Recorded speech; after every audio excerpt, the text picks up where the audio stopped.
Hello, everybody. Welcome to the teaching. I will introduce a little more later about the whole program. I'm Pallavi. But firstly, about the interpreters and the translations. And yes,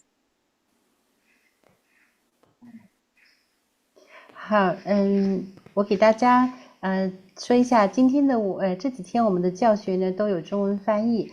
如果您需要收听中文翻译的话呢，请在您这个 Zoom 的 Xin 屏 chào 幕 tất cả mọi 下 người. 方的这 Để 个 nghe 工 tiếng 具 Việt, 栏点 vui 击 lòng 一个 tìm 地 biểu 球 tượng 的 hình 标 quả địa 图标，cầu ở trên thanh công cụ phía 然 dưới 后呢， màn 在 hình. 展开的那个传译语言里面呢，选择这个中文。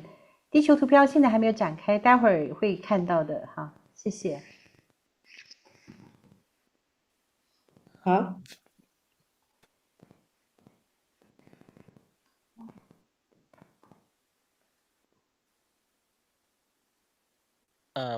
How you can say that again in Vietnamese? Xin chào tất cả quý vị. Để nghe tiếng Việt, vui lòng tìm biểu tượng hình quả địa cầu trên thanh công cụ phía dưới màn hình. Sau đó chọn tiếng Việt từ các tùy chọn ngôn ngữ mở rộng. Thank you. That was Malan for Chinese, Mandarin, and that is Ha, who will be our Vietnamese translator.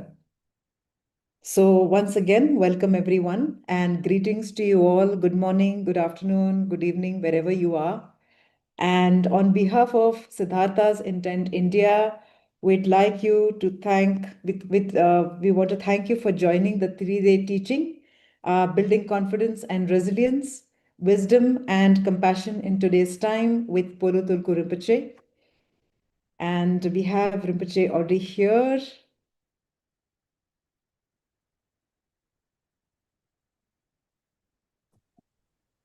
Hello, Rinpoche. Hello, everyone.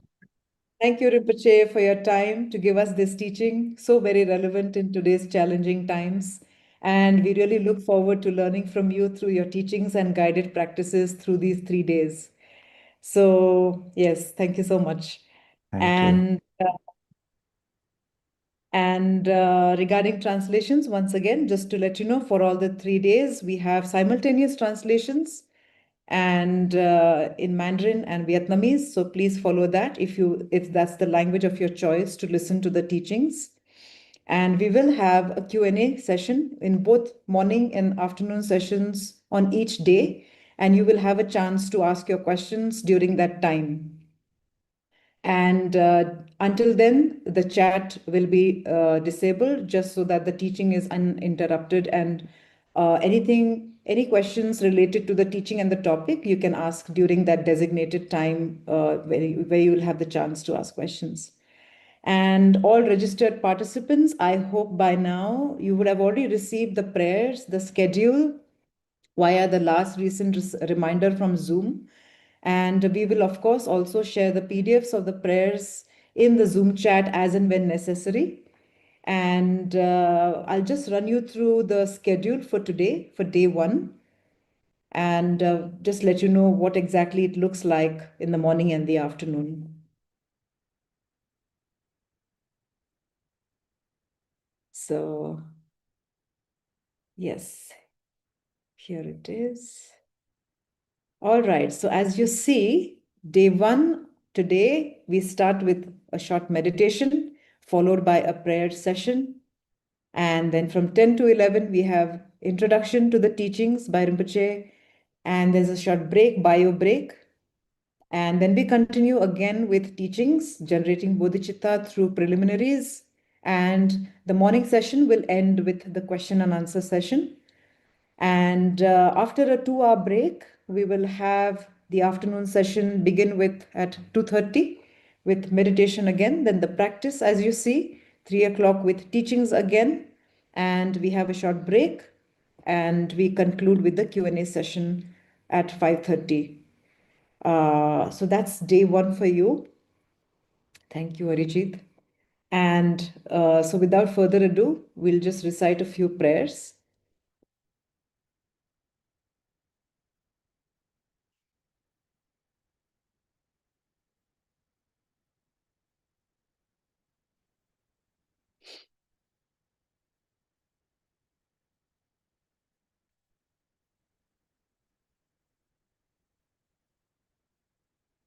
So first we'll recite the refuge.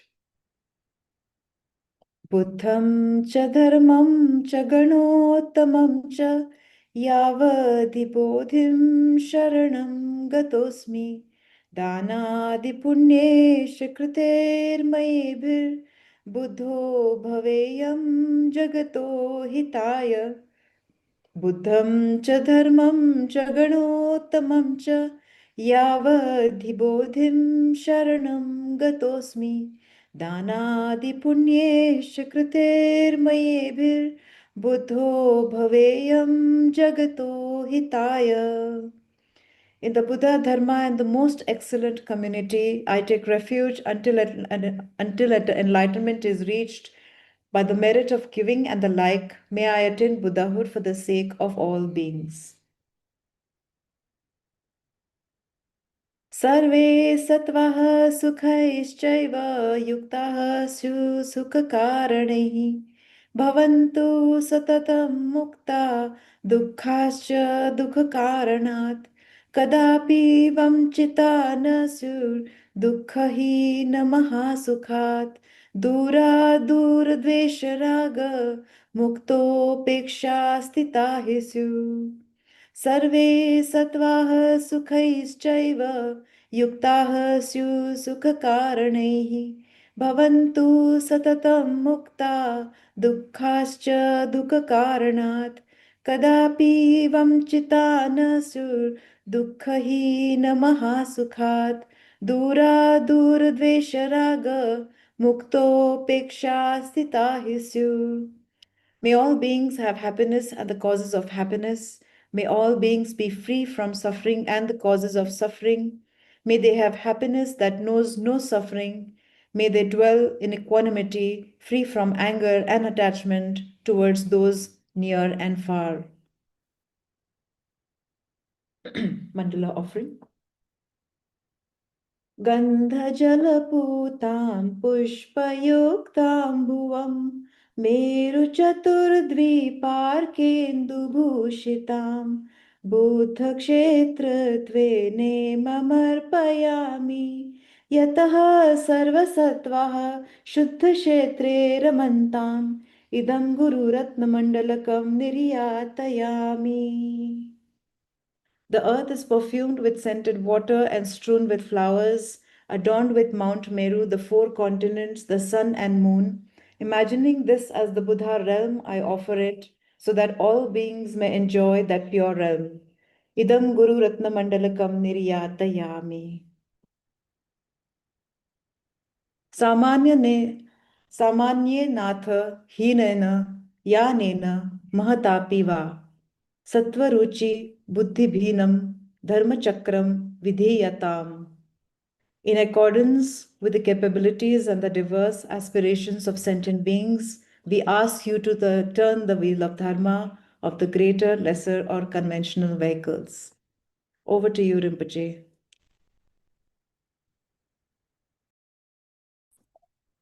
Okay, thank you, Pallavi.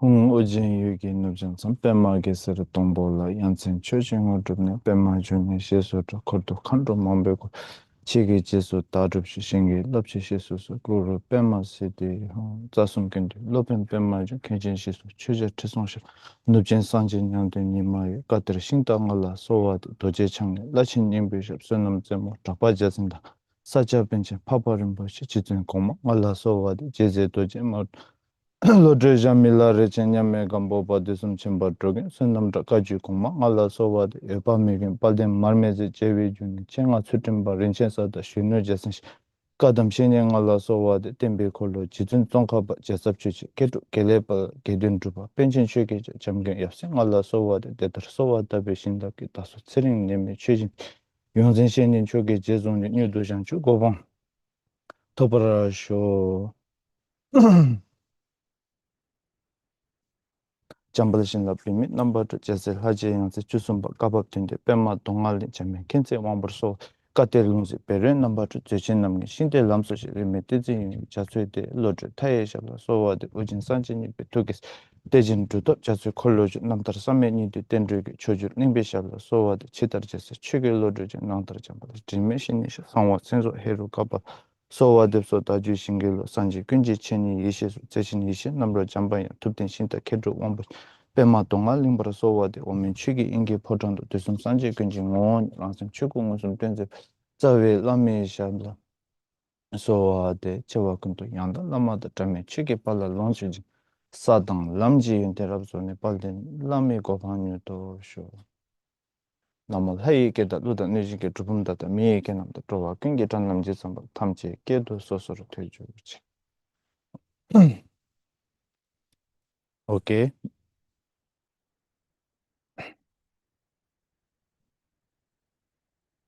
So first of all, good morning to everyone, and I would like to thank you all for joining and attending this talk on the mind training or the Lojong trainings.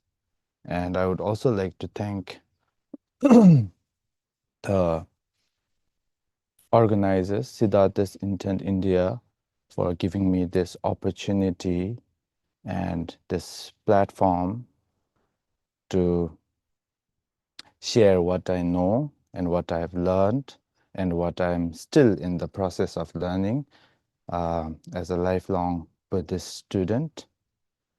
And it is so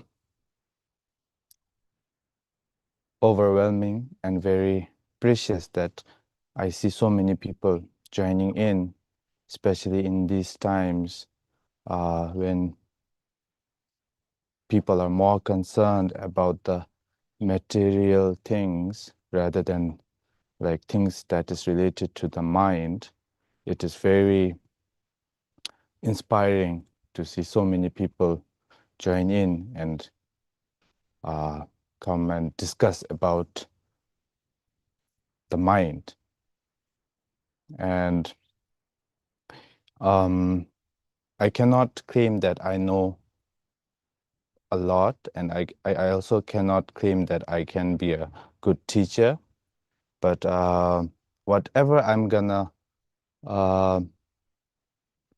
talk about, whatever we are going to discuss about is everything from what I have learned from my precious teachers, my gurus, and also from the time from when I was in the Shedra, whatever I have experienced through those years. So it is all thanks to that what I know today, I'll be sharing. So I think the schedule says that we have to meditate firstly. So 15 minutes of meditation. So if you're sitting somewhere, if you're sitting somewhere, or if you're just standing up, wherever you are, we'll try to meditate for, I guess, 5 minutes on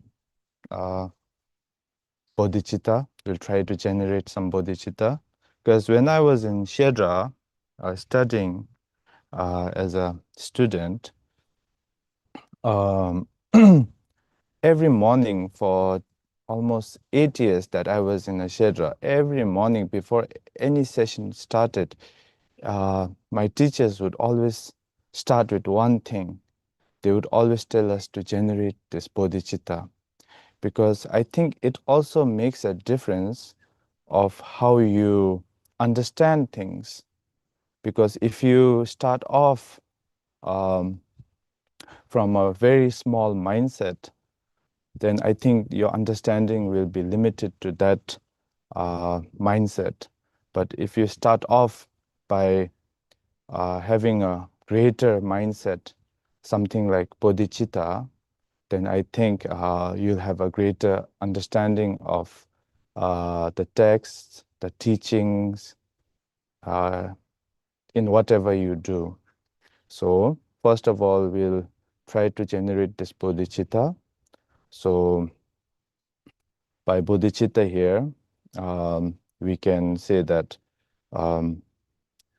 trying to think that whatever we are discussing here, whatever we are doing here, I will do it so that I can attain enlightenment, not only for myself, but through this enlightenment so that I can also help others. So with some empathy as well. So with that, we'll try to sit and just concentrate on our breath for 5 minutes. Just sit, because I've heard Rinpoche say that just sitting is also very good. It's the word just, because as human beings, we can be very restless. So I think we can be just sit, and maybe for 5 minutes. And okay. So if you are sitting, if you can, please sit upright and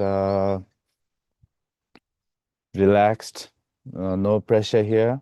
And try to breathe in slowly and just concentrate on your breath. Just focus on your breath. And whenever your mind gets distracted, just come back to this breath.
Okay. So I think now we'll move on with the prayer session. So today's prayer session will be recalling the three jewels and Buddha's Bodhisattva's confession and Buddha's praise. So recalling the three jewels,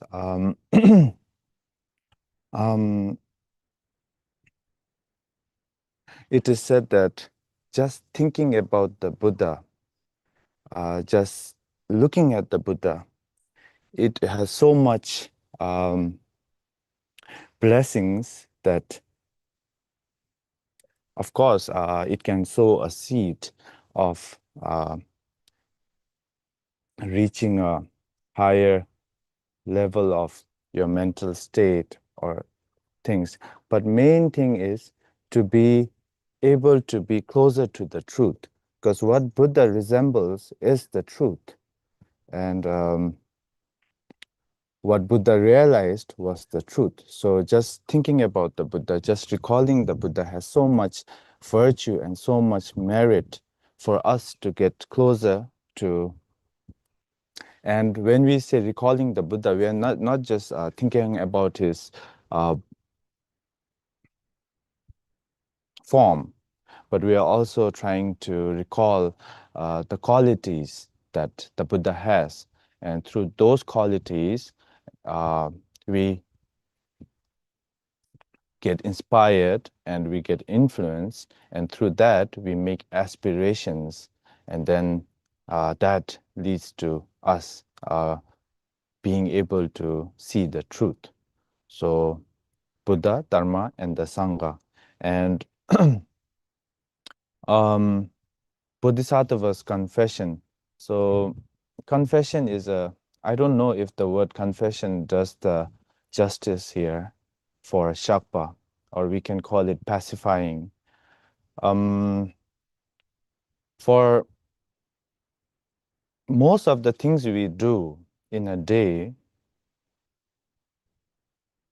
we do it out of distraction, more out of distraction than out of focus. And when we do things out of distraction, what happens is that we don't know what we are doing, and we end up doing so many non-virtuous things or very stupid things, and which causes the result of suffering onto ourselves. So because of those sufferings, we become more distracted and we are not able to follow the path properly. So in order to pacify those confessions, pacify those non-virtuous deeds, we do the pacifying, bodhisattva's pacifying or bodhisattva's confession. And when we do that, it is important that we have some sort of guilt or regret of whatever we have done. And then on top of that, we should think that all the bodhisattvas and the Buddhas are there listening to this pacification or confession, and through the power of one's guilt and the Buddhas and Bodhisattvas' blessings, one should then vow that one will not do it again. For instance, harming others, harming sentient beings, especially I don't know, I don't think we will intentionally hurt something, but unintentionally also. And then through that, but then the most ultimate thing is to realize that even this non-virtuous deeds, all this regret, everything, this is also like a dreamlike. This is also dreamlike. So with that, I think we'll do the prayers. We'll start the prayers. And the Buddha's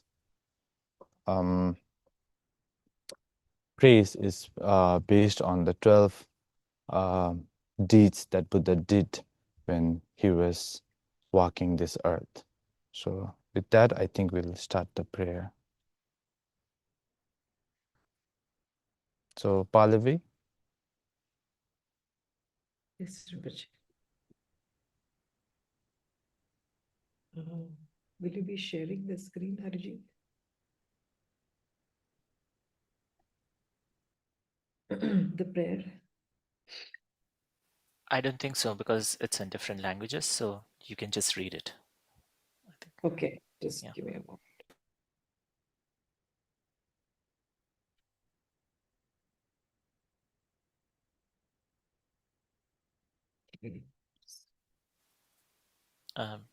I can Okay. do, yeah, okay.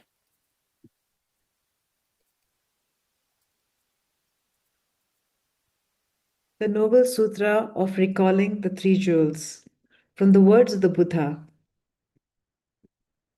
Homage to the Omniscient One.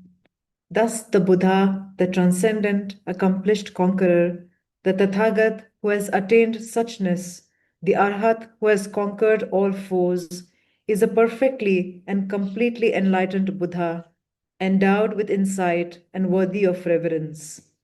The Sugata who has reached the state of bliss, the knower of the entire world, the guide and tamer of beings, the unsurpassable one, the teacher of gods and humans, the Buddha Bhagavat, the Tathagat is in harmony with all merit. He does not waste the sources of merit or virtue. He is fully adorned with patience. He is the foundation of the treasures of merit. He is ornamented with the excellent minor marks.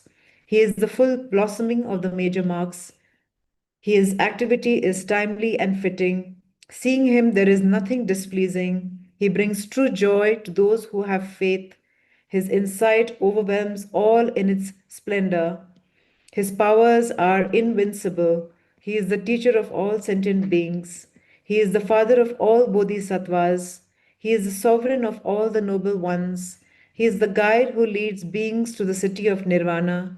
He has measureless wisdom. He possesses inconceivable fearlessness. His speech is utterly pure. Its tones are melodious. One can never have enough of looking at him. His form is without comparison. He is unsullied by the realm of desire. He is quite unsullied by the realm of form. He is not caught up in the formless realm. He is completely liberated from suffering. He is totally liberated from the aggregates. He is not possessed with the constituents of ordinary experience. He is in control of the sense fields. He has cut right through the knots. He is completely liberated from torment. He is freed from craving. He has crossed over the river. He is perfected in all the wisdoms. He abides in the wisdom of all the Buddhas of the past, present, and future. He does not dwell in nirvana. He abides in perfect finality. He remains on the level where he sees all sentient beings.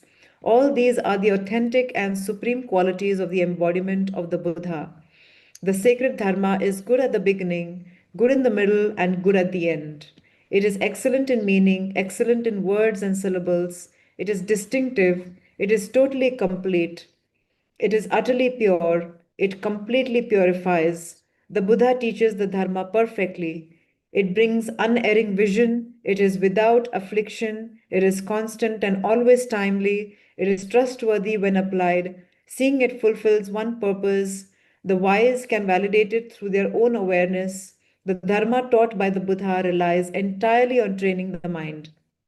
It is truly delivering. It causes one to arrive at perfect enlightenment. It is without contradiction. It is all embracing. It is constant. It is the cessation of all uncertainty. As for the Sangha of the great vehicle, they enter thoroughly. They enter with awareness. They enter straightforwardly. They enter harmoniously. They are worthy of veneration with palms joined together.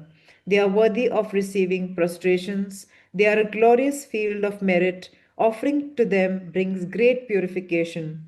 They are an object of generosity. They are in every way the greatest object of generosity.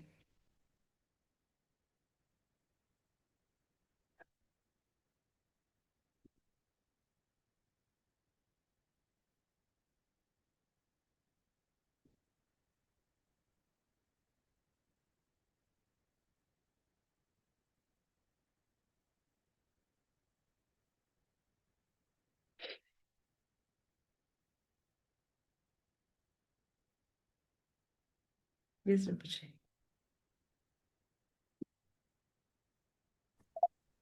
So I guess that was recalling the three jewels.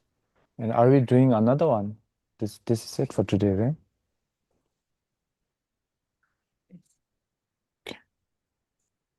Okay, so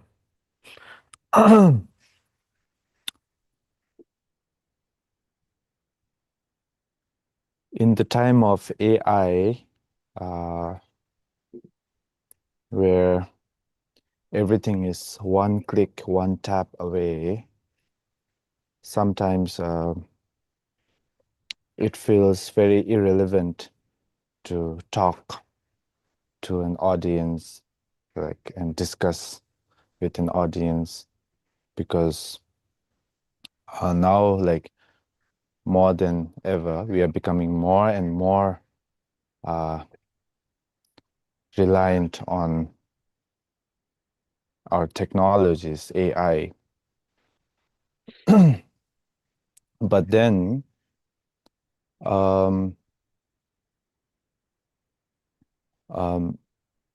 the thing about doing these things, this tradition is so beautiful, because in India, there used to be this thing called Guru Shiksha Parampara, right? So I don't think, even though we can have AI and we can ask questions, but there will never be this connection, because there will never be this intention between two people, this feeling. And I feel that feelings are very important. It's one of the most important things. Feelings are what makes us sentient. Now, if AI is sentient or not, that is a whole nother topic, another day's topic. But yes, so this is very important, because there's a feeling when two people talk, there's a discussion. And when Buddha first gave his sermon or teachings, the Four Noble Truths, when he first turned the wheel of the Dharma, it was not out of pride, it was not out of wanting to teach, so to become popular, famous, or to earn, I don't know, like wealth, so on and so forth. It was beyond that. And Buddha taught, because of his empathy, out of all the emotions, what Buddha taught from was empathy and compassion for the sake of all sentient beings. So that makes the Buddhist teachings very special. And Buddha never premeditated about what he was going to teach, how he was going to teach. It was very spontaneous. It was on the spot. He shared what he felt. He shared what he thought. He shared what he experienced. So that is very beautiful thing. And it was never something like a lecture, like what we are doing right now. It wasn't a guy sitting somewhere and talking and so many people listening. It wasn't like that. It was mostly a conversation between Buddha and the bodhisattvas and his students. So all of Buddha's teachings, if you read the sutras, it's mostly a conversation between two people. It's a connection. You know, there's this feeling, there's this setting of where they were, what they saw, what they felt, and suddenly a student coming up to the Buddha and asking, "Oh, I felt this. I had this feeling. I want to do this. Did I do something right? Did I do something wrong?" So on and so forth. You know, it was a very long conversation, and later on, this conversation became the teachings, and it was very spontaneous. It was never premeditated. Because what Buddha experienced, I don't think he can explain it in words, right? So therefore, right after attaining enlightenment at dawn under the Bodhi tree, he said that I have found something so precious. But then, sadly, I don't think people will fully understand it or get it. Therefore, I'm not gonna speak and I'm just gonna meditate. But then after that, after some months, so many people came and they started asking questions. They started asking him things, and out of his compassion, he started answering, and that's how the teachings came to be, right? So yes, this connection of two people, three people, like talking, conversation. It's very, I know we can never understand each other fully. You'll never get what I'm, right now, how many people, maybe 60 or 70 of you are here. You all will have a different idea of what I am talking about right now. You'll never get what I'm truly trying to say. And now me, I have a different idea, right? So it can always, it's always been like that. We've been misunderstanding each other for ages. And I think we still misunderstand each other. But ironically, we somehow seem to understand at the same time. So it's weird, but it still seems to work in a conventional way.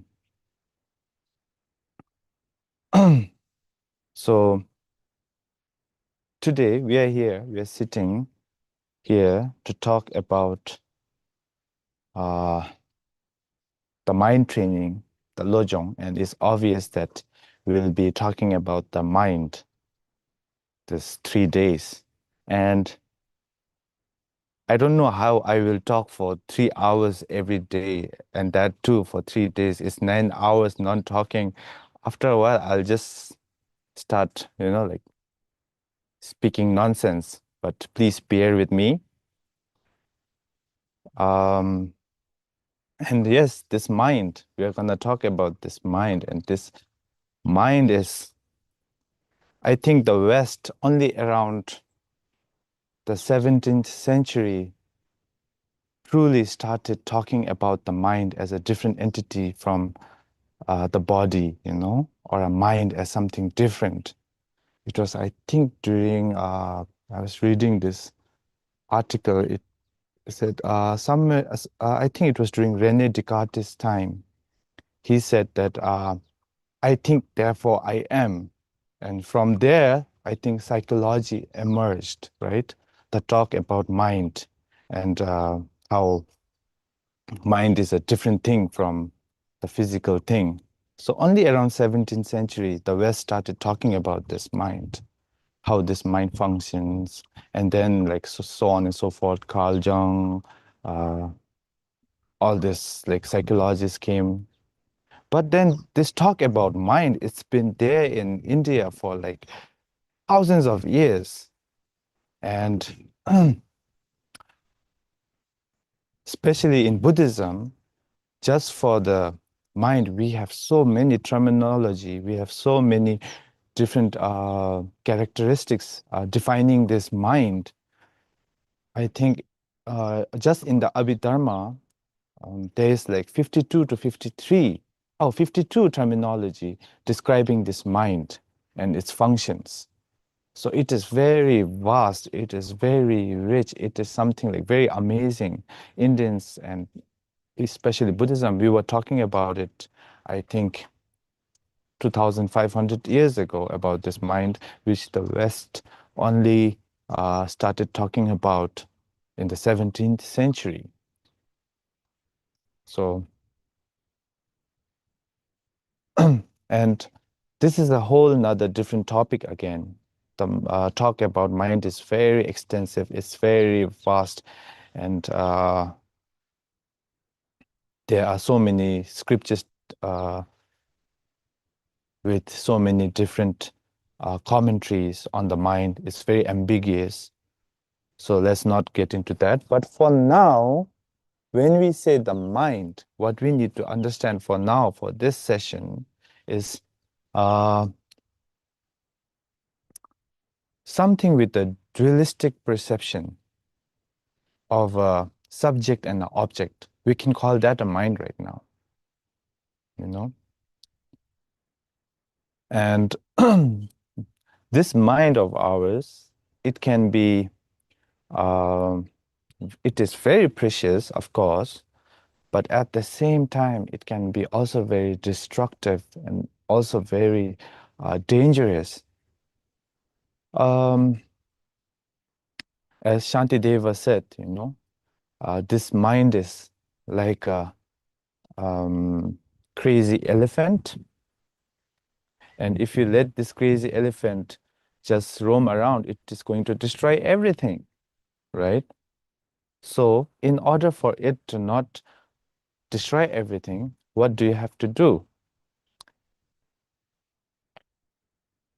You have to firstly acknowledge this mind. You have to know that there is a crazy elephant in the village. If you don't know, you'll just go out and it might just, step on you. So first of all is to acknowledge that you have a mind, you have this crazy elephant.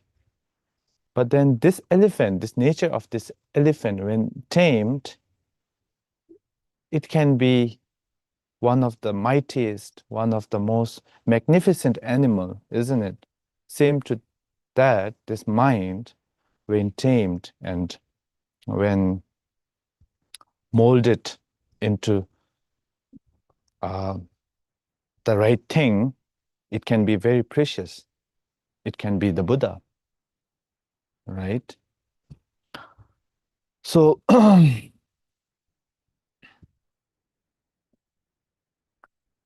so people, the Tibetan word for sentient beings is semchen. Semchen. Sem meaning mind, and chen meaning is the possessive particle, having a mind or possessing a mind. Sem chen. So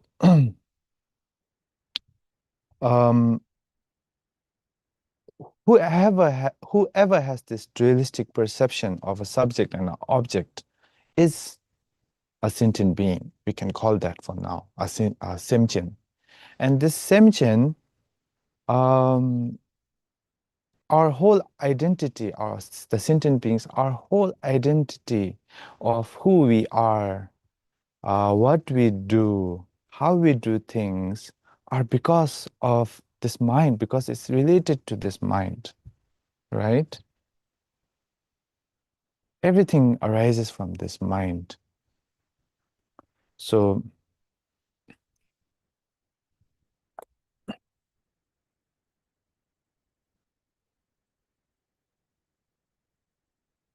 for instance, all our experiences, all our emotions, that defines us.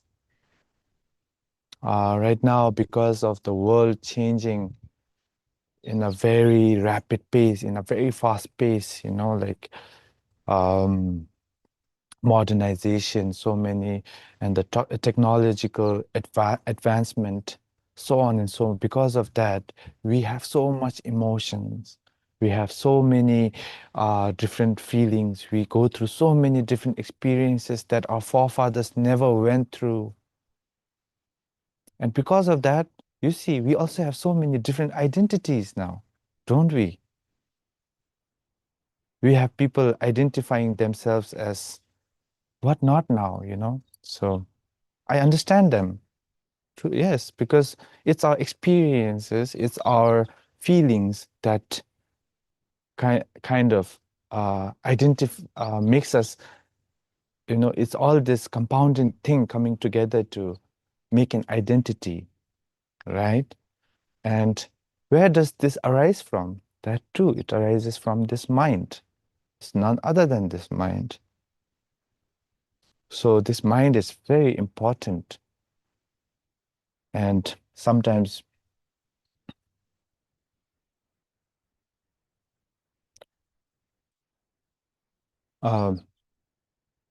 we feel sad, sometimes we feel happy. It's all mind. There's nothing more to it. It's just the mind.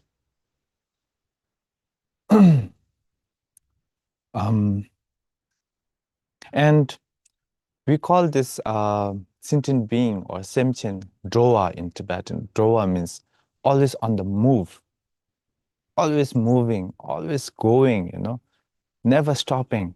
So that's the continuity of our mind. For instance, we are always moving. Our emotions is changing rapidly, keeps changing. it's moving, and we are like, I don't know, from the past to the present, from being happy to sad, from being sad to being happy. We are always moving, and we are always trying to find conclusions and find solutions, you know. But then I think sometimes we get very tired and we want to rest. But then the sad thing is we cannot rest because we have to move. Why? Because we have a mind, right?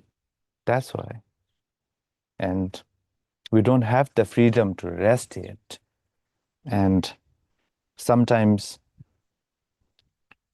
because we are always on the move, we are always expecting, you know? We are always expecting for something better, something good.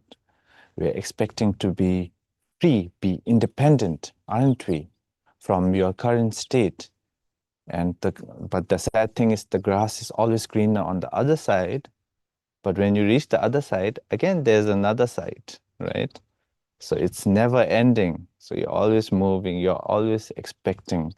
And what do you end up with? You come to conclusions. You come to prejudgments about things.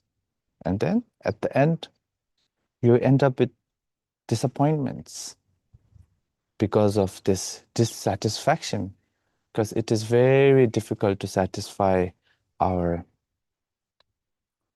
longing for this freedom, because we always end up looking in the wrong places, don't we? As Shantideva said again, he put it very beautifully, but then to roughly translate it, I think it goes something like, all sentient beings, they always run after freedom and happiness, but always end up with suffering. They always want to end their suffering, but always run after suffering. They always want happiness and freedom, but their ignorant mind always ends up taking their own happiness away from them. It's such a beautiful thing, you know, it's the reality. And and when we say ignorance, that too is the mind. And this dualistic attitude of looking at things as good and bad, big and small, happiness and sadness, so on and so forth. So many of what we do is we have a dualistic approach to things. And this always seems to trap us, you know. And okay, now I'm going like everywhere. So coming to the point, you know, Chandrakirti, one of the great Madhyamika, I don't know, Arhat, he said, you know, sentient beings are like a bucket. You know, they're like a bucket in a well. You know that well? You know, I've never used a well though before. I've seen one. So yeah, the bucket in the well. So sentient beings are like a bucket in a well.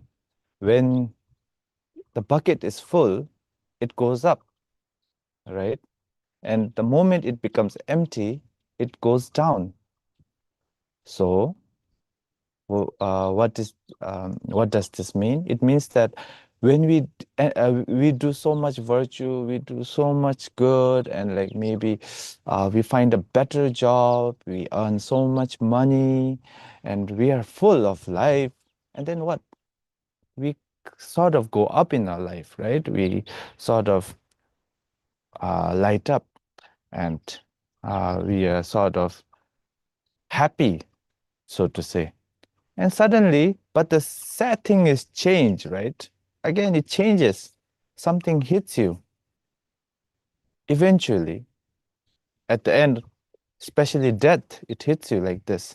And what? It's gone again. Again, you're down, you're empty. But it's so remarkable, how sentient beings, how we are resilient, and we have so much determination and enthusiasm.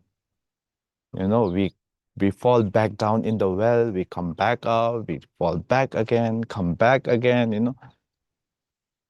We cannot stop. We don't seem to stop. We keep moving, right? So this is the samsaric existence. So this metaphor is for samsara, that the metaphors that these great masters, especially Indian masters, gave was so beautiful. It was so ordinary, but people could understand it, people could get it. And I think examples are so important. For me, this is one of the best examples of samsara, the well, because I seem to understand it. I can relate. So when we are full of virtue, we go up. When we are empty of virtue, we go down, in this samsara. But then there never seems to be an end, and we keep moving tirelessly. But as I was saying, we have to move. There is no way. There's no other way, because we have a mind, right? And this continuity of mind, it doesn't just stop. It keeps on going.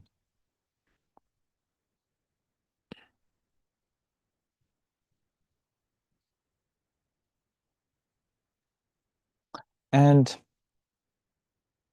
in order to stop this going up and down tirelessly, sometimes when I think about it, it's so tiring, this samsara. Not only samsara, looking at our lives right now, you'll see there's a whole cycle of things. Happiness turning into sadness, sadness turning, whatever goes up comes down, whatever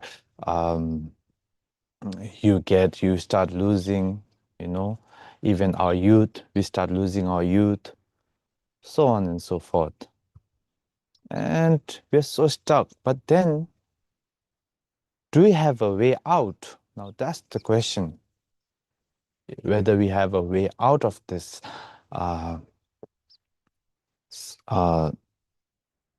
suffering. So, Buddha, when he had all the riches, he had a whole kingdom.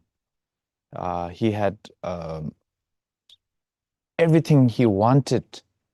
He was a prince who was about to become a king. He had a beautiful family and a beautiful wife. But in the face of old age, in the face of death, in the face of sickness, in the face of birth, it didn't matter. These things couldn't give him the satisfaction or give him the freedom in the face of these sufferings. So he thought, he needs an answer. I need an answer. I need to go. I need to leave. If I'm stuck here, I'm gonna stuck here forever. So he left. He left the palace at night. He left his family, and with his chariot driver, the one who, Channa, his attendant, him and Channa, they left. They left, and near stupa, he, abandoned all his worldly life, and then he started going to many masters and many teachers, asking the same question, that what he should do in order to escape these sufferings, to escape and to rest from keep moving. He doesn't want to move anymore. He's tired, and there's no essence in all these things. So what should he do? He went to so many teachers, so many masters. At the end, he still couldn't find the answer. he went near the Niranjana River in Bodh Gaya. I don't know if you have been to Bodh Gaya, but those who have been, yes, you guys know the Niranjana River, right? So next to the Niranjana River, he sat down for 6 years, surviving on 3 grains a day for 6 years. You know, he started this whole struggle in order to see, to be free. But still then he wasn't satisfied. He thought, oh no, you know, I think this is not the answer. And someone came, like Sujata came, this lady, this beautiful young lady came and offered Buddha a bowl of kheer, you know, that Indian kheer. I really like kheer, by the way. Yes, so offered Buddha some kheer, and Buddha took that kheer and he walked towards the Bodhi tree. And on the way, he met a guy selling a grass, you know, kusha grass, and he took that grass, he put that grass on the floor and he sat on it and he said, I will not stand up from this grass until I get liberation or freedom or the rest that he needs. And he sat down there, and at night he defeated the Mara and the daughters of the Mara, and in the morning, in the dawn, he attained enlightenment. So now the story takes a turn. So of course, most of us think Mara as being something monstrous, like very with fangs, you know, like very scary. But no, I don't think that's the Mara, that's the metaphor, you know. So the actual Mara is this dual perception of a self and another, self and an other. So that is the real Mara at that night. And this Mara can be, and you know, in the stories it said that Mara came disguised as a very pretty lady, the Maras and his daughters came disguised as like pretty ladies dancing in front of the Buddha, so on and so forth. What does that say? What does that mean? It means that Mara can have such a disguise that we often, you know, are pulled towards it and attracted to it. And we don't realize that it is the Mara. For instance, you know, to keep an example, fame, fortune, and, you know, saving one's face, so on and so forth, right? For instance, fame and fortune can be Maras, like it is like one of the greatest Maras. It can distract us. It can take us to like all this, through all these sufferings. But then we don't see it as that. Because, you know, fortune, who wouldn't like fortune? Who wouldn't like money? Who wouldn't like all the riches? Who wouldn't like a really nice Land Cruiser or a Range Rover? Who wouldn't like that? And who wouldn't like fame, you know? And Khyentse Wangpo said, out of everything, the most difficult one to let go of is fame. And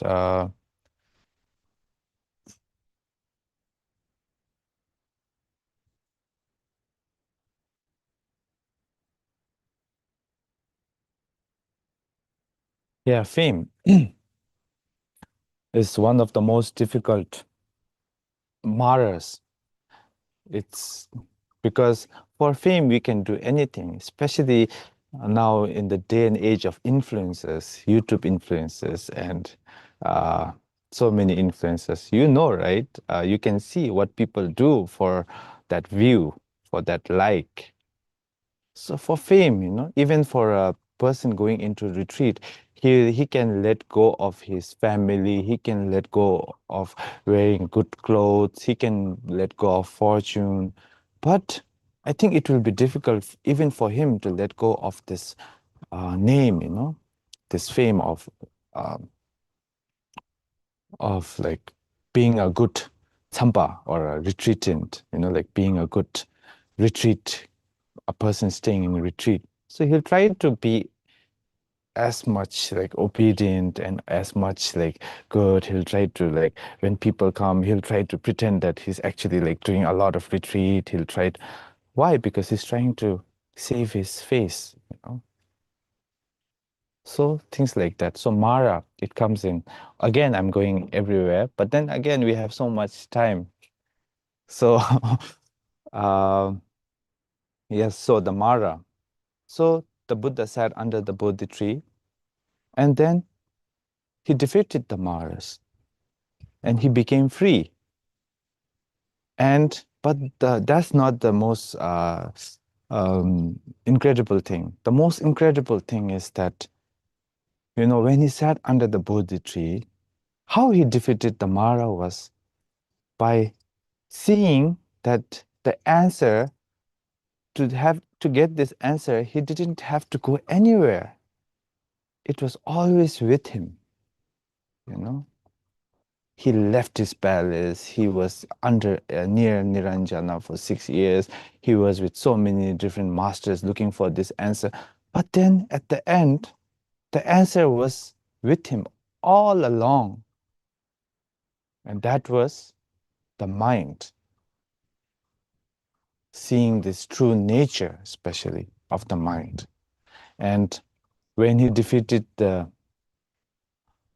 defeated Mara, it was through seeing the truth. So as Buddha says, only seeing the truth will truly free us, right?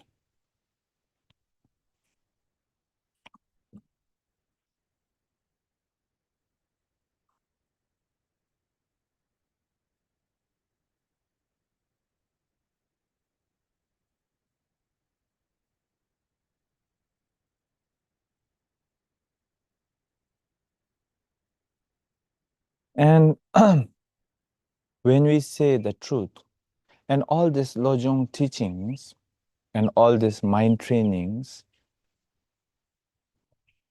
this is not just for you or for me to be able to mold our mind the way we want it, or maybe to control our anger, or maybe to become, of course, it's a very good thing if you, through mind training, if you can control your anger, control your emotions, mold them the way you want it. Of course, it's very nice if you can do that. Many people cannot do that.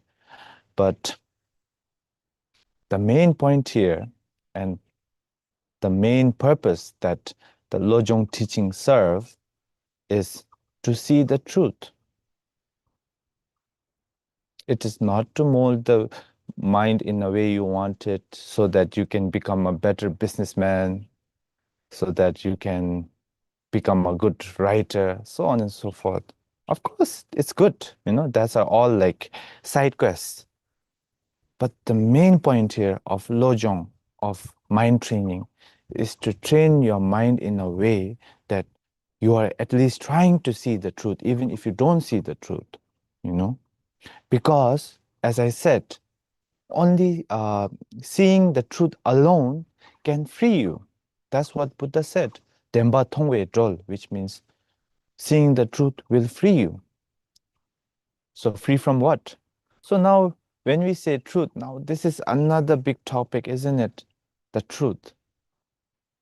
Especially for India. India has this, especially when you read the Indian scriptures and the texts, there's always a talk about the two truths and the four truths. It's always about the truth. It's very rich in that. But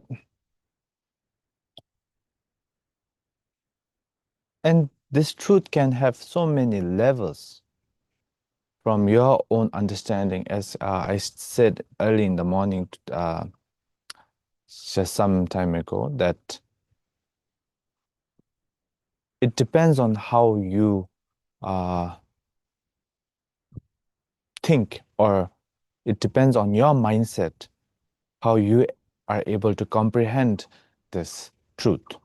So according to your own understanding and your state of understanding, the truth, there are so many different levels of truth, right?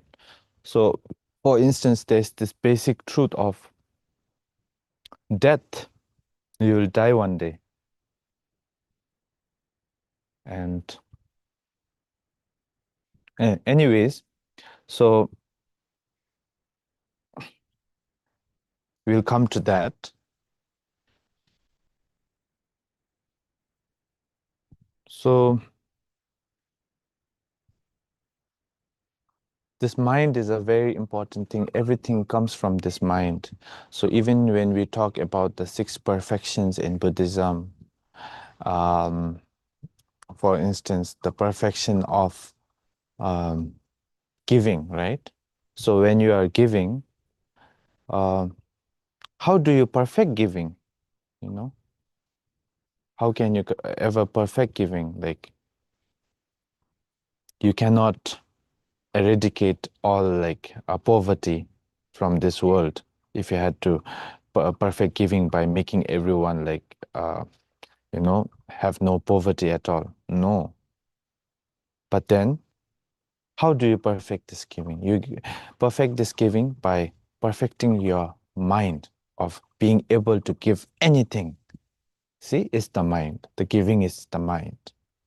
Now about discipline. What is discipline? Discipline is again your mind.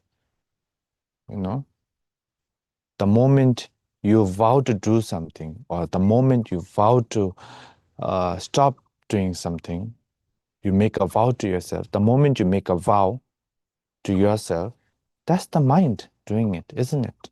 It's the mindset. That's also the mind. So the truth, seeing the truth, like a wisdom, that is also the mind. You're not seeing, truth doesn't come externally. The truth is always within. The Buddha is always within. And that too, we can talk about it in this 3 days. So everything is the mind. The 6 perfection arises from the mind. It is the mind. It is none other than the mind. So knowing that, I think it is important. And I think, and I'm also very inspired to see so many of you here joining today, interested and to talk about this mind.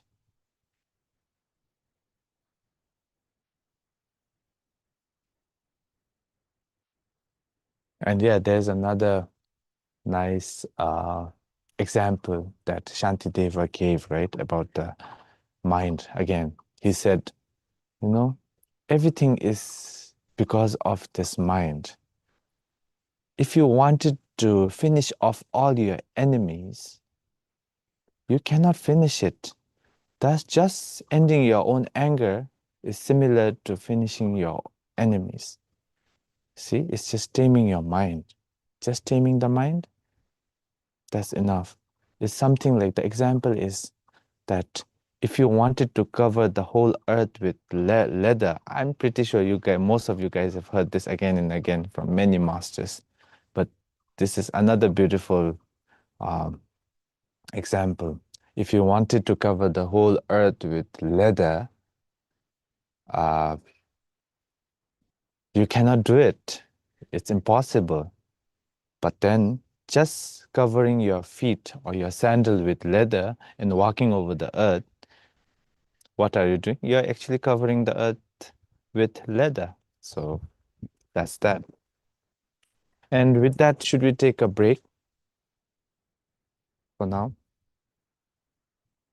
I think we should have longer breaks since it's like a very long time. Sure, Rinpoche. How much time would you like to give the break for? 20 We minutes? can 30 minutes. 30? Yeah. Okay. 25 to 30.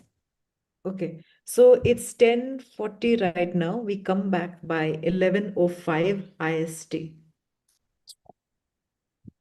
So please come back, everyone. See you shortly. Thank you.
We have, I think, 2 more minutes left. So we'll just wait for a few more people to arrive.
Hey, it's 11:05. I think we can start, Rinpoche. Good wish.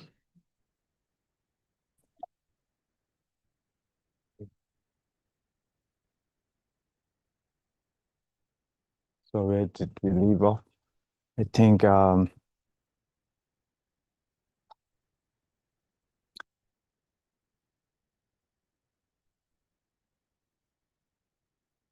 the truth, right? So there are so many levels to the truth, and there are so many levels to freedom or independence. But whatever keeps us from not being able to escape from this well that we were talking about earlier is not truly a freedom. It's not truly independence, independent, right?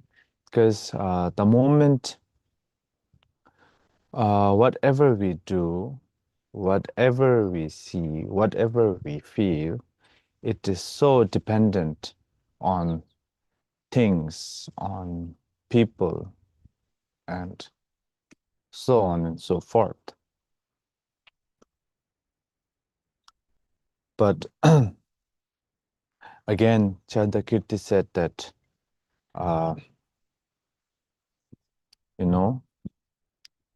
sentient beings, first, they will label themselves as a me, and they will get attached to a me, I. And from that me, they will start creating an other. So me and other, subject and an object. So because of this is the main reason that we are stuck in this well. Now, seeing the truth, and you need to have a lot of courage and bravery in order to face this truth, because we can be very chicken heart at the moment. we have so much fear, so much anxiety at the moment. Fear of losing something, fear of being, left out, left behind, all this fear. And especially these days, we are always in a fear of so many things, especially with the war going on and the countries, their policies changing, the government changing, so many things happening around us. And it can be quite disturbing, right? And this surrounding can influence us into gaining more fear and more anxiety. And then in the process, we start looking for, in a haste, we start looking for conclusions, we start looking for a way out, we start looking for comfort. But again, as I said, because we are stuck in a well and because we have this mind, so-called mind, we always end up with disappointments and dissatisfactions, and that in turn creates, we start losing our confidence, right? So when we start losing this confidence, then we stop, it becomes an obscuration, not only, of course, obscuration towards seeing the ultimate truth, but even the basic truth. Because, of course, truth can be bitter, it can hurt. Truth really hurts, and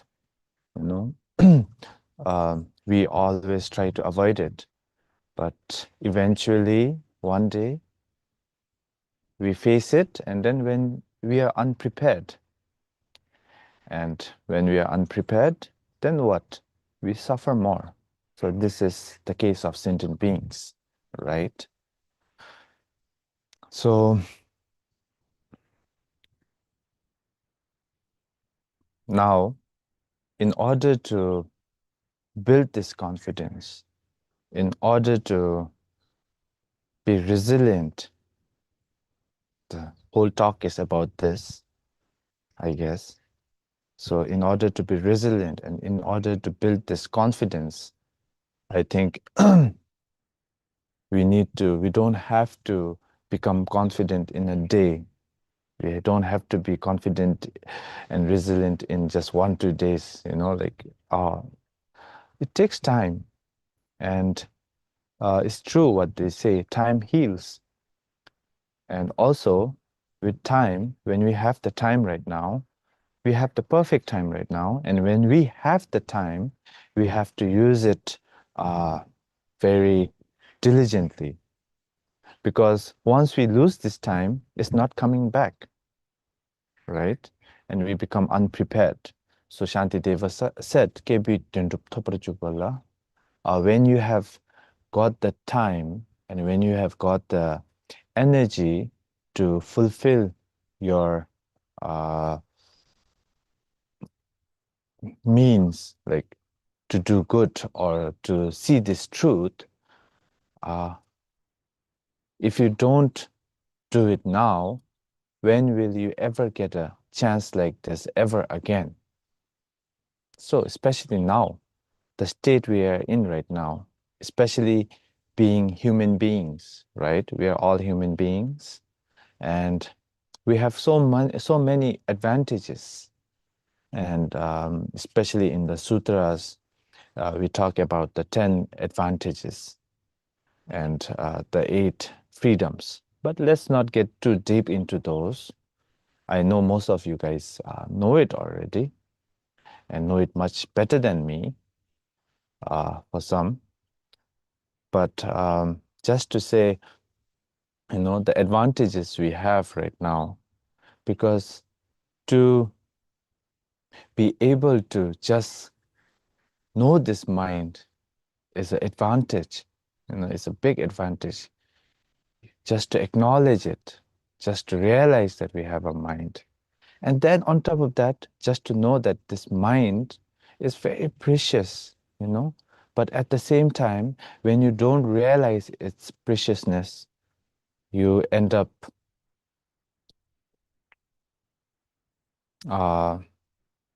this mind ends up being very destructive, so to say.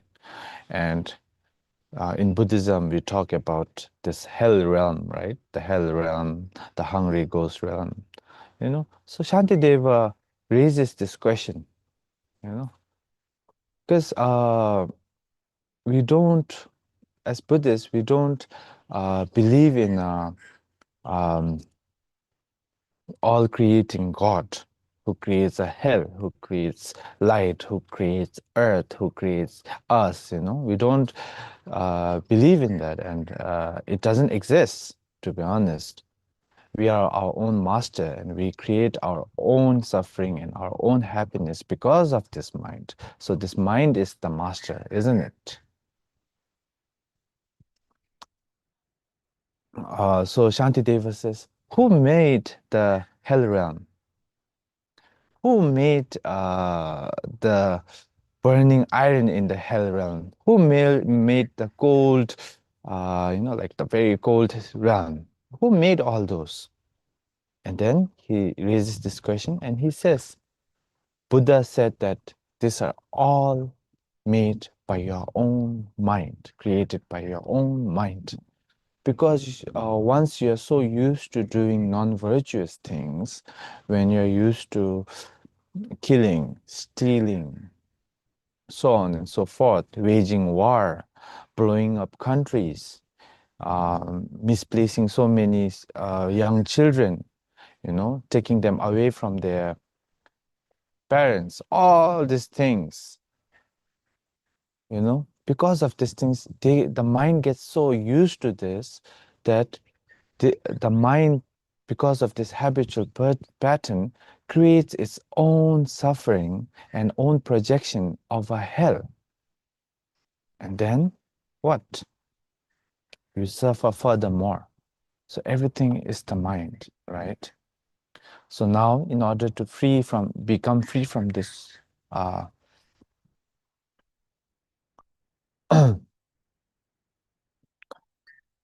well, or the cycle, what we need to do is see the truth. Only seeing the truth can free us. I'm saying this again, like chanting a mantra again and again. But I'm telling you this, seeing the truth can only free us. Nothing else can. No one can save you. Your guru will not send a long rope from the heavenly realm and pull you up. That's not how it works.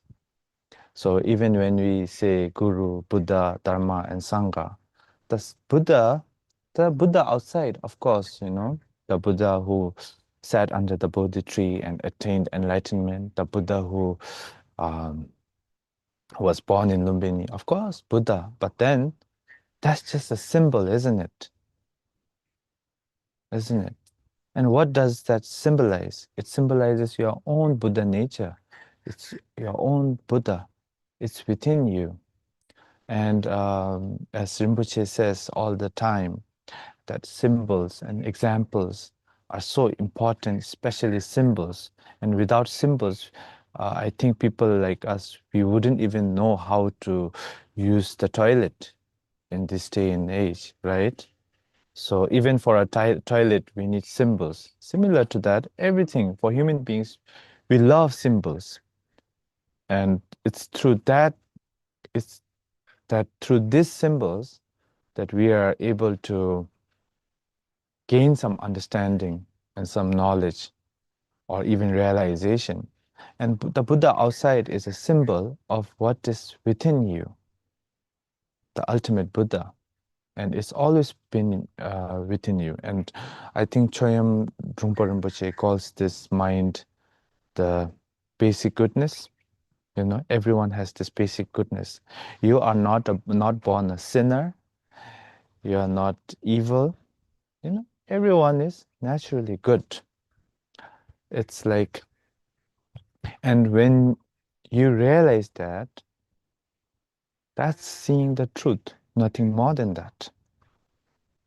And the sparks of this Buddha nature is there within you sometimes, you know. Sometimes, for instance, right now I'm sitting outside under a shade and I can see like mountain ranges and I can see like India, like the border. And it's so beautiful. It feels so nice, you know, and there's a smell of someone burning wood. And all these experiences, those are all the sparks of goodness, you know. If you didn't have this goodness within you, you cannot feel it from outside. Because this is also the mind, as I was saying, right? To feel it, you need this mind. So all this good, all this bad, all this feelings, it all arises from your mind. But this mind, I told you, if untamed, can be a crazy elephant running everywhere. So now we need to tame this. Now the whole point of Lojong is to train this mind and to tame our mind. As Buddha said, you must tame your mind. This is the teachings of me, you know, by me, you know, like Tini Sanje Temba Yin. So, so in order to tame this mind, first of all, what we have to know is we need to know ourselves, our state of being. Without knowing ourselves, we think that we know ourselves. Some of you must be like working a 9 to 5 job. You think you're an employee. I think I'm I don't know, like a tulku. Some of you might think you are like, you think you know yourselves. You just think. But then do you truly know yourselves? Who are you? You know, there's this meme called, Who are you? Yeah, that one. Who are you? In order to truly know yourself, first you have to appreciate your own being, right? The state you're in, the being you're at, the being that you're a human being, and the advantages. So that's the, and check our 7 points of mind training. This teaching was written by Chekawa as a very shortened version of the Lojong teachings. And if you want to know more, read more, you can always refer to the Bodhisattva's Way of Life by Shantideva. So Chekawa was a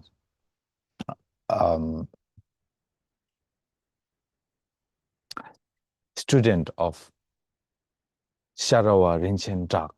So Chekawa was, I think he was in a Nyingma school at the, he studied with many Nyingma masters. And later on in his life, he read this teaching written by Geshe Langri Thampa, you know, the 10 points of mind training. So after reading that, he became so inspired, and something inside him like told him to like, oh, now you have to, like, I have to go meet this Geshe Langri Thampa, you know, so inspiring. And when he went to the central, he went to central Tibet, but then Geshe Langri Thampa had already passed away. So then there was another master who was a close student of Geshe Langri Thampa, and it was Sharawa Rinchen Drak. And he went to Sharawa Rinchen Drak, and Sharawa Rinchen Drak gave him all the Kadam instructions, the pit instructions. And this Sharawa Rinchen Drak was a student of Potowa Rinchen Sal, who was one of the abbots of Rajing Monastery. And Potawa was one of the main 3 students of Dromten Gewi June, and Dromten Gewi June was a lay practitioner, and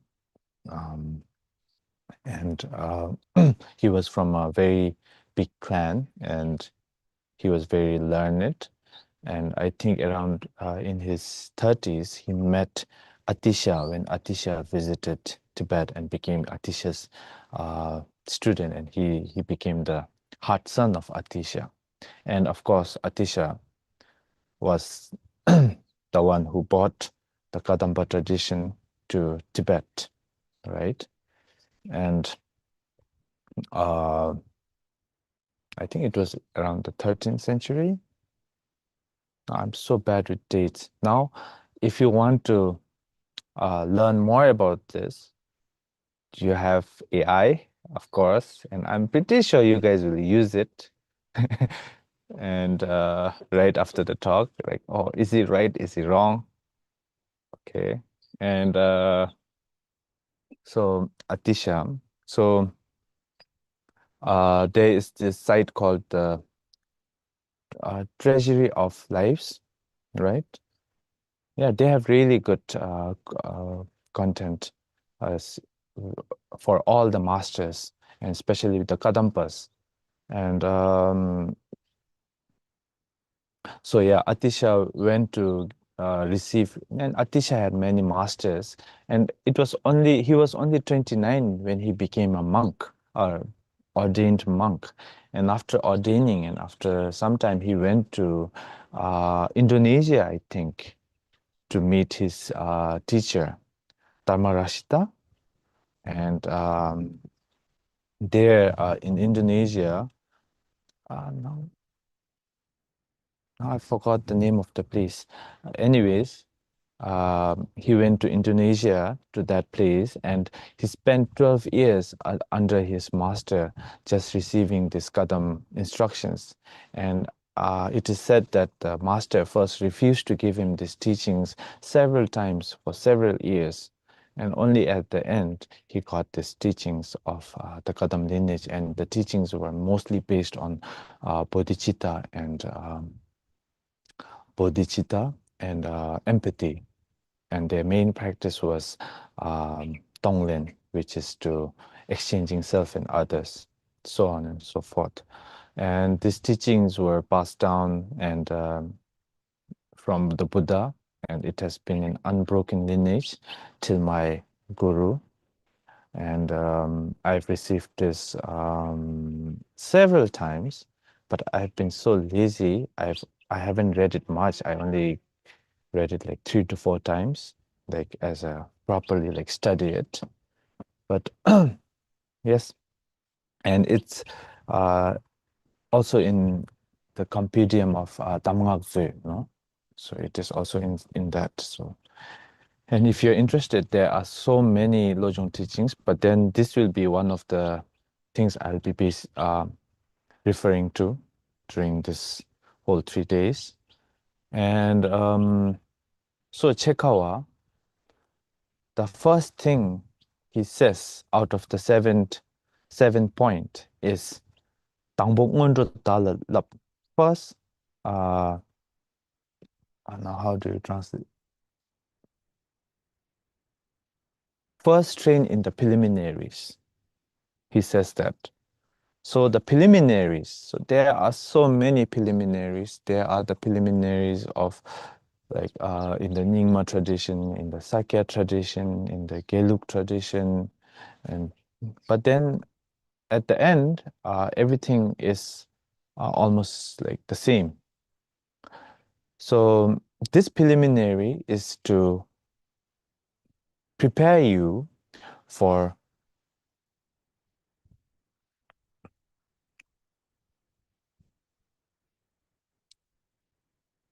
generating the bodhicitta.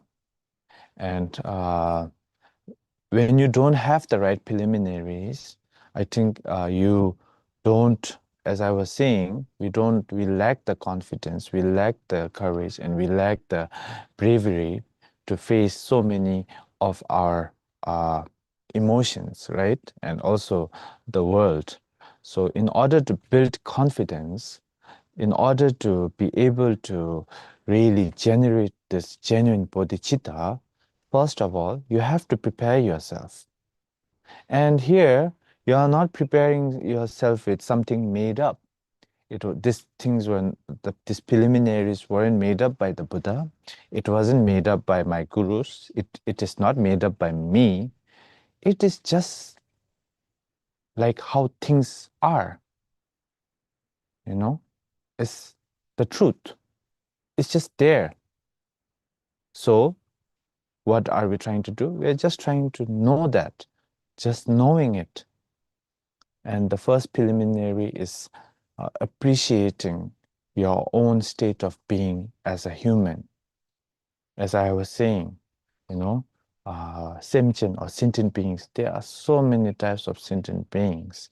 And from all these sentient beings, we have so much advantages because we have the intellect, and we can also feel sad.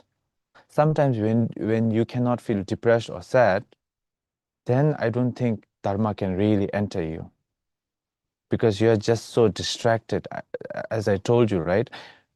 Mara has disguised, and you're so in love with Mara that you're not willing to let it go.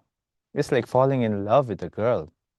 So when you're so much in love, everything seems irrelevant.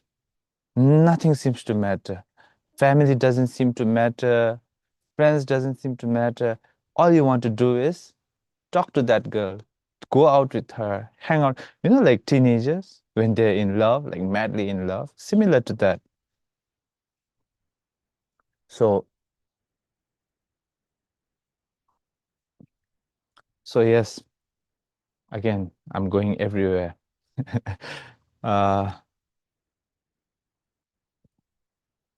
So appreciating this being, you know, because we can feel sad, sometimes we can feel happy, you know, we have so many emotions just like that.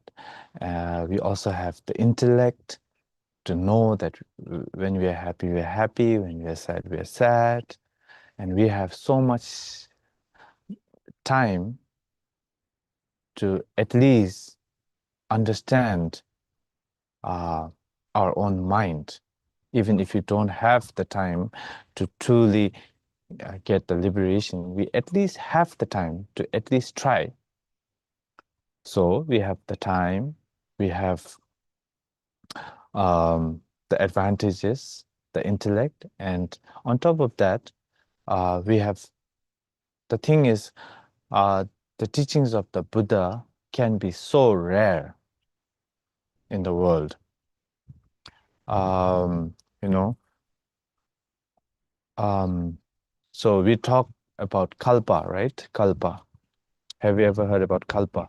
So kalpa is a time. So sometimes in 1,000 kalpas, there is not even one Buddha that will come to teach in the universe or in the world. And a kalpa is a time. It's like Mount Everest. If you rub Mount Everest with a silky robe, you know, how long will it take to, you know, bring Mount, like totally bring it down, to finish Mount Everest? Before the Mount Everest, even after the Mount Everest finishes, just by rubbing silk cloth, a kalpa wouldn't finish. So you can explain a kalpa like that. So it's like a very long time, right? So sometimes for thousands and thousands of kalpas, a Buddha doesn't come. There are no teachings of the Buddha, and it's not because the Buddhas don't have compassion that they don't want to come, but it is because of our own sentient beings' karma and our own level of understanding, that even when they come, we won't appreciate it, right? So, but the kalpa we are in right now, it is considered one of the best kalpas. It is in one kalpa, it is said that 1,000 Buddhas will come, and Shakyamuni is the fourth to come right now. He's the fourth Buddha. So Buddha has come, his teachings have flourished, and we are also born in a place where his teachings are accessible. And also on top of that, we appreciate these teachings, we appreciate our mind, And we know where all these sufferings, we have some knowledge of where these sufferings, how to end it, so on and so forth. So we have all these advantages, right? Now we have to appreciate it. And sometimes we feel sad, and even that sadness is beautiful, you know, human beings feeling sad. It's kind of beautiful because we have feelings, and feelings are very important, don't you think? Sadness, happiness, joy, you know, drinking a cup of coffee with your friend and feeling that joy, you know, or maybe quarreling with your mother and feeling very frustrated. Things like that, right? These are so beautiful. And when a bodhisattva looks at this, like when a arhat, it is said when a arhat looks at this, he looks at it like as if he's watching a drama, a little kids, you know, like little kids playing dramas, like crying, moving around. So, but then still he has a compassion. So it's just like watching a movie. It's like watching a very beautiful movie of, see, like we watch some movies and sometimes it's so emotional. We know the movie is not real, that it's an illusion, but still then, what do? We cry, you know? So things like that.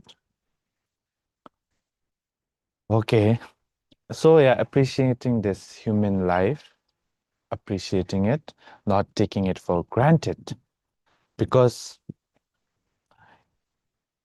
even though we have this precious human life, which has so much potential and which is capable of doing so many things. It is capable of destroying a whole country. It is capable of helping a whole like country, you know, like we have great human beings, we have bad human beings, you know, we are capable of so many things, so much potential. Human beings can be the most dangerous ones. Human beings can be the most kindest ones. So when we have this kind of potential, why waste it? Why not use it for a good cause? And that is to see the truth, isn't it? The moment you appreciate yourself and the moment you try to look at yourself, you know, then you're truly seeing yourself. There are many cases of suicides, you know, and so many things going on in this world. It's because they don't truly see themselves. They don't appreciate this life, how beautiful this life is.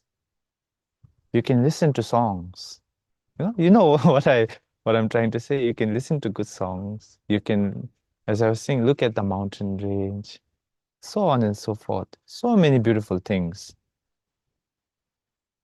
But then the thing is, our ego always ambushes our good feelings, right? We feel like we have to own it. And I guess from that, there, it is like I said earlier, then we come to a conclusion again, like we are dissatisfied, we are disappointed, and then we feel depressed, anxious, so on and so forth. Yes. So this human birth is very precious, so appreciate it. And if you want to know more about this precious human birth, you can always read Zabatu Rinpoche's Kunzang Lami Shalom, the perfect words of my teacher. It's very beautiful and it's very extensive of why this human birth is precious, you know, because it's precious because of it's difficult to get because of we need the right causes, looking at the countless other beings, human beings are less, so on and so forth. There are so many teachings based on just this human birth. So you can always look it up. And even though we have this precious human birth with so many freedoms and so many advantages, the sad part is that this thing is impermanent. Impermanence hits us from nowhere. And We don't even have the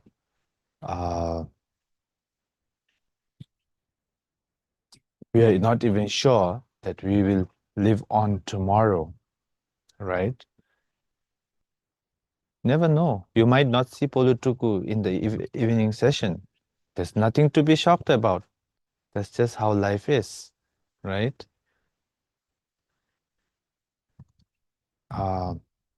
And it's not only about you. And when you lose people also, you can see, right? They were just laughing the other day. In a day or two, they're gone. They're nowhere. And you cannot bring them back. So that's impermanence. That's death. And impermanence is, of course, we can see the change in so many things, maybe like the trees changing color, the seasons changing, autumn clouds, all those, we can see those. But then the main thing you have to see here is how you change. Your emotions change. What you used to believe in last year, you don't believe in this year. What you feel good about today, you won't feel the same tomorrow. The girlfriend you used to love a lot, now when you look at it, you don't have that feeling anymore. Now it's different. Now she's married, right? Something like that. Things like that.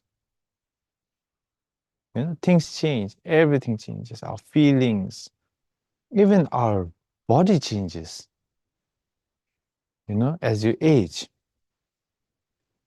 And after a while you realize you're sitting in front of a mirror applying anti-wrinkle creams. Then wow, change. And emotions, of course, all the time. So now, but then the biggest change is death, isn't it? There's death everywhere. I'm not even sure that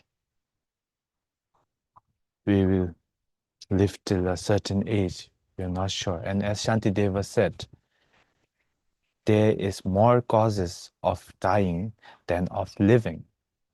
It's so true, And I know we can be very scared of death. We fear death, and sometimes even to think about it, we get paranoid, right?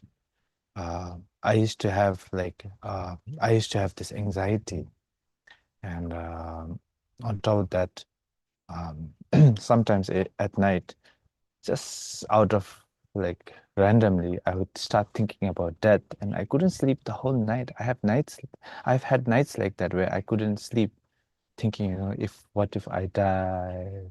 What will happen? For instance, we are so attached to so many things around us, the people we love, the things we like, even a cup of coffee, And when someone dies, it's okay, you get over it, right? Like only one person is leaving us. But you think about yourself, when you die, you have to leave everything that's around you. Everything around you. You cannot take anything except for your karma. Otherwise, you're leaving everything back. And can you imagine how at your deathbed, you're dying and you're not prepared and you're leaving everything behind and your friends, family surrounding you, and you look, and you cannot take anyone, and on top of that, no one can save you. So it is very important to know that we will die. This is a truth, right? This is a basic truth that we will eventually face. So we need to be prepared for that. So we need to think about that. I know it will make you scared. I know it will make you a bit anxious, but you get used to it, right? Thinking about that. And it will make you more enthusiastic and determined into doing the Dharma or practicing the teachings. It will push you. It should push you. Death should push you towards practicing. And then you will die. Eventually, we will all die. And now, the third thing is, so there are 3 points in the preliminary. First one is appreciating your state, which is the human being, the preciousness of human birth. The second one is impermanence and death, especially death,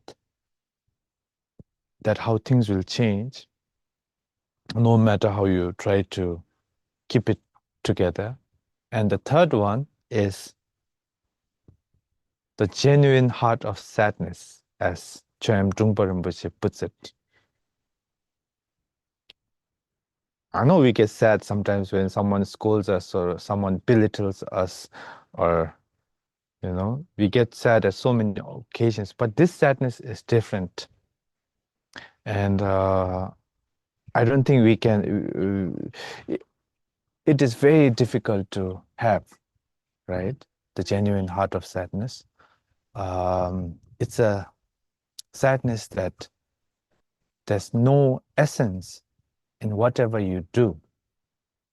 You know, as I was saying in the morning, you have to keep moving, right?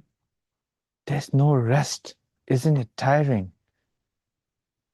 And you're moving through time, you're moving through emotions, you're moving through feelings, you're moving from places to places, and your mind has been doing that like constantly, and you have been like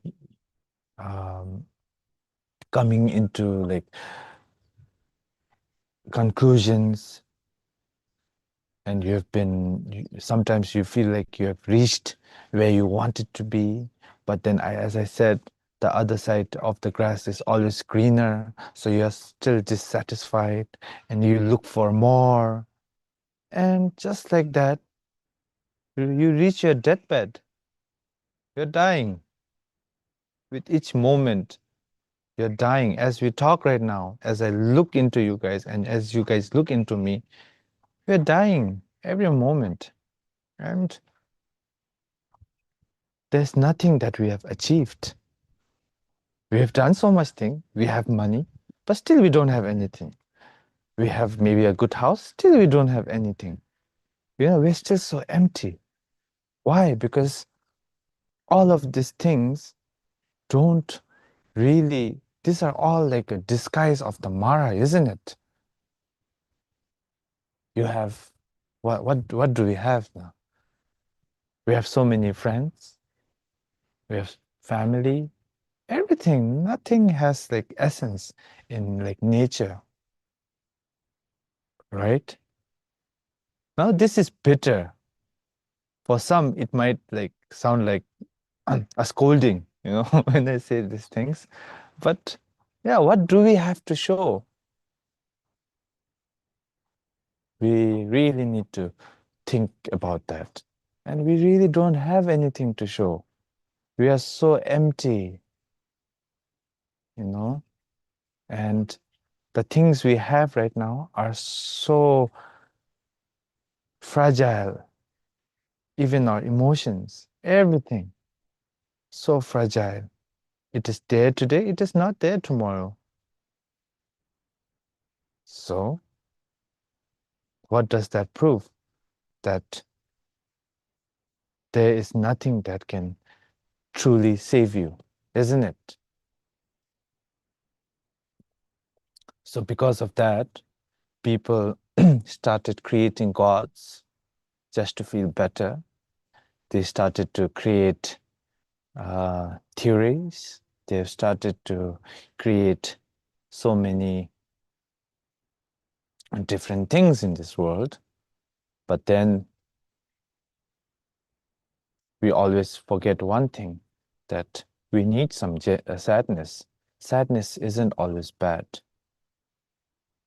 It is because that we look at sadness and disappointments and all these little depressions as something bad, that we create a duality between happiness, money, and all this as good. And this further confuses us and creates further problems, isn't it?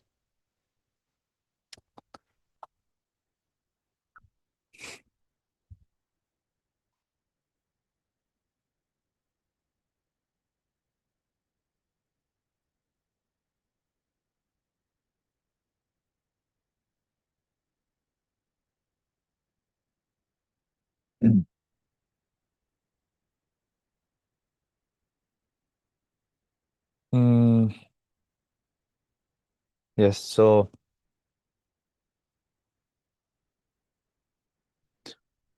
first is appreciating this precious human birth, but then again, how it changes. And thirdly is nothing really has essence or coherent happiness or existence. And that is explained perfectly by the Buddha in his first turning of the wheel, right? Dukkha. And I think for us right now, we are only able to see the dukkha of, and I think seeing dissatisfaction would be more like comfortable than seeing suffering, because suffering, most now we have made a, when I say suffering, there's an automatically something good, right? Suffering, there's happiness. But here, when I say dukkha, it's like no matter what, wherever we touch, what, no matter where we lay our eyes and hands on, everything is dukkha, right? But from our level, when we look at dukkha, I think it's the dukkha of the suffering, the first dukkha, which is very basic again. So these are all basic truths. So these basic truths, when you contemplate on these, it makes you more and more and more courageous and brave. All right. So this is the bad news. So it is you need bad news. Without a bad news, you cannot create the good news. Right? So these are all bad news. You have a human birth, you will die, everything is suffering. That's like such bad news, isn't it? And the suffering of suffering is like the least level of suffering we see, which is old age, birth, sickness, and death. That's the least one. But then if you move further, everything that changes is suffering. And if you go further, everything you see, everything you touch, everything you feel, everything is suffering. So that's the bad news. But the good news now is coming.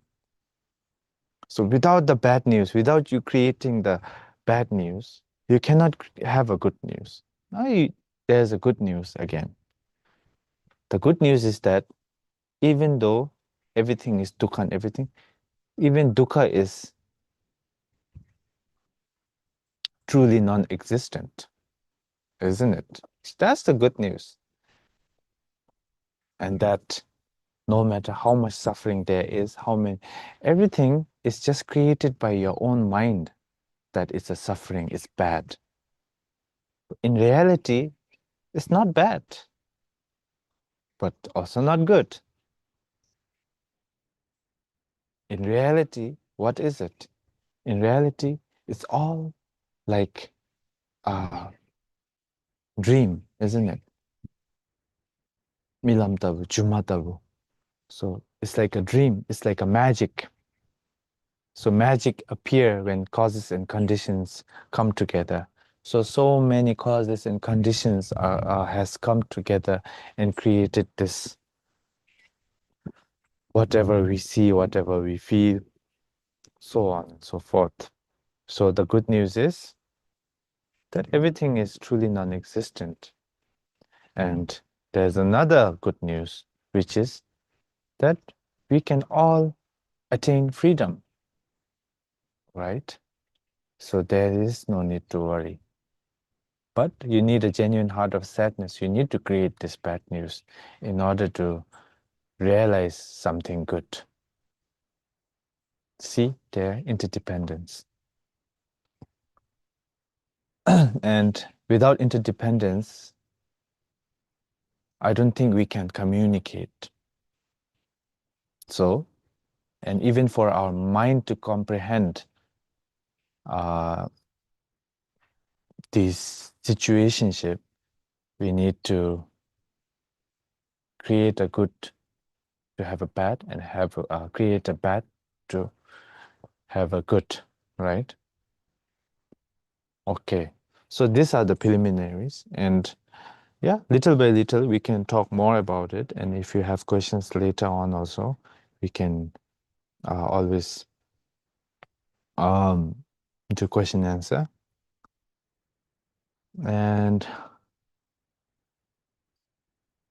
yes, acknowledgement is so important. So now let's talk a little bit about acknowledgement. So as I was saying, now I'm going everywhere. Please forgive me if I'm not making sense at all. All right? So I'm here, there, everywhere. But I'm trying to like bring everything together as much as I can. And yeah, please bear with me. And acknowledgement. So one cannot acknowledge one's uniqueness and one's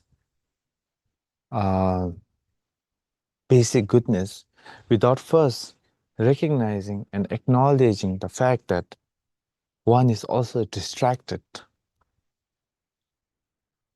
right?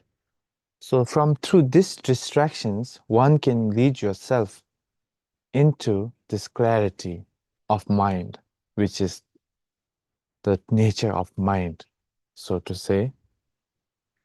And once one, so distractions, again, Shantideva, he comes with this beautiful verse that, you know, people who are always distracted are sitting on the fangs of emotions. Yeah. So when we are always distracted, we are easily sad. We are easily happy. We are easily, I don't know, we are not stable. We fluctuate all the time. So it's because of these distractions, because these distractions always disturbs us, no matter what. So now it is important to sometimes just be or just sit. And if you're standing, just stand. And take a time. You know, you don't have to like sit in a temple, go in a room. And as Rinpoche always advises us, that try to acknowledge every once in a while that you are distracted. And when you know you are distracted, you are not trying to stop your distraction. You're just acknowledging it. Like for instance, when we sit for meditation, you don't sit with a sadness. You should not sit with happiness. What you do is you have to sit with a very relaxed state of mind. You know, very relaxed. And in order to do that, you can breathe in and breathe out some, like maybe 21 times, if possible. Heavy breaths. And if you want it, if you don't have like the energy to do 21, maybe 3 times. You know, like breathe out from your mouth if it makes you more relaxed. So there are so many methods. You can follow whichever method inspires you the most. And once you sit or stand or you're walking, when you're feeling relaxed, sometimes you're just distracted from nowhere. You're just thinking about, I don't know, for instance, you're thinking about a bottle of water, and the next moment you realize that you're suddenly thinking about the Strait of Hormuz or whatever, right? The water, the river, things like that. Your mind just wanders off. So the moment it wanders off, just know it, just acknowledge it. And that itself is like enough. And then and then the moment you know your thoughts, what happens is it comes back. It automatically comes back. You don't have to pull it back. You don't have to stop it. Just know it and it's there, right? So maybe from tomorrow morning, we'll try to do that. Just looking at our thoughts, just acknowledging our thoughts, right? And I think that will be the base for our mindfulness. And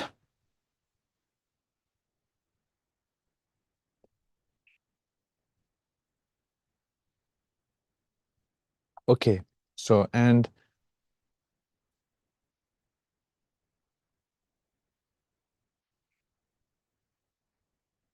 what we have talked about this morning is especially the mind.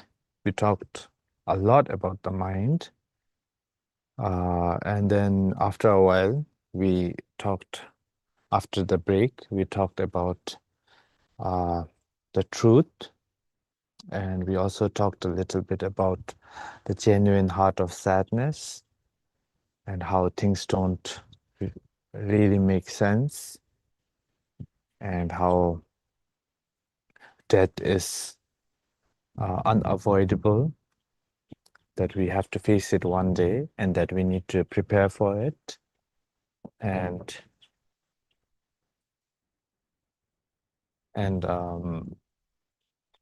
this is the preliminary. And we have talked about appreciating our being, right? Our sense of being, the advantages we have.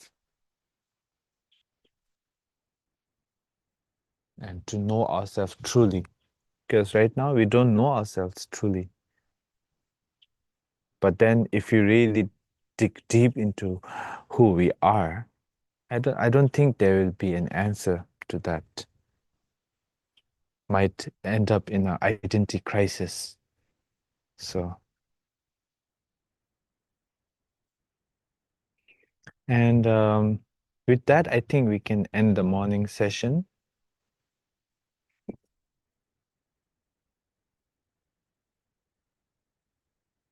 Is that all right? Should I keep going? Up to you, Rinpoche. Would you like to open the space for questions? Yes. Or Yes. okay. But then it's okay. Yeah, please, if you have questions. So if you have questions, if you can just raise your virtual hand, and then we'll take it in a sequence. And it would be nice that you can ask it live to Rinpoche, so we can all see you and get the response. Or else, if the option is, you can type it in the chat as well. So anybody who has questions can.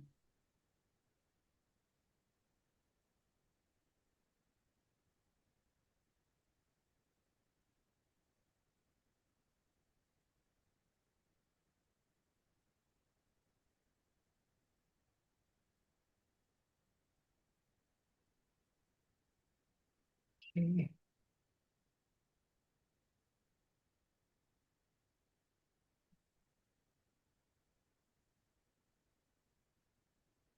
Okay, so there's a question from Arijit has raised his hand, and then we'll go to the Chinese.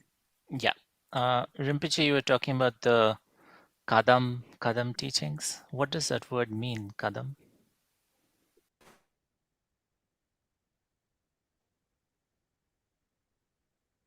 Ka means the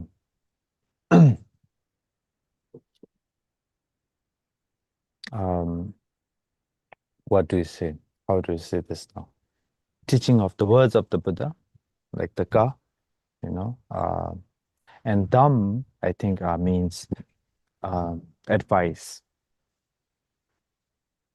So the advice from the teachings of the Buddha. Thank you.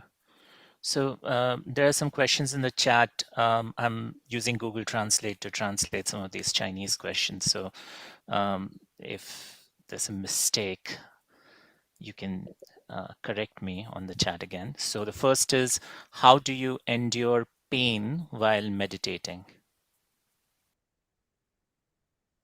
How do you endure? You don't endure anything. You just let things be. Right? Is that from Chinese? I think you're translating it wrong. It's very likely. So someone who can translate that and put it in the chat in English, that would be nice.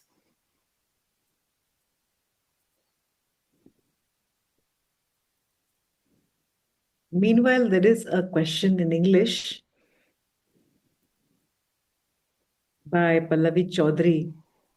Should I read it, Rinpoche?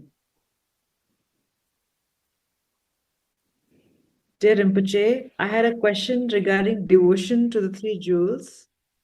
Devotion requires thought. So is that thought not a distraction as well? That's a very, very good question. Because I also used to think a lot, there are so many good thoughts. Should I also stop having thoughts? But then for devotion, I don't think, of course, to reach that level of devotion, you have to go through many thought process. But devotion itself is more like a emotion and a feeling more than thoughts, you know. So for instance, there are like 3 types of devotions, right?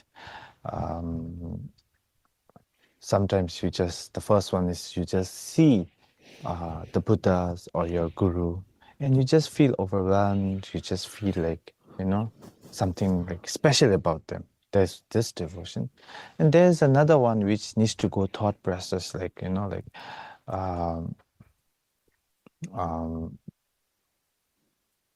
thought process, like thinking about like what we did in the morning, you know, thinking about the whole qualities of the Buddhas, Bodhisattvas, and the Dharma, and going for devotion.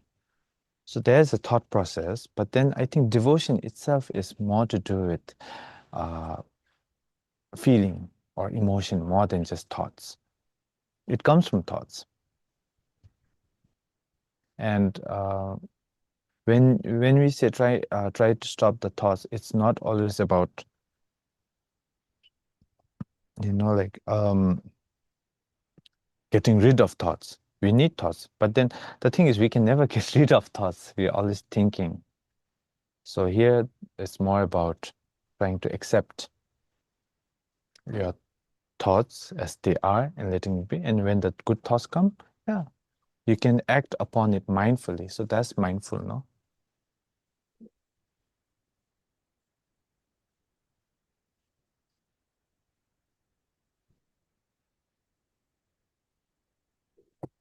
Okay, the translation about of the question about pain.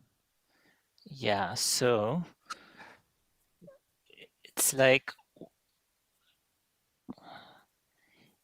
sorry.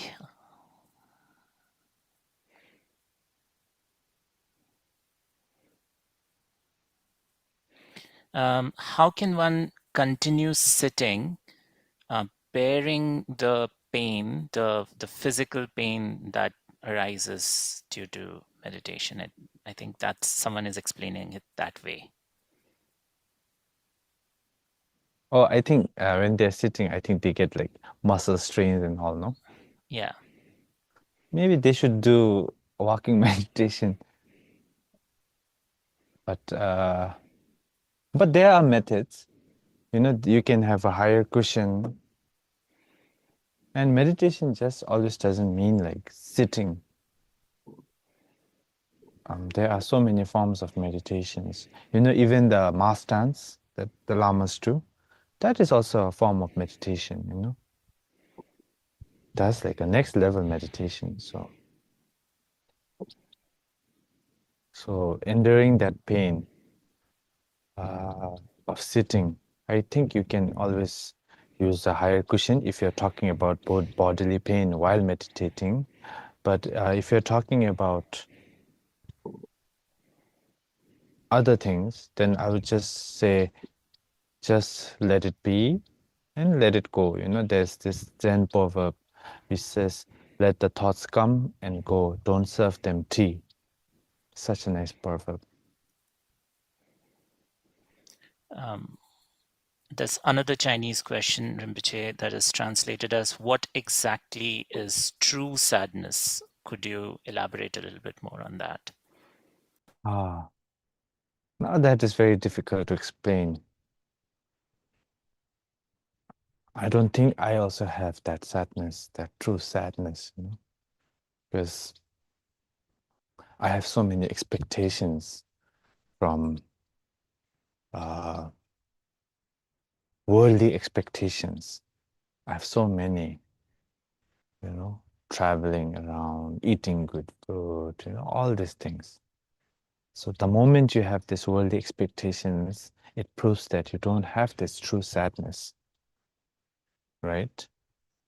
Of course, you can travel and all. I'm not saying not to travel and all, but I think expecting it, you know, like really wanting it, like genuinely, like wanting to travel to places like maybe Europe or maybe Thailand, you know, like genuinely like wanting, like I have to go. I've never been there.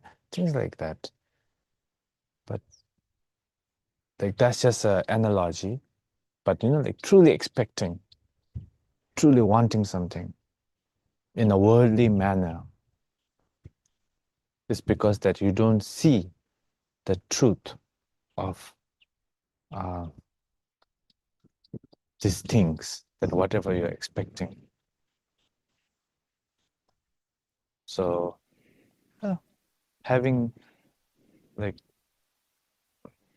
I guess that can define true sadness, but then you can never define true sadness with just words, can you?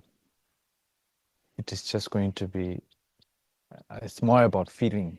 So I think the feeling of not having any expectation from the world anymore, you know, like in a worldly manner anymore. So that can be true, genuine sadness. There's a question from YouTube, and then I'll come to Tara, who has a hand raised. Sometimes the fear of death comes from the pain people will go through the process of death, not even death itself. So will this pain be cured by just by seeing it as it is? I don't know if it will be cured, but it will make things much easier and much better, right? And since we are all sentient beings, since we are all suffering, and since we are not yet liberated, I don't think it will be like completely cured or we'll feel completely better. But the moment we start accepting it, it is easier.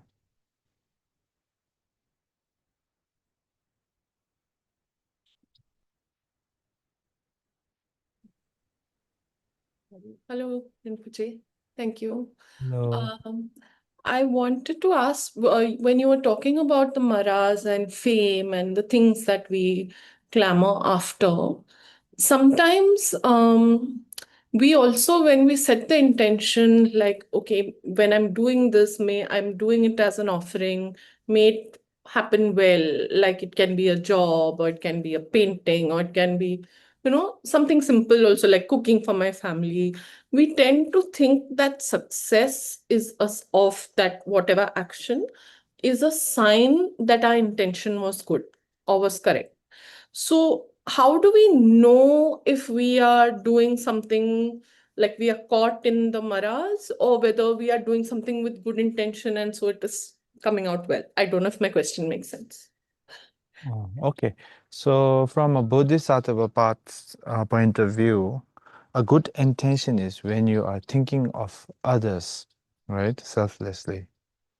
And when you're stuck in a mirage, it's when you're being selfish, right?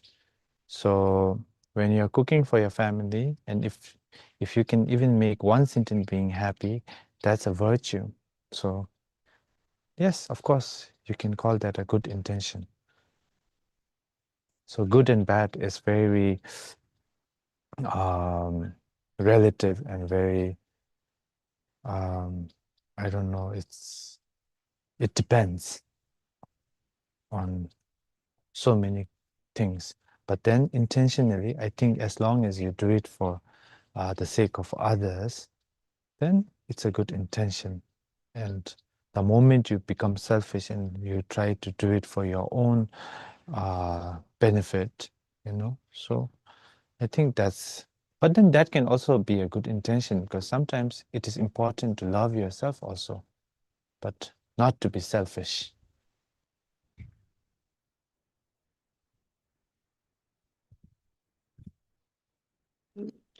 Sorry, just one more follow-up then. So is accumulating merit also a selfish intention?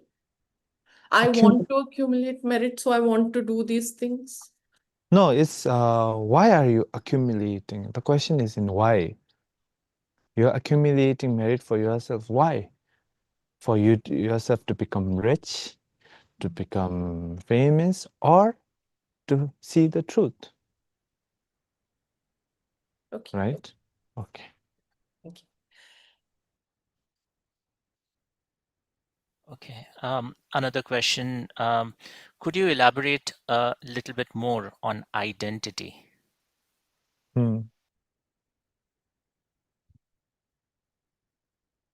I don't think there's nothing much to elaborate on identity, because as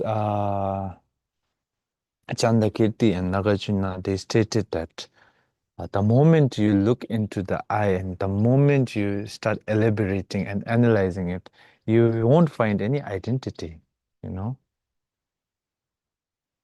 right? So you just have to leave it as it is, saying that this identity comes from coming together of many causes and conditions, right? To create Arijit, like for Arijit, the identity of Arijit, for you, see so many emotions, so many feelings, so many backgrounds, your childhood, everything has to come together to create the person you are right now. But in a year, that might also change, right? And and this is a very good example of how truly non-existent things are. How I see you, others won't see you, If 100% people are looking at you, we will have different ideas about Arijit, 100 different ideas about who Arijit is, what Arijit is. This proves that, the Arijit is truly not like existing. It's just a name given to all these body parts, all these feelings, all these things coming together, right? And we just have to leave it at that, saying that that is Arijit. But if you go further, you'll never find Arijit.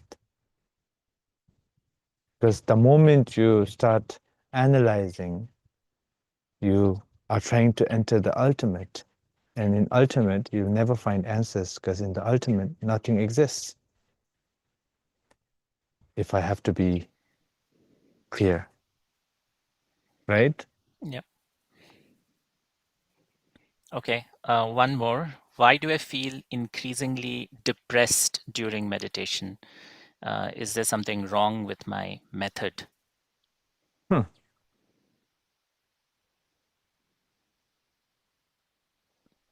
That's you. Someone is asking. Oh, okay.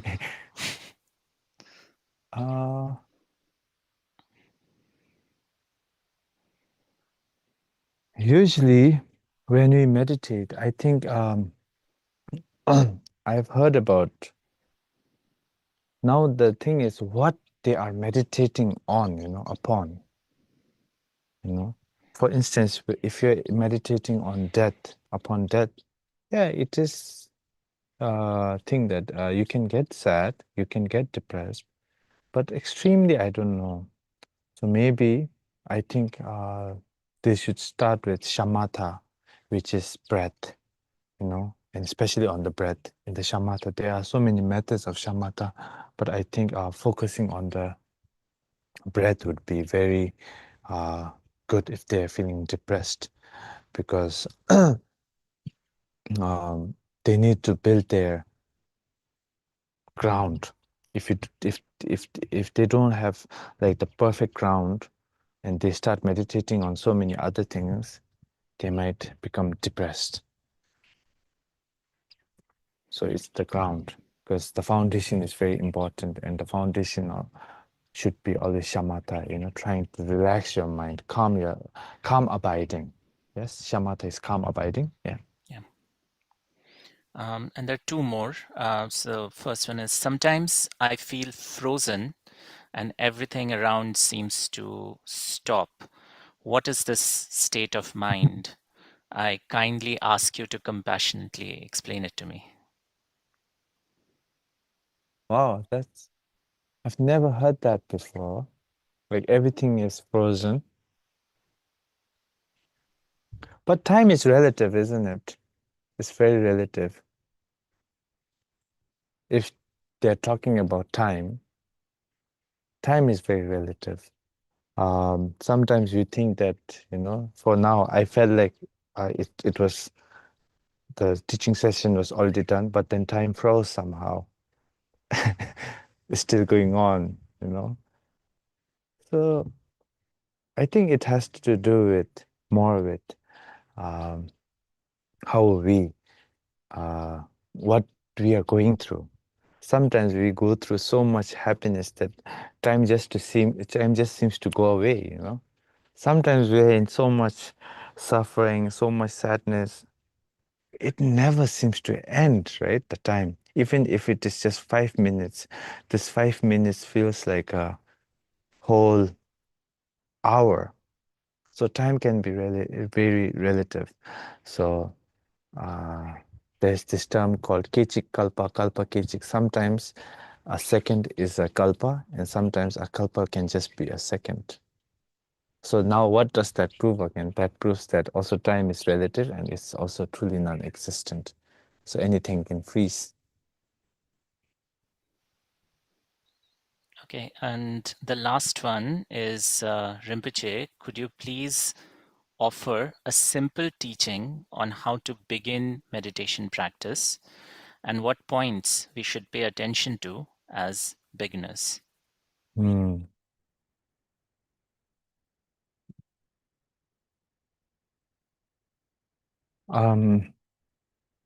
Most of the teachings on shamatha are mostly based on calm abiding. And for beginners, I think calm abiding is very important in order to move on to the next stage of vipassana, right? And calm abiding is mostly to do with focusing on one point while your mind or your emotions are in a calm state, in a calming state. So the first thing, the most important thing one needs to do is to, before meditating, starting the meditation, one needs to be relaxed, like in a calm state, like as if, like tomorrow, is Saturday, and at Friday night you feel so nice, right? You feel so relaxed because you don't have to go to office, isn't it?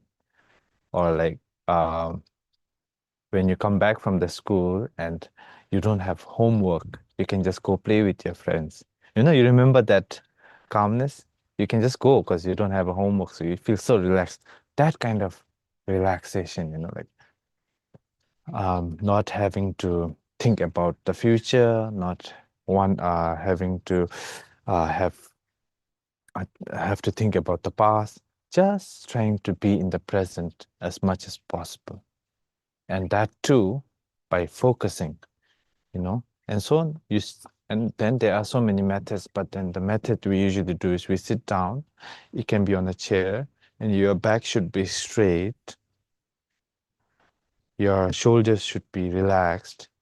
And your eyes should be pointing towards wherever your nose is pointing. Your head should be a bit bowed down, not too much. And then your hands, you can keep them in any posture. But I read, Shunri Suzuki, Zen Mind, Beginner's Mind. Yeah, I think you should read that, whoever asked that question. So he talks about your palm like this, keeping it like this, and thinking of keeping it not too closed or not too apart, as if there is a feather in between, just keeping that. And then what do? Then you have to look for a focus point. If you want your focus point to be a Buddha statue, you can keep a Buddha statue and then look at the Buddha statue. And if you want to concentrate on the breath, then you look at your nose tips and just point down and just concentrate and focus on your breath. And with that, you breathe in and you breathe out. And then your minds, it will go away and you forget about your breath. You'll totally forget about your breath. And again, the moment you forget about the breath, the moment you realize that you're distracted, just come back to your breath. You don't have to stop your thoughts. The moment your thoughts, it stops you from knowing your other thoughts, the process. And later on, you realize you're so distracted, but you don't know. So just let your thoughts be. And meditation is not a one-time thing, right? So meditation, and the Tibetan word usually is gom, right? Gom means getting used to. So it's not a one thing. Getting used to takes time. So with that, just sit and you can focus on your breath. Going out, coming in, going out, coming in a relaxed state. And you should not meditate for more long than, if you're a beginner, 10 minutes. And I would suggest like 5 to 6 minutes at the maximum. But then do it many times in a day, maybe 3 or 4 times in a day, in the morning, in the before dinner, before sleep. And I heard that meditating before sleep actually benefits your sleep very much. It triggers something in your mind to make you feel very relaxed and you can feel asleep. Okay? Okay. There's one last one on YouTube if you want to take it now, or we can do it. Okay, last one. Yeah. And then if there is more, we can keep it for evening. Yeah. So this is, when I meditate, I don't know why I feel that I'm afraid that I'm wasting time. It really annoys me. And could you give me some suggestions? Gosh, you're not wasting your time. You're actually investing your time into like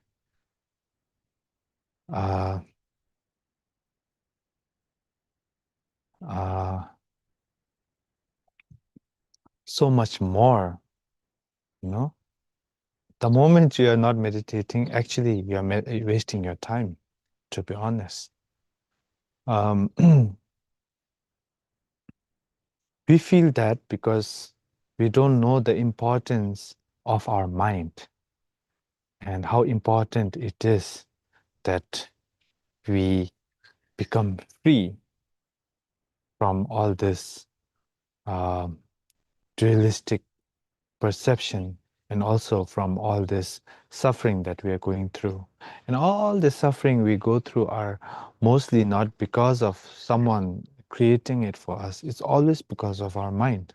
We talked about this like the whole morning. So it is always our mind creating these problems again and again. And we are always stuck again and again. And we are always dissatisfied. And when you look into it, why? You come to one point, which is, it is all because of this mind, right? And the moment you tame this mind, everything will just come into its own place where it needs to be. Shantideva said, semdi chikpo tulwa yi, like just taming this mind alone, you will be able to tame everything around you. So you're not wasting your mind. You're actually doing a very good service to yourself, great service to yourself, and helping yourself, and loving yourself, caring for yourself. And it is very important to love yourself and care yourself. And what more care and love can you give for yourself than trying to truly know yourself? Right? Okay. Thank you, Rinpoche. That's all for now. We'll take a break now for 2 hours. Is that Yes. good? So we come back around 2:30, Rinpoche. 2:30 India time. 2:30 India time. Okay. I'm getting so confused here. Bhutan time and India time. Okay. Thank you. Thank Thank you. You. Thank you. There's a participant, Pema Chodan. We've noted your question. We will ask it in the evening. I hope that's okay. See you, everybody. See you at 2:30. The Zoom will stay on. I'll pause the live stream on YouTube and restart it after 2 hours.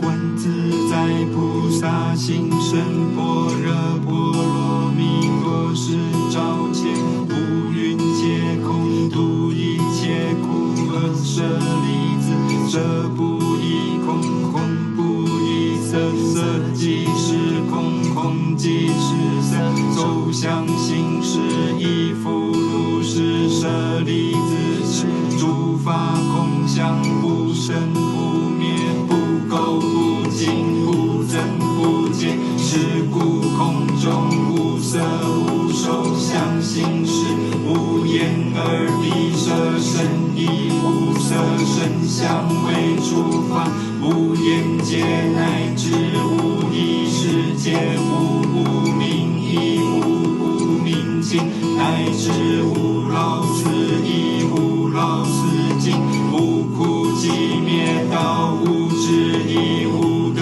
亦无所得故，菩提萨埵依般若波罗蜜多故，心无挂碍，无挂碍故，无有空故，远离一切颠倒梦想，究竟涅槃三世诸佛依般若波罗蜜多故，得阿耨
行识，无眼耳鼻舌身意，无色声香味触法，无眼界乃至无意识界，无明亦无明尽，乃至无老死亦无老死尽，无苦集灭道，无智亦无得亦无所得故，菩提萨埵依般若波罗蜜多故，心无挂碍故，挂碍故无有空故，远离一切颠倒梦想，究竟涅槃三世诸佛，依般若波罗蜜多故，特阿耨多罗三藐三菩提故，知般若波罗蜜多是大神咒，是大明咒，是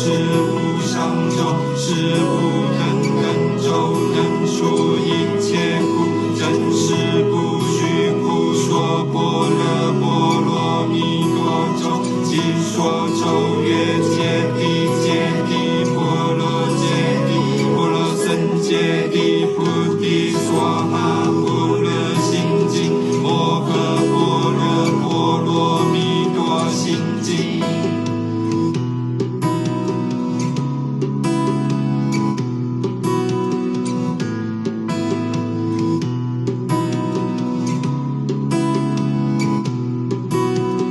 观自在菩萨行深般若波罗蜜多时，照见五蕴皆空，度一切苦厄。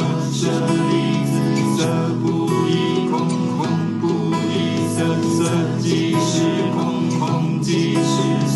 受想行识亦复如是。舍利子是诸法空相，不生不灭，不垢不净，不增不减。是故空中无色无受想行识，无眼耳鼻舌身意，无色声香味触法，无眼界乃至无意识界，无明亦无明尽，乃至无老死亦无老死尽，无苦集灭道，无智亦无得亦无所得故，菩提萨埵依般若波罗蜜多故，心无挂碍故，挂碍故无有空故，远离一切颠倒梦想，究竟涅槃三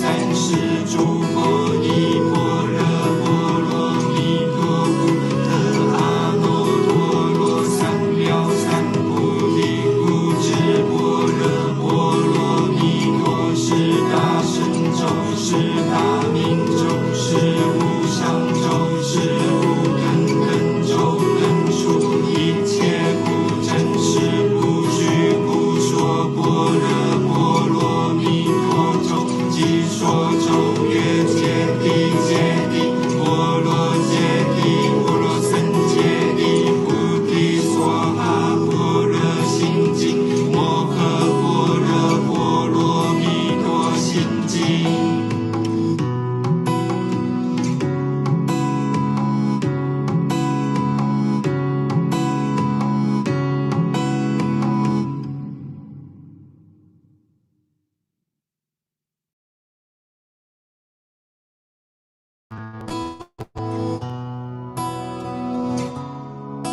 般若波罗蜜多心经。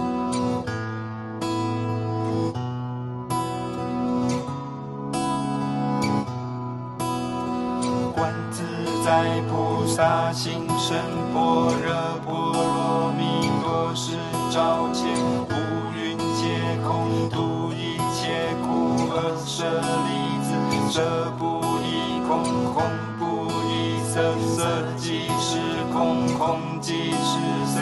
受想行识亦复如是。舍利子，是诸法空相，不生不灭，不垢不净，不增不减。是故空中无色无受想行识，无无眼耳鼻舌身意，无色声香味触法，无眼界乃至无意识界，无无明亦无无明尽，乃至无老死亦无老死尽，无苦集灭道，无智亦无得亦无所得故，菩提萨埵依般若波罗蜜多故，心无挂碍无挂碍故，无有空故，远离一切颠倒梦想，究竟涅槃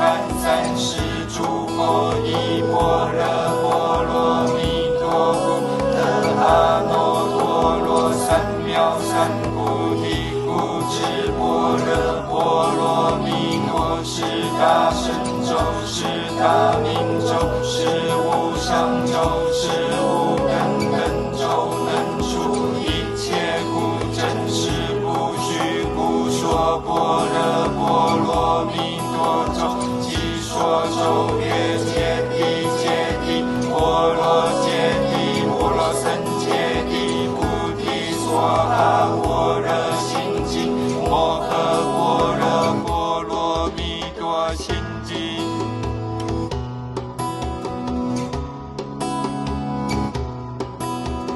观自在菩萨行深般若波罗蜜多时，照见五蕴皆空，度一切苦厄舍利子，这不异空，空不异色，色即是空，空即是色，受想行识亦复如是，舍利子是诸法空相，不生不灭，不垢不净，不增不减，是故空中无色无受想行识，无眼耳鼻舌身意，无色声香味触法，无眼界乃至无意识界，无无明亦无无明尽，乃至无老死亦无老死尽，无苦集灭道，无智亦无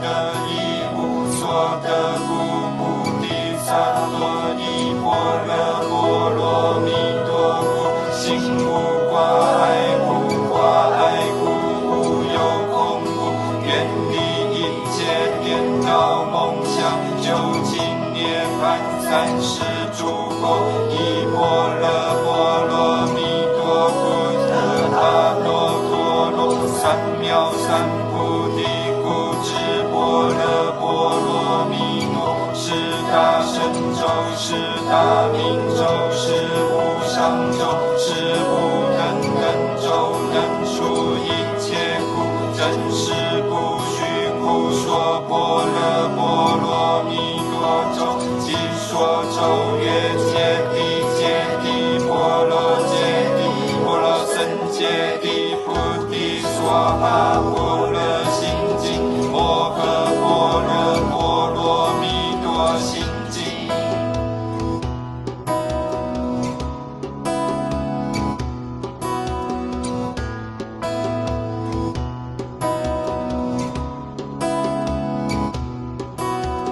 观自在菩萨行深般若波罗蜜多时，照见五蕴皆空，度一切苦厄舍利子，色不异空，空不异色，色即是空，空即是色，受想行识亦复如是，舍利子是诸法空相。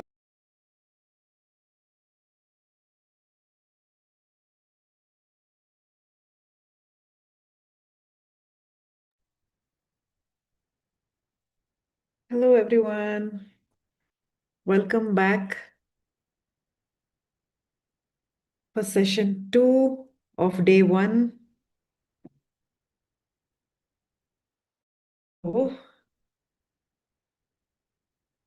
maybe a minute so that everybody can arrive. Just give 1 minute more and then we can start the session.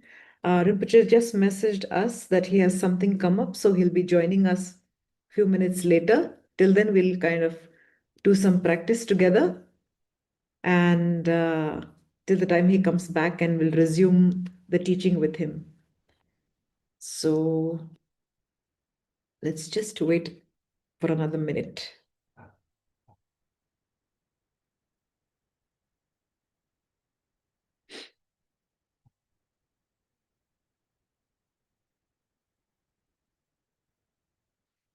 Okay, so Rijit, if you can help us with the text. So we'll be displaying the text on the screen and we can recite along.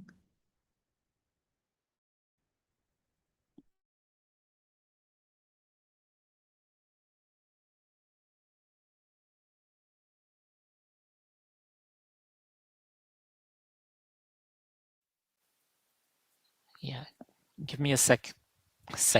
I will put the text on the chat as well so that the Chinese and the Vietnamese audience can also follow along. Okay.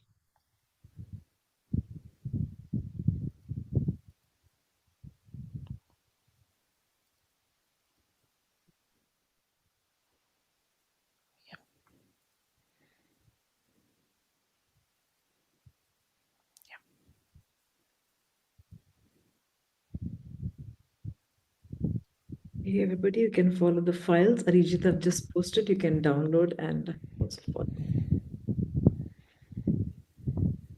We'll start with a wonderful prayer and you can just recite along. The Great Praise of the 12 Acts of the Buddha by Arya Nagarjuna. With skillful means and compassion, you were born in the Shakya clan. Unconquerable by others, you vanquished Mara's hordes.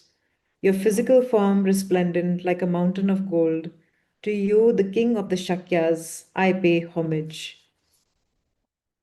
You I shall praise who first awakened the mind of enlightenment, then completed the accumulations of merit and wisdom, and now in this age, through the vast sway of your actions, have become the Lord and protector of living beings. Homage to you, having taught the gods, knew the time had come to tame the human world, and descending from the god realm like a great elephant, foresaw the family of your birth and entered the womb of Maya Devi. Homage to you, Prince of the Shakyas, born after 10 months in the auspicious Lumbini Grove, where Brahma and Indra revered you, your supreme marks, proving you were destined to be enlightened. Homage to you, lion among men, in all your youthful vigor, displaying your prowess in the games at Angamagadh, where you triumphed over the proud contestants, so that not one could stand as your rival. Homage to you, who, to comply with worldly convention and avoid all misdeeds, took on a queen and courtiers, and by acting with such skillful means, so you ruled the kingdom. Homage to you, who saw that samsara is wholly futile, renounced the life of a householder, and traveling through the sky, ordained yourself before the Vishuddha Stupa. Homage to you, who intent on preserving till enlightened, persevering for 6 years, practiced austerities on the banks of the Nairanjana, and taking diligence to its ultimate perfection, attained the supreme samadhi. Homage to you who, seeking to make meaningful all your efforts made throughout beginningless time, sat unmoving in the Vajra posture beneath the Bodhi tree in Magad, and awakened into true Buddhahood, attaining perfect enlightenment. Homage to you who, in your compassion, gazed at once upon living beings, then turned the wheel of Dharma in sacred places like Varanasi, and established disciples in the three vehicles. Homage to you who destroyed evil-minded opponents by defeating the 6 teachers of the Tirthikas, Devadatta and the rest, as well as the Maras in Varanasi. You were the mighty sage victorious in battle. Homage to you who performed great miracles in Shravasti, unmatched in their splendor in all the three realms, and through the offerings made by gods, humans, and other beings, caused the teachings to prosper and increase. Homage to you who, to spur the lazy on to the Dharma, left your body through immortal and like a Vajra, though immortal and like a Vajra, and passed into Parinirvana in the pure abode of Kushinagar.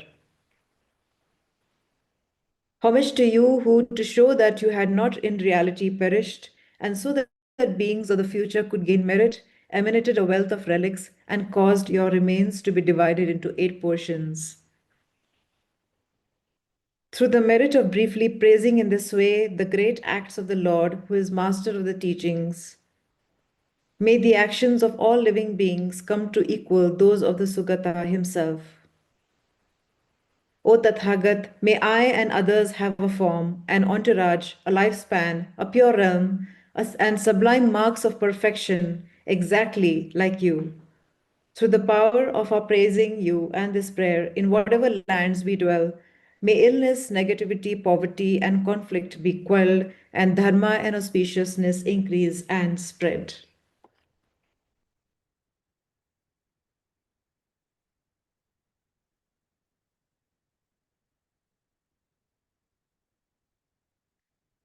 So this was one of the prayers selected by Rinpoche for us to recite. And there's one other one which is very beautiful, wholeheartedly, that we confess our downfalls, basically following the footsteps of the Bodhisattva's way of confessing downfalls. All sentient beings always take refuge in the Guru, take refuge in the Buddha, take refuge in the Dharma, and take refuge in the Sangha. Homage to the Blessed One, the Tathagat, the Arhat, the complete and perfect Buddha Shakyamuni. Homage to Vajra Conqueror, homage to Blazing Jewel, homage to Sovereign King of Nagas. Homage to Leader of Heroes, homage to Glorious Joy, homage to Flaming Jewel, homage to Exquisite Moonlight, homage to Meaningful to Behold, homage to Jewel Moon, homage to Stainless Glory, homage to Glorious Benefactor, homage to Brahmana, homage to Gift of Brahma, homage to Water Deity, homage to God of the Water Deities, homage to Glorious Goodness, homage to Glorious Sandalwood, homage to Infinite Majesty, homage to Glorious Splendor, homage to Glory without sorrow, homage to Sun without craving, homage to Glorious Flowers, homage to the Tathagat, Splendor of Brahma, True Knowing. Homage to Glorious Wealth, homage to Glorious Mindfulness, homage to Renowned Glory, homage to victory over King Indra's banner, homage to glorious hero, homage to perfect victor in battle, homage to transcendent victory, homage to glorious one appearing to all, homage to courageous lotus jewel, homage to the Tathagat, the Arhat, the complete and perfect Buddha, lotus jewel steadfast like the king of mountains. May you and however many other blessed ones, Tathagats, Arhats, complete and perfect Buddhas there are, living and dwelling in all the world systems, in all directions, all you blessed Buddhas, please pay attention to me. In this life and all my other lives, circling from one form of samsaric existence to the next throughout beginningless time, whatever wrongs I may have done or caused other to do or have rejoiced in, whatever possessions of stupas, possessions of the Sangha, or possessions of Sanghas dwelling in all directions, I may have appropriated, caused others to appropriate, or rejoiced in the appropriation of,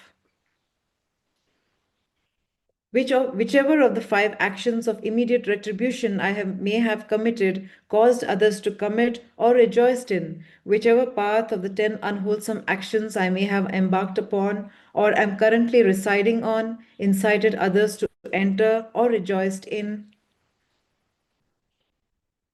whatever karmic veils I may have developed that would lead to the hells, or to the animal realm, or to the land of the pretas, or to birth in border regions, or amongst barbarians, or amongst the long lived gods, or that would lead to incomplete sense faculties, or holding wrong views, or to not rejoicing at the advent of a Buddha, all of these I confess in the presence of the blessed Buddhas who are aware, who observe, who are witnesses, who are authorities, who know and see. I admit them and do not conceal them, and I make a vow to refrain from them henceforth.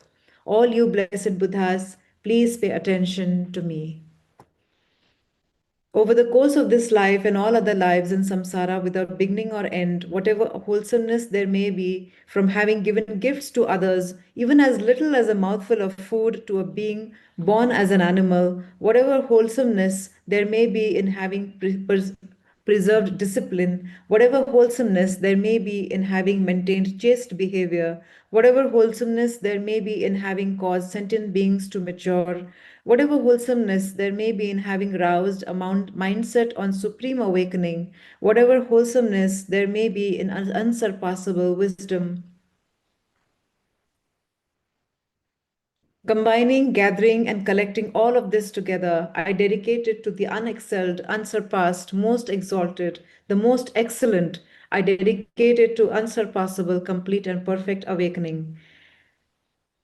Just as past blessed Buddhas have dedicated, and just as future Buddhas, blessed ones, will dedicate, and just as the Buddhas, blessed ones of the present in all directions are dedicating now, I also fully dedicate in the very same way. I confess each and every misdeed. I rejoice in all goodness. I request and pray to all the Buddhas to teach and remain in samsara. May I attain sublime, supreme, unsurpassed wisdom, supreme among humans, victors now present, those of the past and those yet to come. Your praiseworthy qualities are boundless like the ocean. With folded palms, I take refuge in you.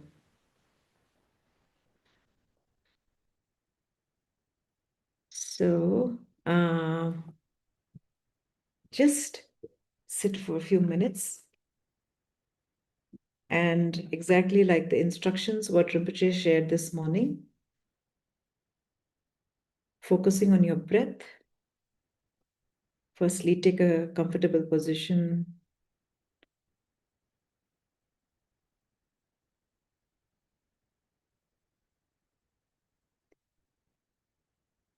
And if your mind gets distracted anywhere, just coming back to the breath.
Okay, we can take a minute break and then we can do another round of few minutes.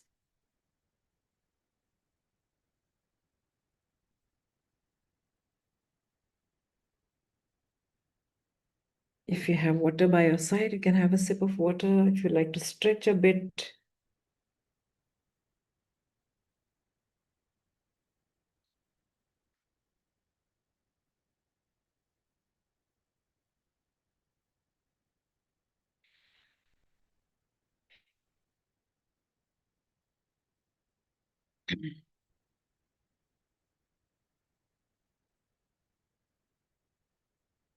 Okay, on that note, let's come back to the posture. We'll do a few minutes more. Comfortable posture, upright back. And again, focused on your breathing. And if your mind gets distracted, you come back to the breath. Start.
Okay, thank you, everyone.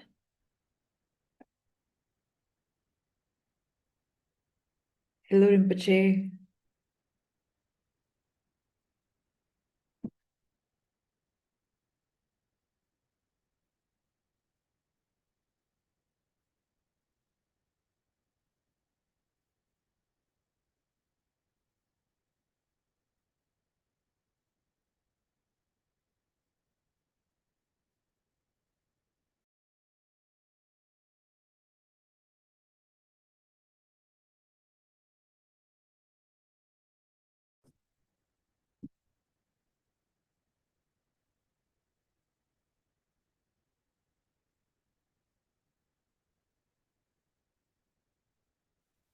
Hello, Rinpoche. We Oh, sat in. hello. I'm so sorry for being late. Something suddenly came up. All right, we sat in meditation for some time and we read the praise of the Buddha by Nagarjuna that you had shared and the Bodhisattva's confession of downfalls. Oh, okay. So now what is next? It's over to you. Okay, so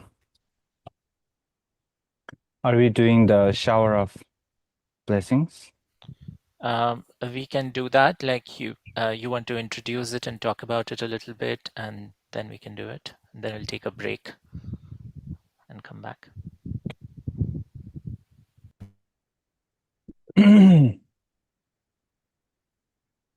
So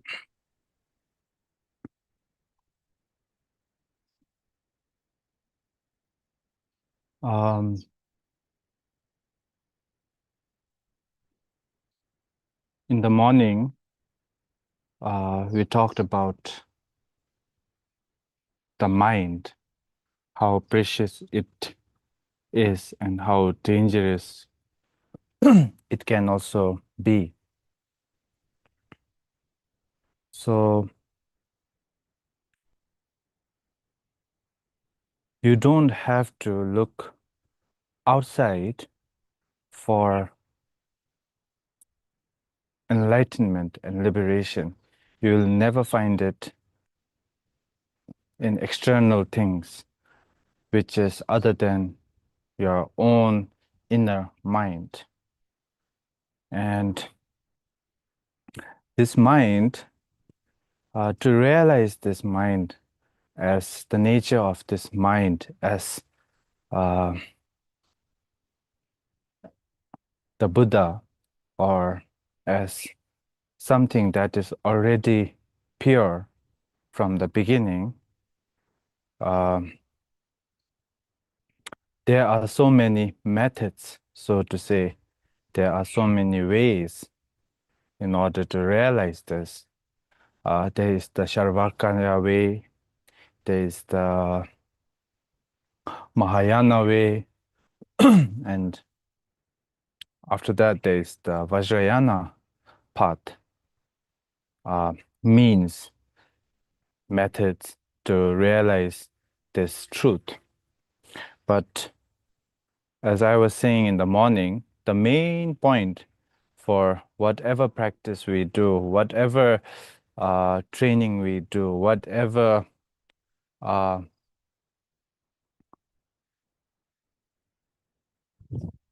teachings we get, at the end of the day, it is only for one purpose. It only serves one purpose, and that is to see this truth. And when I say seeing the truth, it doesn't mean that the truth is something mythical or something very unique, something out of the box thing, you know. This truth can be so ordinary. It is very ordinary. It's just that we don't see it as it is, because we always end up creating so many obscurations towards seeing this truth or seeing things as they are, you know. So when I say the truth, or when I say that everything lacks coherent existence, it is not something made up. This is actually the case. This is the actual case in reality. Everything lacks coherent existence, but we don't see that as it is because of mainly because of how we look at the world, because we look at the world with a dualistic perception of a subject and an object, and because we grasp to a self, we grasp to this subject as me, my, and because of that, we often fail to see things as they are. So now, in order to see things as they are, there are so many methods. And especially in the Vajrayana, there are so many methods. In the Vajrayana especially, it is very vast, the methods or the means to realize this truth.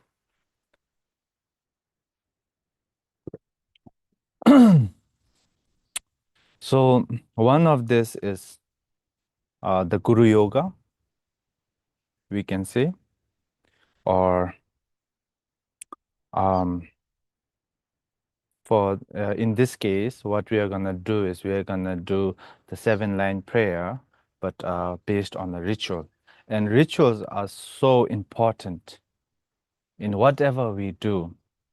Ritual doesn't exactly mean that you sit and you have a you make a, I don't know what do you call that, offering torma, or and have a big drum and a bell. You don't really need that. Ritual is a way of doing things, right? So especially the Vajrayana rituals, most of it is based on a person's lifestyle from morning to night when he goes to sleep or when she goes to sleep. So this sort of things.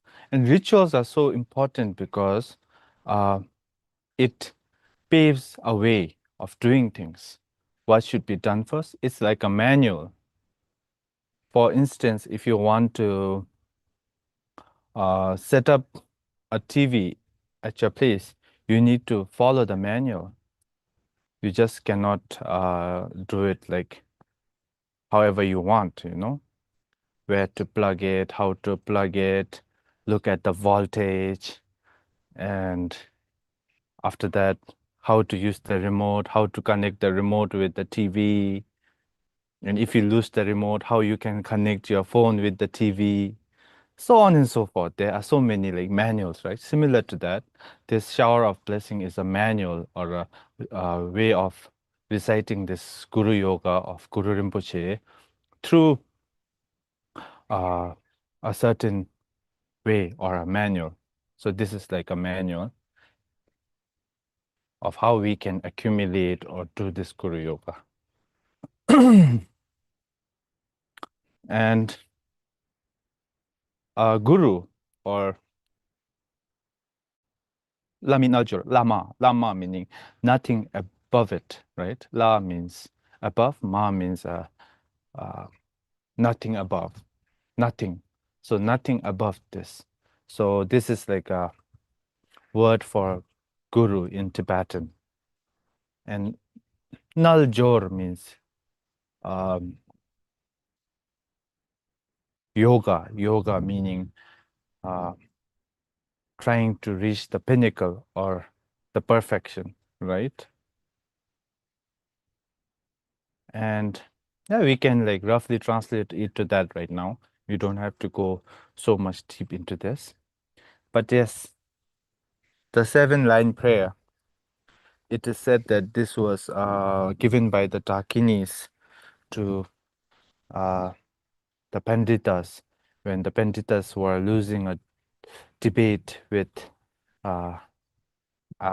back then there were so many Indian schools, especially in the Hindu, like so many Hindu schools. So they were losing debate, and they didn't know what to do.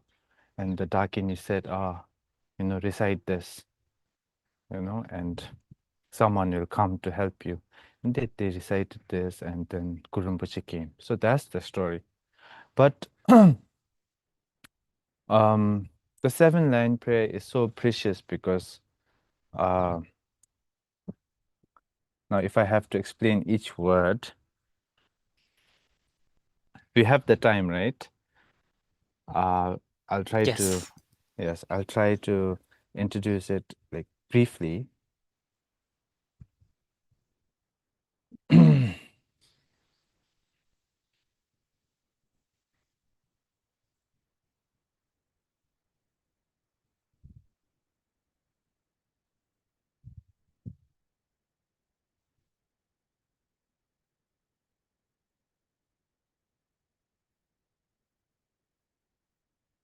So, Hung Ujen Yulgin Nubjang Sam. Hung. Hung is the syllable of mind, no?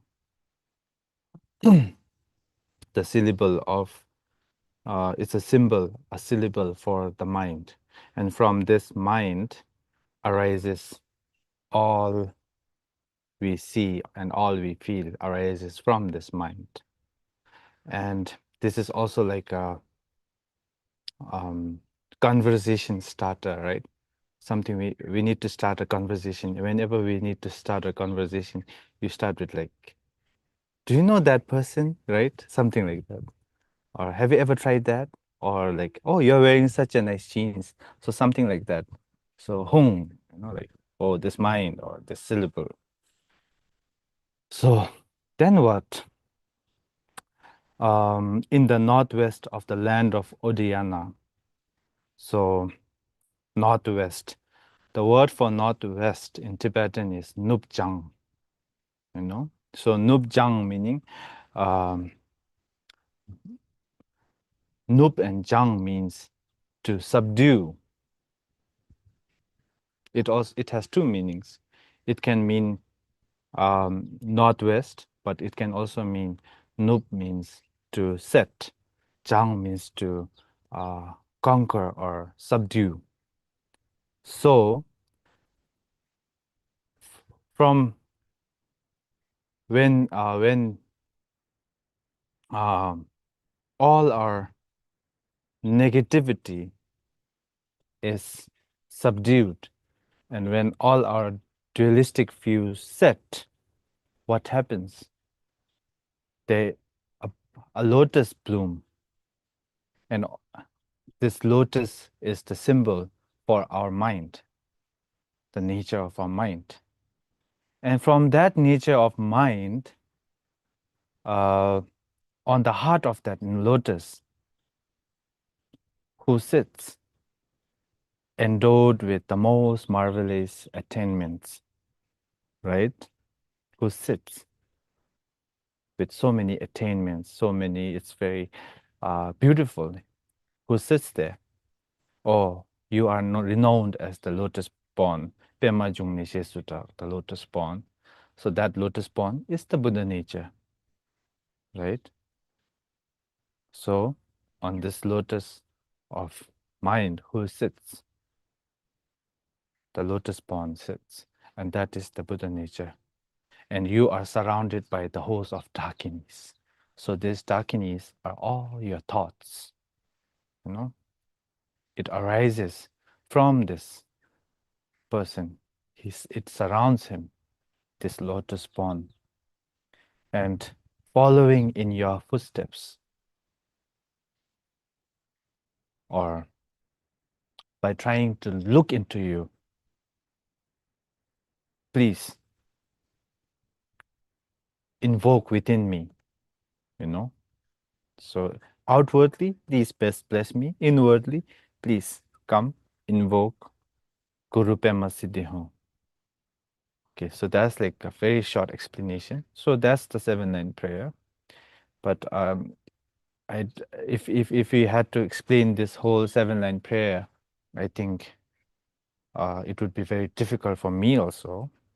And I think it would be very difficult to understand And there's a whole book written by Mipham Rinpoche, The White Lotus, on the 7-line prayer. And it's like a whole book on the 7-line prayer, just the commentary. And there's a whole book by Jabje Tungse Tilin Norbu Rinpoche, The Soul Panacea. And it's such a wonderful book. And before, when I used to read it like a normal book, I never understood it, you know. After like maybe few 20, 30 pages, I felt like, what am I even reading? You know, what is this? Talking about Dakinis, what? So like, you know, you need a higher level of understanding too. And to have this higher level of understanding, when I say higher level of understanding, it doesn't mean that you have to be like very academically educated. Even they don't get it sometimes. So to have this understanding, I think the most important thing is to have devotion and to have aspiration, you know.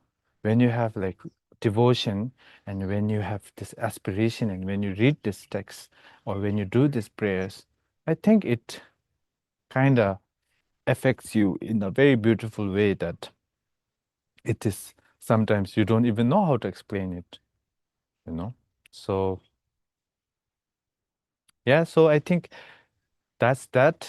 And we'll do some Guru Yoga, I guess. And when you do it, the least you can think of is that Guru Rinpoche is none other than your own mind. And Guru Rinpoche is none other than your Buddha nature. It resides within you, on top.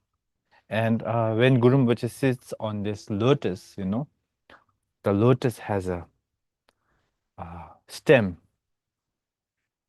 Because if we didn't have a base, if we don't have a base of something, we might float around and we might even start going crazy, bananas.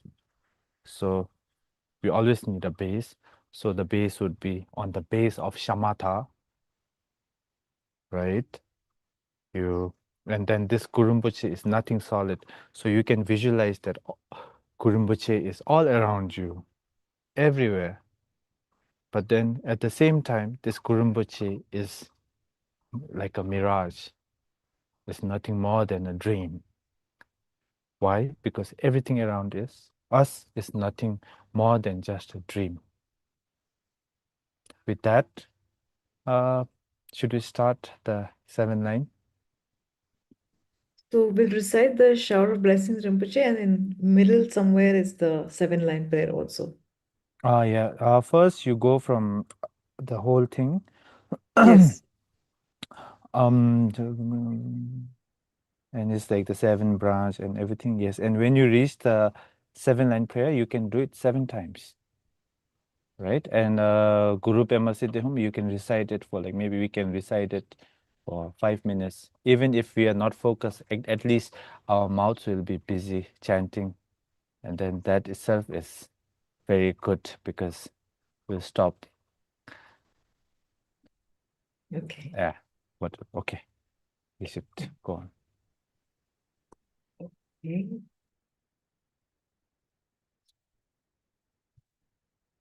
So I hope everybody can see the screen, so you can just read along.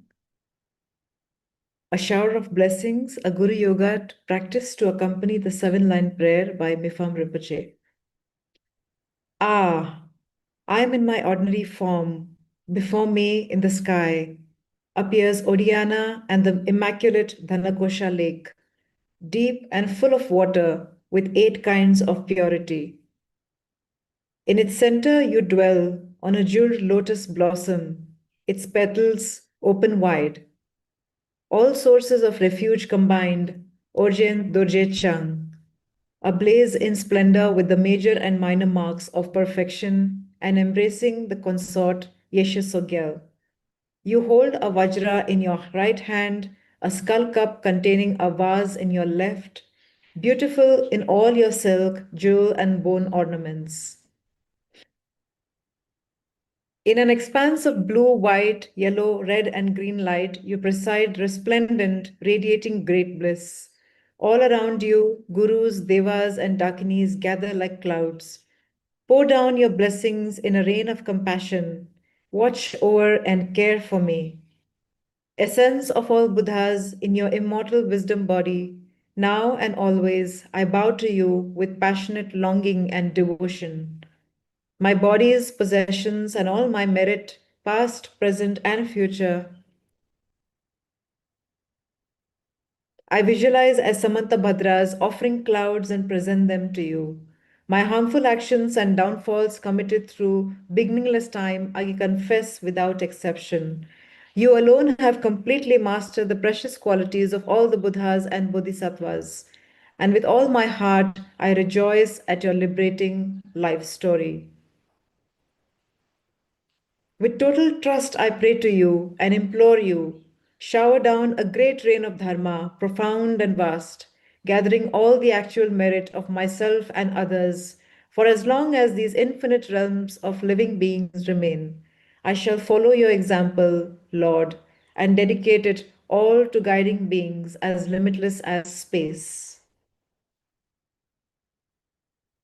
You are all my sources of refuge in one, a great treasure of wisdom and love, our precious, our greatest protection in this dark age, the dregs of time, tormented and drained by the five kinds of degeneration. When I call on you in desperate yearning, look upon your child with all the love of your wisdom mind. Let the power of your compassion burst out from your vast expanse of realization and flood my devoted heart with your blessing. Quickly show me the signs and marks of attainment and grant me siddhis, ordinary and supreme. So from here until Guru Padma Siddhi Hum, we'll chant it 7 line times. Yeah, thank you, Arijit. Hum, in the northwest of the land of Odiana, in the heart of a lotus flower, endowed with the most marvelous attainments, you are renowned as a lotus born, surrounded by hosts of dakinis, following in your footsteps. I pray to you, come and bless me with your grace, Guru Padma Siddhi Hum. Hum, in the northwest of the land of Odiana, in the heart of a lotus flower, endowed with the most marvelous attainments, you are renowned as a lotus born. Surrounded by many hosts of dakinis following in your footsteps, I pray to you, come and bless me with your grace, Guru Padma Siddhi Hum. Hum, in the northwest of the land of Odiana, in the heart of a lotus flower, endowed with the most marvelous attainments, you are renowned as a lotus born, surrounded by many hosts of dakinis, following in your footsteps. I pray to you, come and bless me with your grace, Guru Padma Siddhi Hum. Hum, in the northwest of the land of Odiana, in the heart of a lotus flower, endowed with the most marvelous attainments, you are renowned as a lotus born. Surrounded by many hosts of dakinis, following in your footsteps, I pray to you, come and bless me with your grace, Guru Padma Siddhi Hum. And we'll recite the rest of the times in Tibetan on the left. Hung Ujin Yulji Nubjamsam, Pema Gesar Dongpola, Yansen Chokin Nodrubne, Pema Jugni Shesudrak, Kordu Khandro Mangperkur, Keki Jesu Dag Drupti, Jingi Lapchir Shesu Sol, Guru Pema Siddhi Hum. Hung Ujin Yulji Nubjamsam, Pema Gesar Dongpola, Yansen Choki Nodrubne, Pema Jugni Shesudrak, Kordu Khandro Mangperkur, Keki Jesu Dag Drupti, Jingi Lapchir Shesu Sol, Guru Pema Siddhi Hum.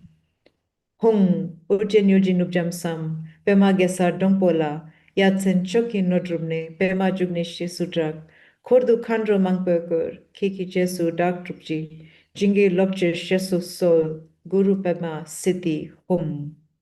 Hung Urjen Yulji Nubjam Sam, Pema Gesar Dongpola, Yatsen Choki Nodrubne, Pema Jugnishi Sudrak, Kordu Khandro Mangperkur, Keki Jesu Dag Drupji, Jinge Lopje Jesu Sol, Guru Pema Siddhi Hum. And we will do the Guru Mantra for 5 minutes.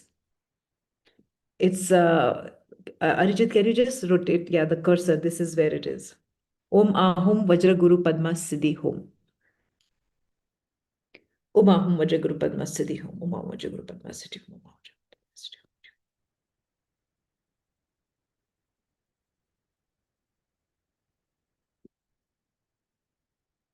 Om Ahum Vaja Guru Padma Siddhi Hum.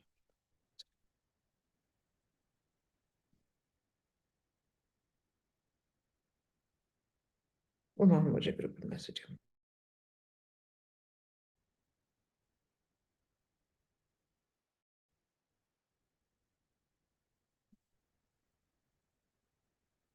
Om Ahum Vaja Guru Padma Siddhi Hum.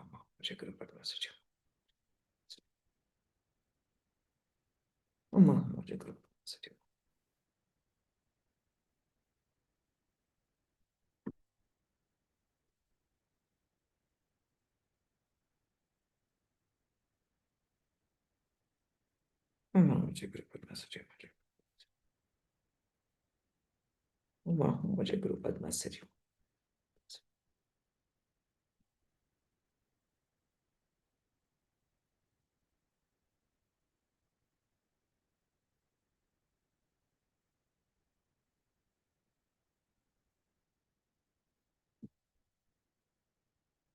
Om Ahum Vaja Guru Padma Siddhi Hum. Om Ahum Vaja Guru Padma Siddhi Hum.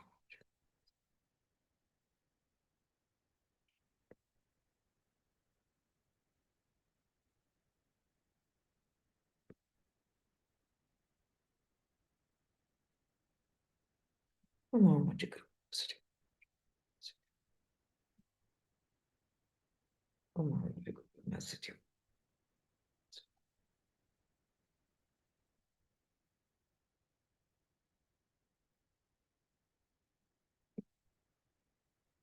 Om Ahum Vaja Guru Padma Siddhi Hum.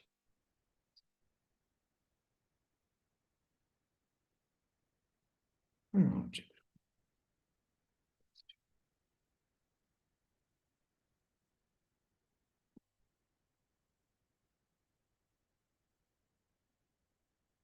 Guru Padma Siddhi Hum. Om Ahum Vaja Guru. Om Vaja Guru Padma Siddhi Hum. Om Ahum Vaja Guru. Om Ahum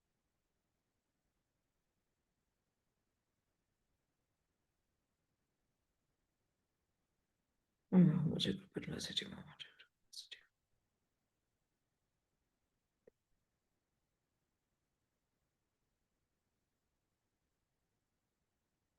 Om Ahum Vaja Guru Padma Siddhi Hum.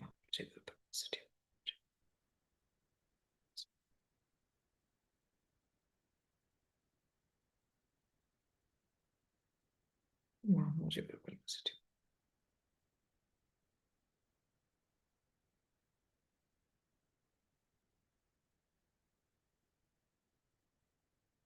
Hum. Om Ahum Vaja Guru Padma Siddhi Hum. Om Ahum Vaja Guru Padma Siddhi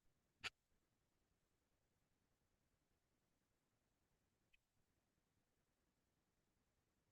Om Ahum Vaja Guru Padma Siddhi Hum.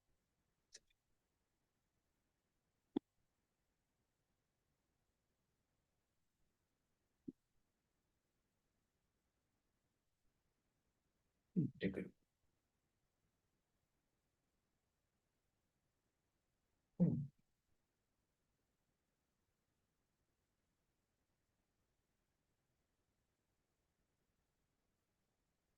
Om Ahum Vaja Guru Padma Siddhi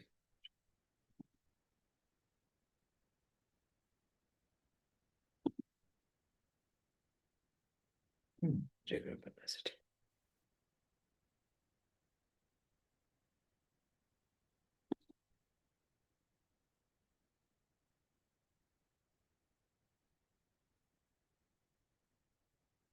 Om Ahum Vaja Guru Padma Siddhi Hum.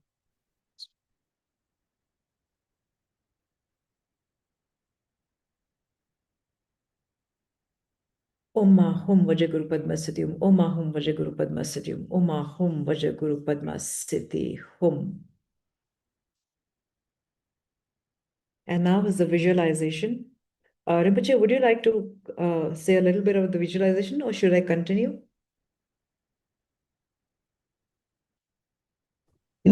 So, yeah, now the thing is, as you read, you realize that you are trying to visualize all of the Odhyanas, ocean, lotus blooming, and Guru Pema Sambhava sitting upon it, and all this, you know. So when you visualize this, where are you visualizing this from? You are not visualizing this from something external. You are not calling them from like a heaven, you know, or like another place. You're all visualizing this from your mind. You know, it all starts with your mind. Now, once you have visualized that, once you have done that, now what happens? Now is the time to bring that back in. Yes, dissolve it into you. And the moment it dissolves into you, what you think is that you have become one with Guru Rinpoche. You are no other than Guru Rinpoche. Because especially in the Vajrayana, everything has been pure from the beginning. We don't have to do anything. We don't have to. But to understand that, I think people like you and me, we cannot grasp on the idea that everything is pure from the beginning. That machi, you know, that you don't have to make anything. It's there already. You know, you just have to see it. And everything is pure. And just like how everything is pure, at the same time, this purity is also none other than a mirage, or it's empty of essence. Yes? So it's always been there, it will be there, and it is there right now. So that is the Guru, that purity, that none other than emptiness. You know, that is the Guru, that is Guru Rinpoche. And that is one with you, is none other than you. So the point is that you are Guru Rinpoche, right? You have to realize this. And the ultimate goal here to see the truth is that to see yourself as Guru Rinpoche. Now, when I say see yourself as Guru Rinpoche, it doesn't mean you alone are the Guru Rinpoche and everyone is like the side dakas and dakinis. No. So when I say you are Guru Rinpoche, everyone is Guru Rinpoche. Whatever you do is Guru Rinpoche. Whatever you see is Guru Rinpoche. Whatever you drink is Guru Rinpoche. Wherever you walk on is Guru Rinpoche. So there is this. So it's very difficult for people like me. I don't know about you, to be honest, but for me to comprehend this idea of everything, you know, being pure and everything being none other than empty of essence. At the same time, it is there, but it is not there. You know, something. It is very difficult to comprehend that kind of a truth, because for people like me, sometimes I fall into an extreme way where I grasp onto everything as real, solid. I solidify it. Sometimes I feel like there's nothing at all, no essence at all, and I become such a nihilist, you know. But then the thing is, it's not too extreme, it's not nihilist, and we think it's in the middle. It's not also in the middle. You know, some people explain it by saying like the middle way, it's in the middle. So not in the middle. The moment you grasp onto a middle, there's still a grasping, right? As long as there's grasping, you don't have the view. So Kunga Ningpo, right? When he was in retreat and when he received the parting from the 4 attachments from Manjushri, the last word Manjushri said was, if you have grasping, you don't have the view. The moment you grasp onto something, you have lost the view, right? So even in the middle, it becomes a grasping, so to say. So, yes, so everything is pure. And in that state, And there's the story of Guru Rinpoche. Someone asked Ishitogil about, because Guru Rinpoche has so many biographies. I think almost more than 108, but well-renowned 108 biographies, which explains where Guru Rinpoche was born, his birth, how he lived, and his life of Guru Rinpoche. And I think so someone asked Ishitogil, and Ishitogil said, in one body hair of Guru Rinpoche, Ishitogil could see 1,000 universe. And in each universe, she could see 1,000 earth. And on each earth, there was one Guru Rinpoche doing his own thing. So see, something like that. You cannot comprehend it. Now it will, for people like me and you, now this will just sound like a mythology story. Because this is not to make you just have devotion, but also to break that box that we are stuck in. We have a structure, we are stuck in a dogma all the time. We want things the way we want it. The moment it goes out of that radar, then we think that it's something I don't know, fake, or something like a myth or mystical. But no, it's very simple. It is like what Rinpoche always says, it's like the eyelashes. You cannot see your eyelashes because it's too close to you sometimes. It's like the Buddha. He left the palace, he left his wife, he left his kingdom just to find out that he didn't have to do that actually. But sometimes, in order to find yourself, you have to lose yourself, right? You have to do a whole round just to come back. Yes. So, okay, now I'm going astray. I was supposed to talk about the visualization. So now what we are doing is all this Guru Rinpoche, you are dissolving back into yourself. And then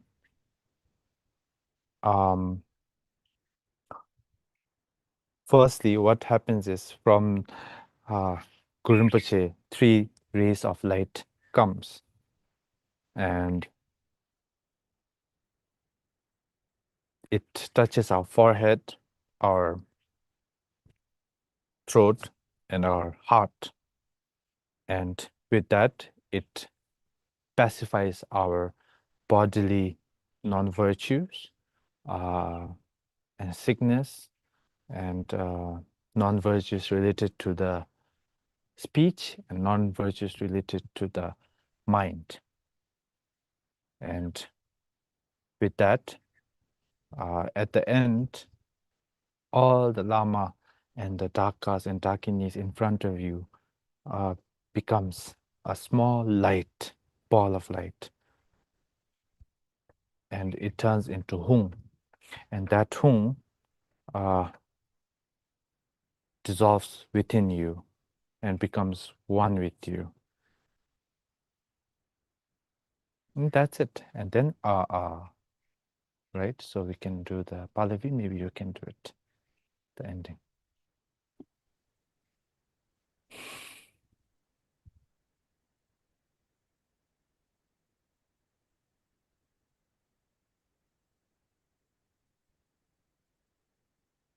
Okay, so I'll read it slowly. So as I read it slowly, you can do the visualization also gradually.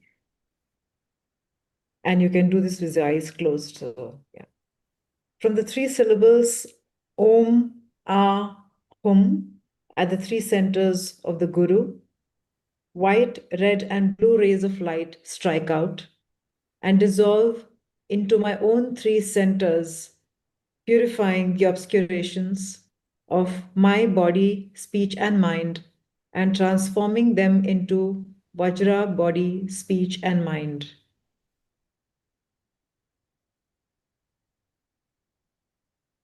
Finally, the Guru and his retinue melt into light, and the retinue being, as Rinpoche mentioned, Dakas and Dakinis, along with the Guru melt into light and into a red and white bindu marked with hum that dissolves into my heart, through which the Guru's wisdom mind and my own mind merge inseparably, and so I abide in the ever-present Dharmakaya. Ah, ah.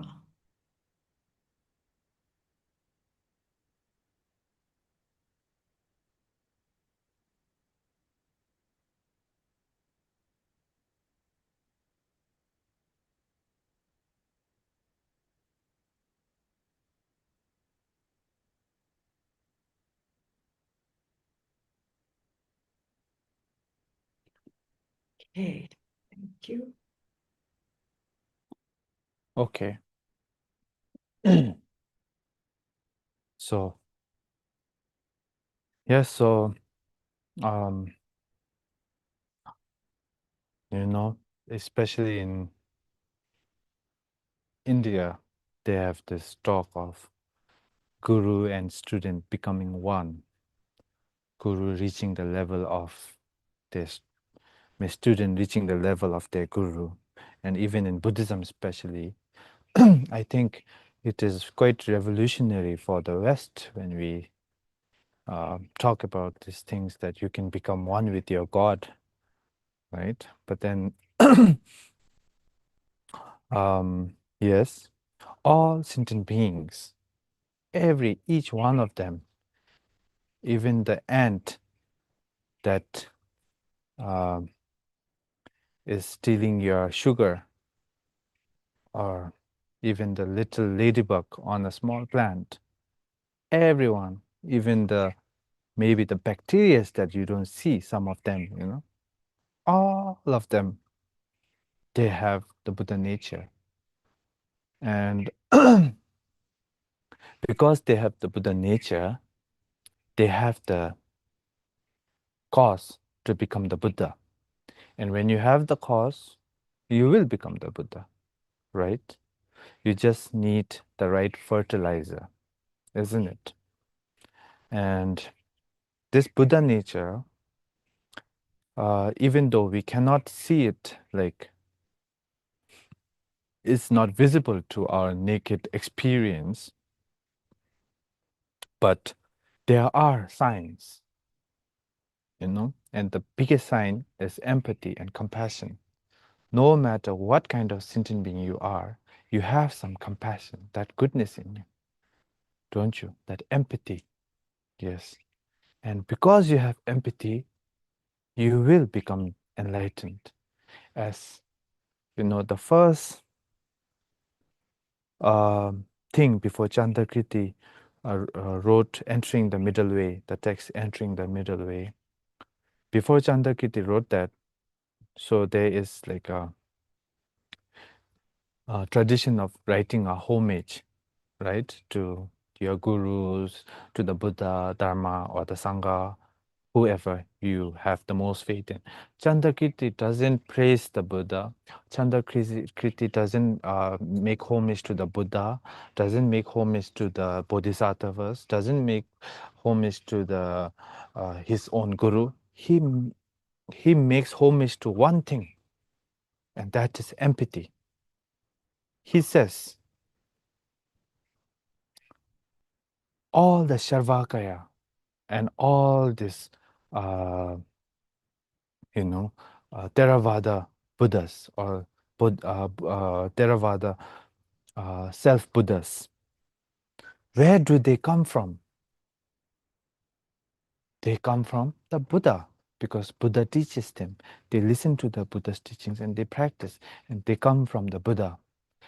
And then, where does this Buddha come from? This Buddha comes from the Bodhisattva, because this Bodhisattva, he practices and he goes to the 6 perfections. He goes through these 10 bhumis, and suddenly he, under the Bodhi tree, he realizes the ultimate truth, and then he becomes a Buddha. But then, where does this Bodhisattva come from? Oh, he says this bodhisattva comes from three things, which is empathy, the non-dualistic mind, and the bodhicitta.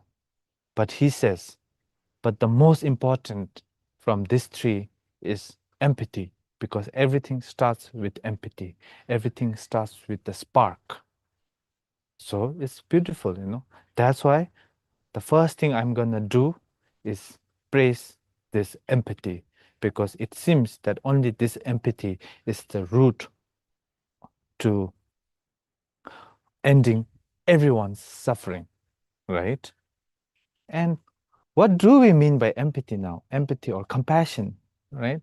Now, English word is so confusing because it is even like one Tibetan word, I have to divide into 5, 6 English word to just explain this one Tibetan word. Therefore, it becomes quite difficult.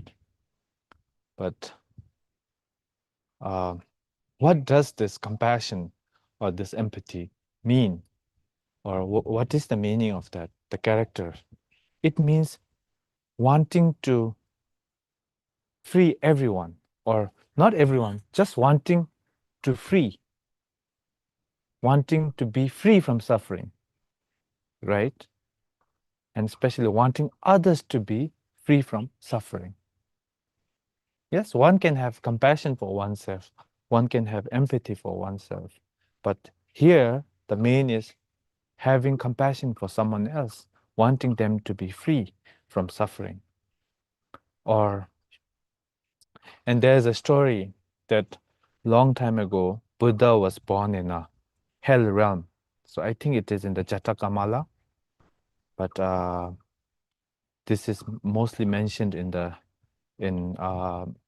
Kunpal's Bodhicharya Avatara's commentary by Khenpo Kunpal. So he says, before Buddha even had bodhicitta or anything, he was born in a hell realm. And he was being punished by all these hell people, you know, like the ones who like. And there was one person who had who the hell guardian was beating, and Buddha felt so bad for that person, and he told the guardian, "Oh, you should not beat him. Instead of him, why don't you beat me?" And the hell guardian, like, actually hit the Buddha, and Buddha passed away in the hell during that lifetime. And after that, because of that, a little bit of empathy, he was born in the human realm, and he met the Buddha, right? So things like that, because of empathy. So wanting others to be free from dukkha. Let's use the word dukkha here.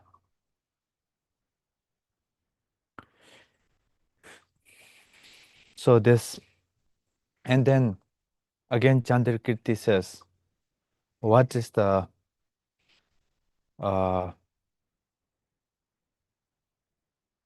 root, what is the fertilizer, and what is the result of this result, you know, in Buddhism? He says this empathy is the root, empathy is the fertilizer, and at the end, empathy is the result. That's why I prostrate and I make homage to this empathy. So beautiful, isn't it? So because we have empathy, because we have compassion, it is sure that we all will one day attain enlightenment and become Buddhas. Right? So now I've given you a faint idea of what suffering is, what death is,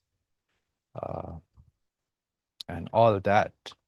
So when you have this bad news, now automatically what comes in your mind? Wanting to be free, the longing, right?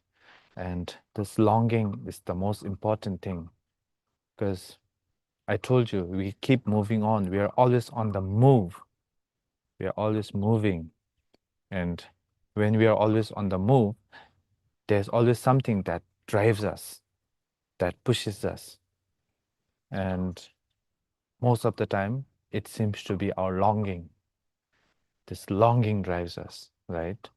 Some people long to be rich, so it drives them towards doing so many things to get rich. Some people want to be an artist, and it drives them, their longing drives them into doing weird things to become an artist, right?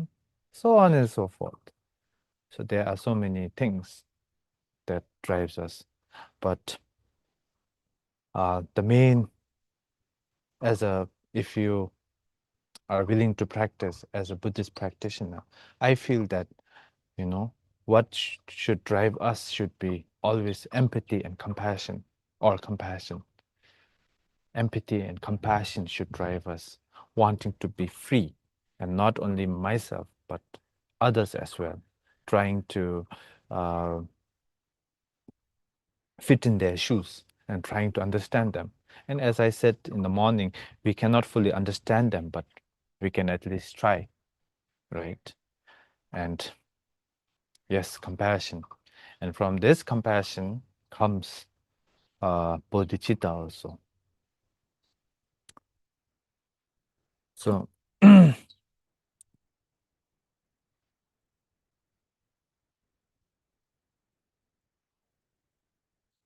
so first of all, we sentient beings, we label ourselves, we try to find an identity of me, I, and we label ourselves as a me or a I based on our appearance, right? Or our nationality, or like all these different factors. We give it a name, and through this name, we have, for instance, I'm a Bhutanese, right? That's the identity. But Bhutanese, I am a Bhutanese. When you really look into it, you really cannot find that Bhutanese and that I, right? And from that, what arises more? First, you grasp to a self, and from that self, you grasp to something other, because of course everything is interdependent. Once you create a self, you will obviously start creating a other, because a self cannot exist without an other, isn't it? And then when you create a other, even in that other, what do we start to do?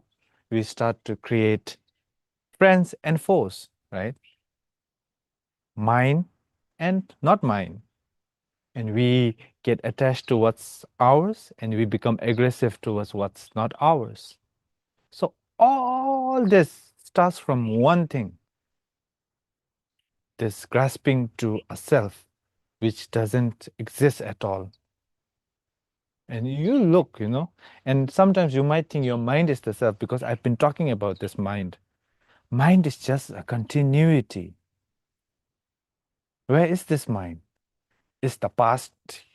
If you say your mind is you, then the mind in the morning, was that you? Or the mind in the future, was that you? In the past, it's gone. It's non-existent. And in the future, it hasn't arrived.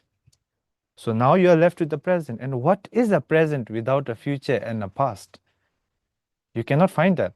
So this kind of debate, this great Indian scholars created this kind of debate, and you really need to question yourself sometimes and try to look for this I. You cannot find it externally. You cannot find it like within you. And what are you left with? You're just left with this grasping to a self that doesn't exist. But then, we can think like, oh, there's no self. But it's very difficult to let go of this grasping, and you cannot force it, because we are so used to it. We are so addicted. It's like a drugs. It's like drugs. Once you're addicted to doing drugs, you cannot quit it. You'll get withdrawals. You'll go crazy, right? Similar to that, you have to do it step by step.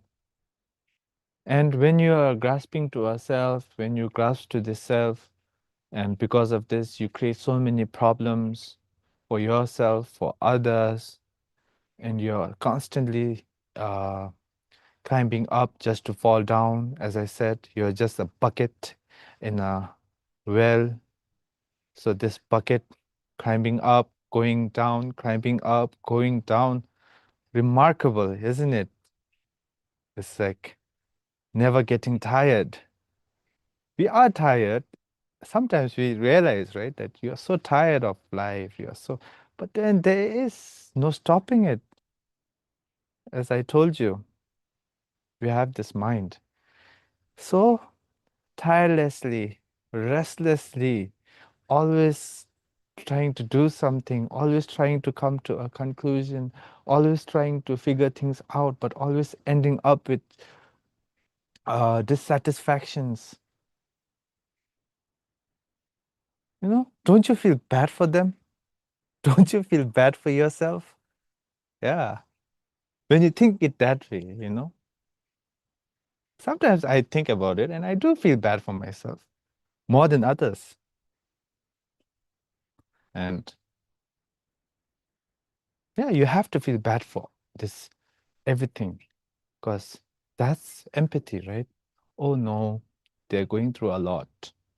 That's why I think one of the best things we can do is we should never, especially now we'll talk about bodhicitta soon.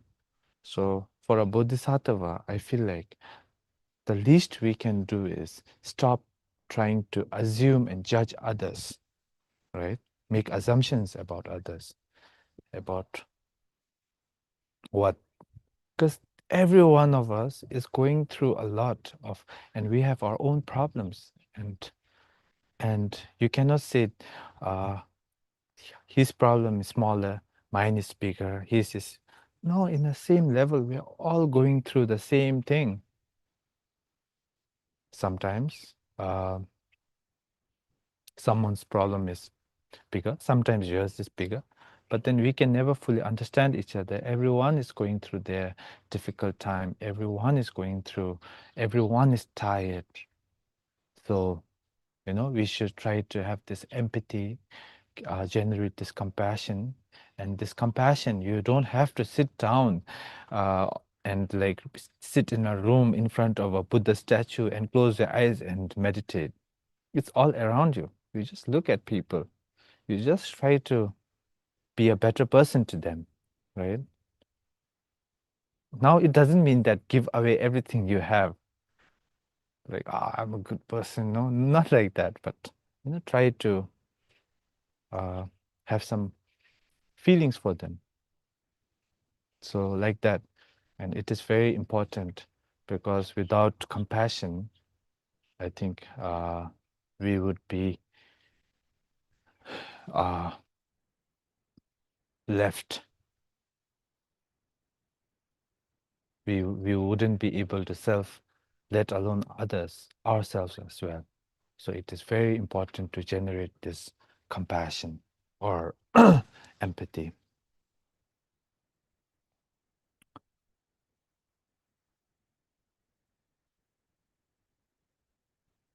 So because we have this compassion and empathy, it proves that we have this goodness. Our Buddha nature is like this light which shines through this mind.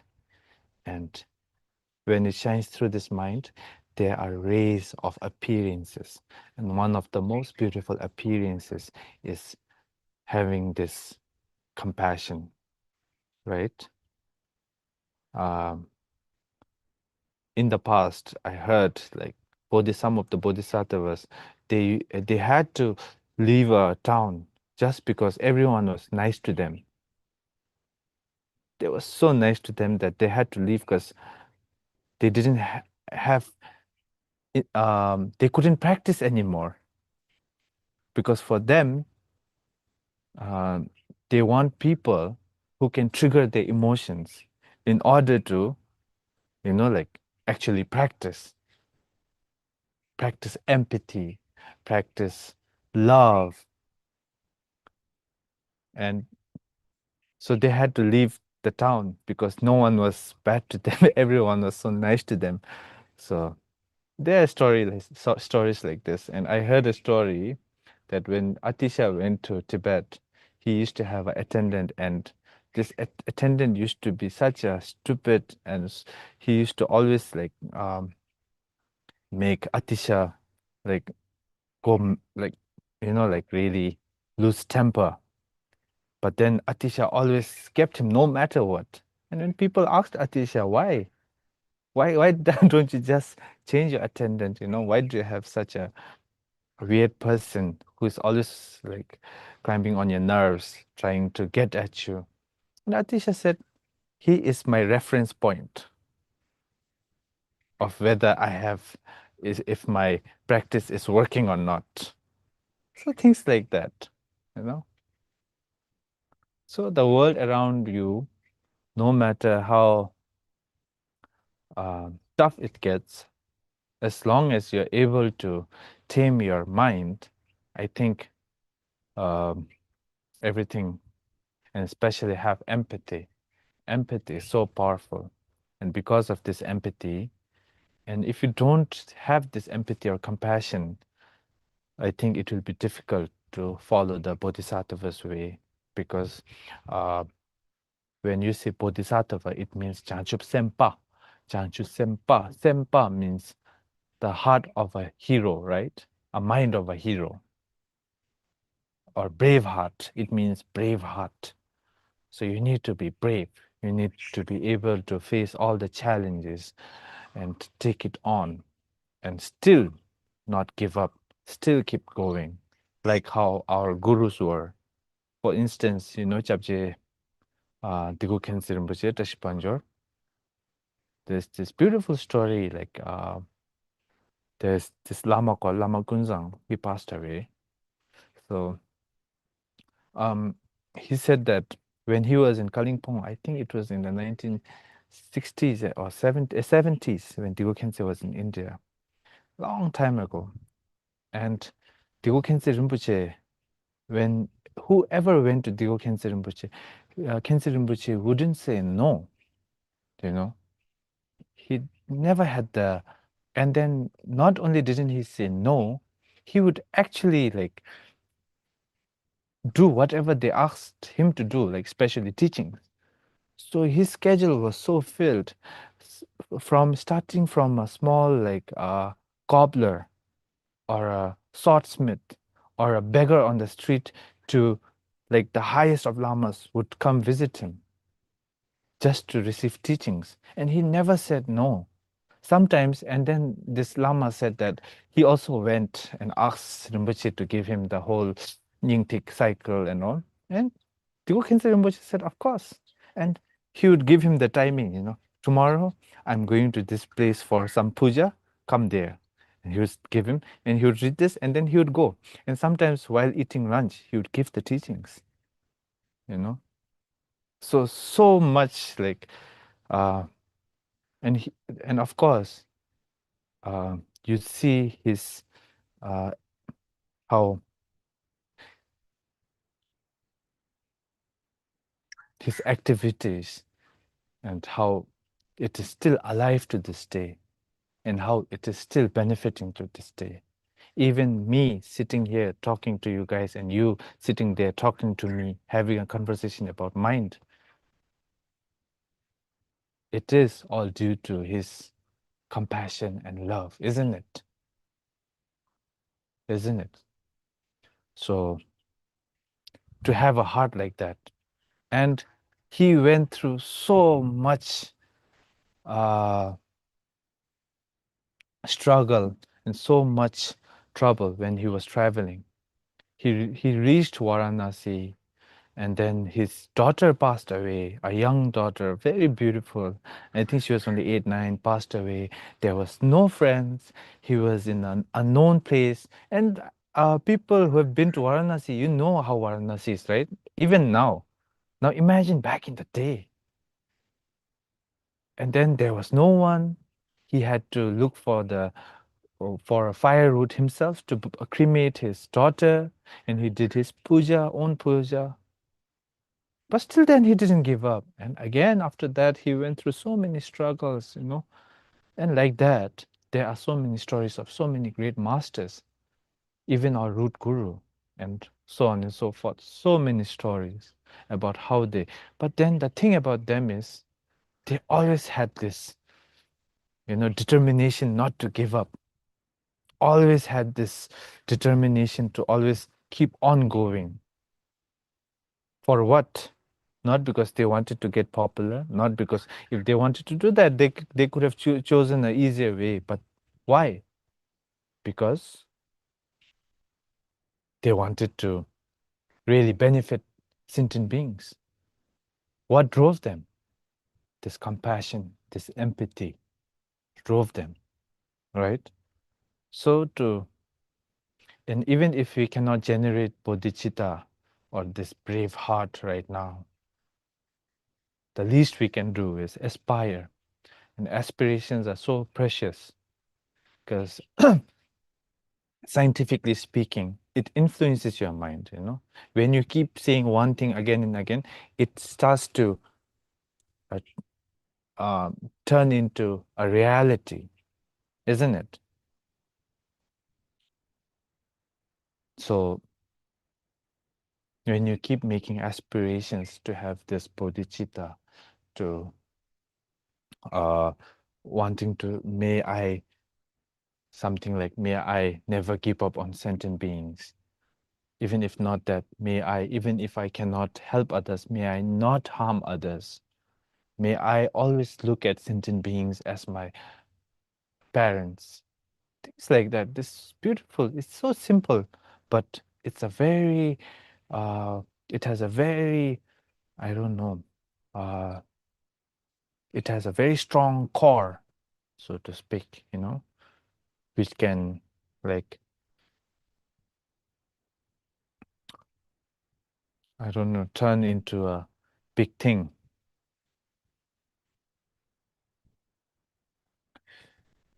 And I guess today we have reached empathy, right? And yes, so now as a summary, I would like to say is we are all sentient beings, and especially by sentient beings, we are all going through a lot, especially because of our own mind, which is always deceiving us, and we perceive so many things, and everything we see right now is a perception perceived by a deceiving mind. So this mind, but then at the same time, when you look at this mind carefully, and when you try to analyze it, or even just meditate on it, just trying to see it, you realize that it is none other than the Buddha. This mind is, the nature of this mind is the Buddha, and everything around us is just a perception or a projection of this Buddhahood. And so everything is pure. But then we always mistake it for something impure, something bad, something good. As I said, because we have this dual perception of things. And because of that, we have so many emotions rise, especially we are attached towards what's ours, and we are aggressive to what's not ours, and this happens because of this ignorance, that we think that there's a solid I and a me. And when I say ignorance again, I don't mean like being uneducated or not being like well trained. Not like that. This ignorance is different, you know.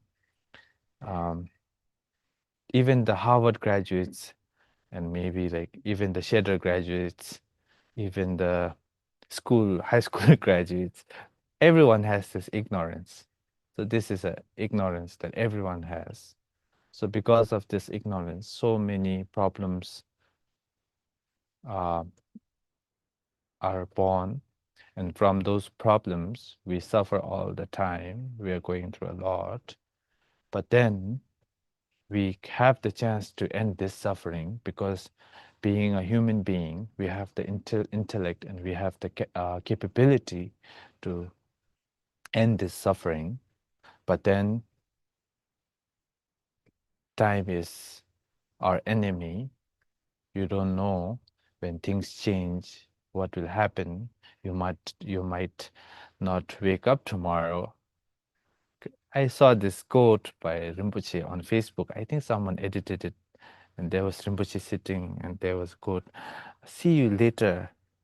Maybe, see you tomorrow. Maybe there is no tomorrow."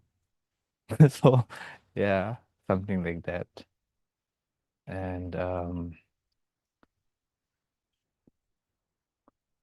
yeah, and then when you realize that, you have to acknowledge it, and you have to know that there is no essence, nothing in this world, samsaric world, nothing in this well can help you.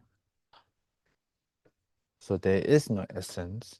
So when you have to try to generate some sadness, genuine heart of sadness, and from that sadness, what comes is empathy. Empathy for yourself and empathy for others. And through that empathy, I think we can sow the seed of Buddhahood. So I guess that's it for today. Now, I think we'll move on to the questions if anyone has questions. But we have 3 days, so yeah. Rinpoche, do you want to take a break for 15 Oh, minutes and then come back? okay. Perfect, 15 minutes. 15 minutes. We'll come back in 15 minutes. Okay. If you have questions, you can put them on chat, and otherwise you can raise your virtual hand and I'll spotlight you. Also, it's okay to put them on YouTube. We are tracking those questions as well.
Shall we start, Rinpoche?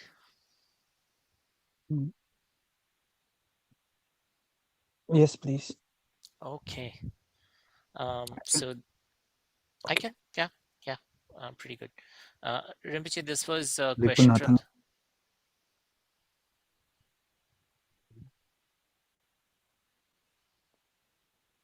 Okay. Okay. Okay, Arjit, please go on.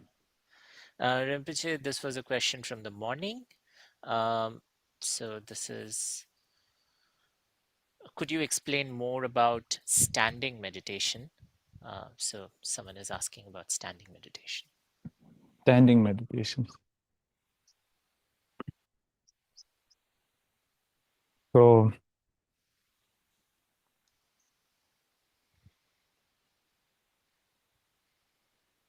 whether you're standing, whether you're walking, you get these glimpses of clarity in between. So trying to maintain that, I think, is the key. And when I say clarity, it doesn't mean like something magical happening or anything. But then, sometimes especially when you think about time, like past, present, and future, as I was explaining earlier, or when you're just walking, you realize that even when you're walking, when you put your feet on the ground, where is the stepping? If you have already put the feet on the ground, you have already stepped. If you haven't put your feet on the ground, you haven't stepped. So where is the stepping? Things like that. So even when you're standing, you get glimpses of this clarity of mind, like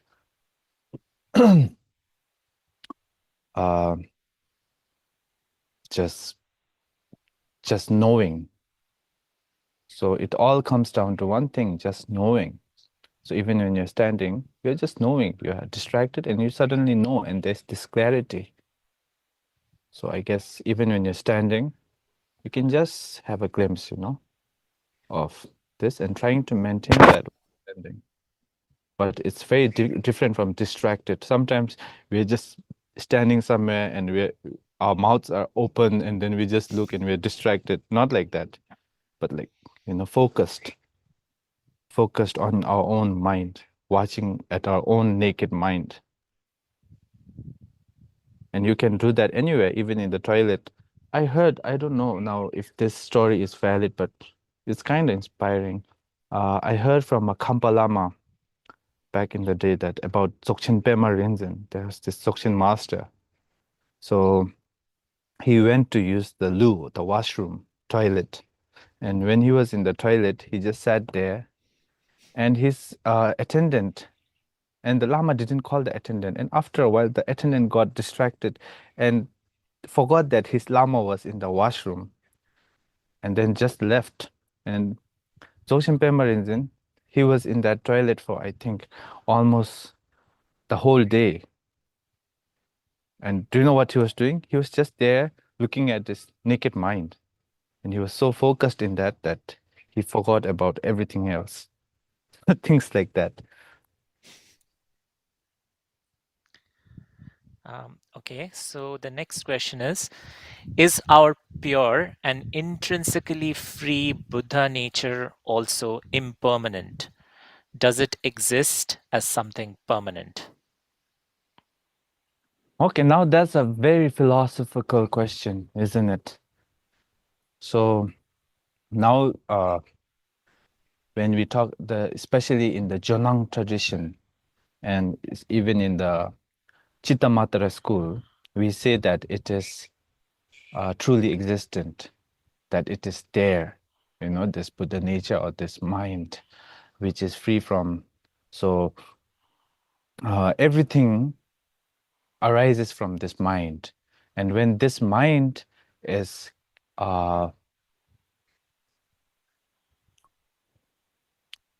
pure of obscuration and negativity, what is left is the Buddha nature. And that Buddha nature is permanent. It has been there from before and it will be there.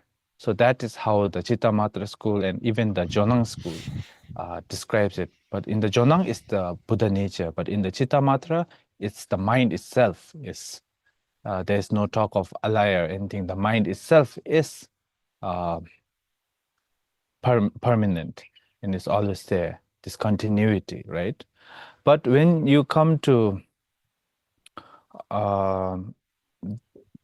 Madhyamika, and I think the Bodhisattva were part of even the Shantideva and all, nothing is permanent. And when we talk about, when we start asking questions in the ultimate, when you ask whether Buddha nature is permanent or impermanent, is it inherent?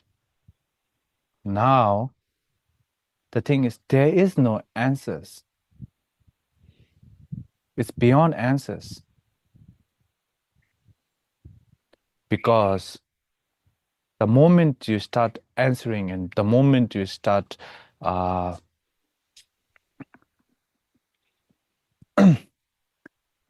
looking at Buddha nature from this kind of perspective or view, you make the Buddha nature very relative. So for now, it's just safe to say that it is beyond permanence and impermanence.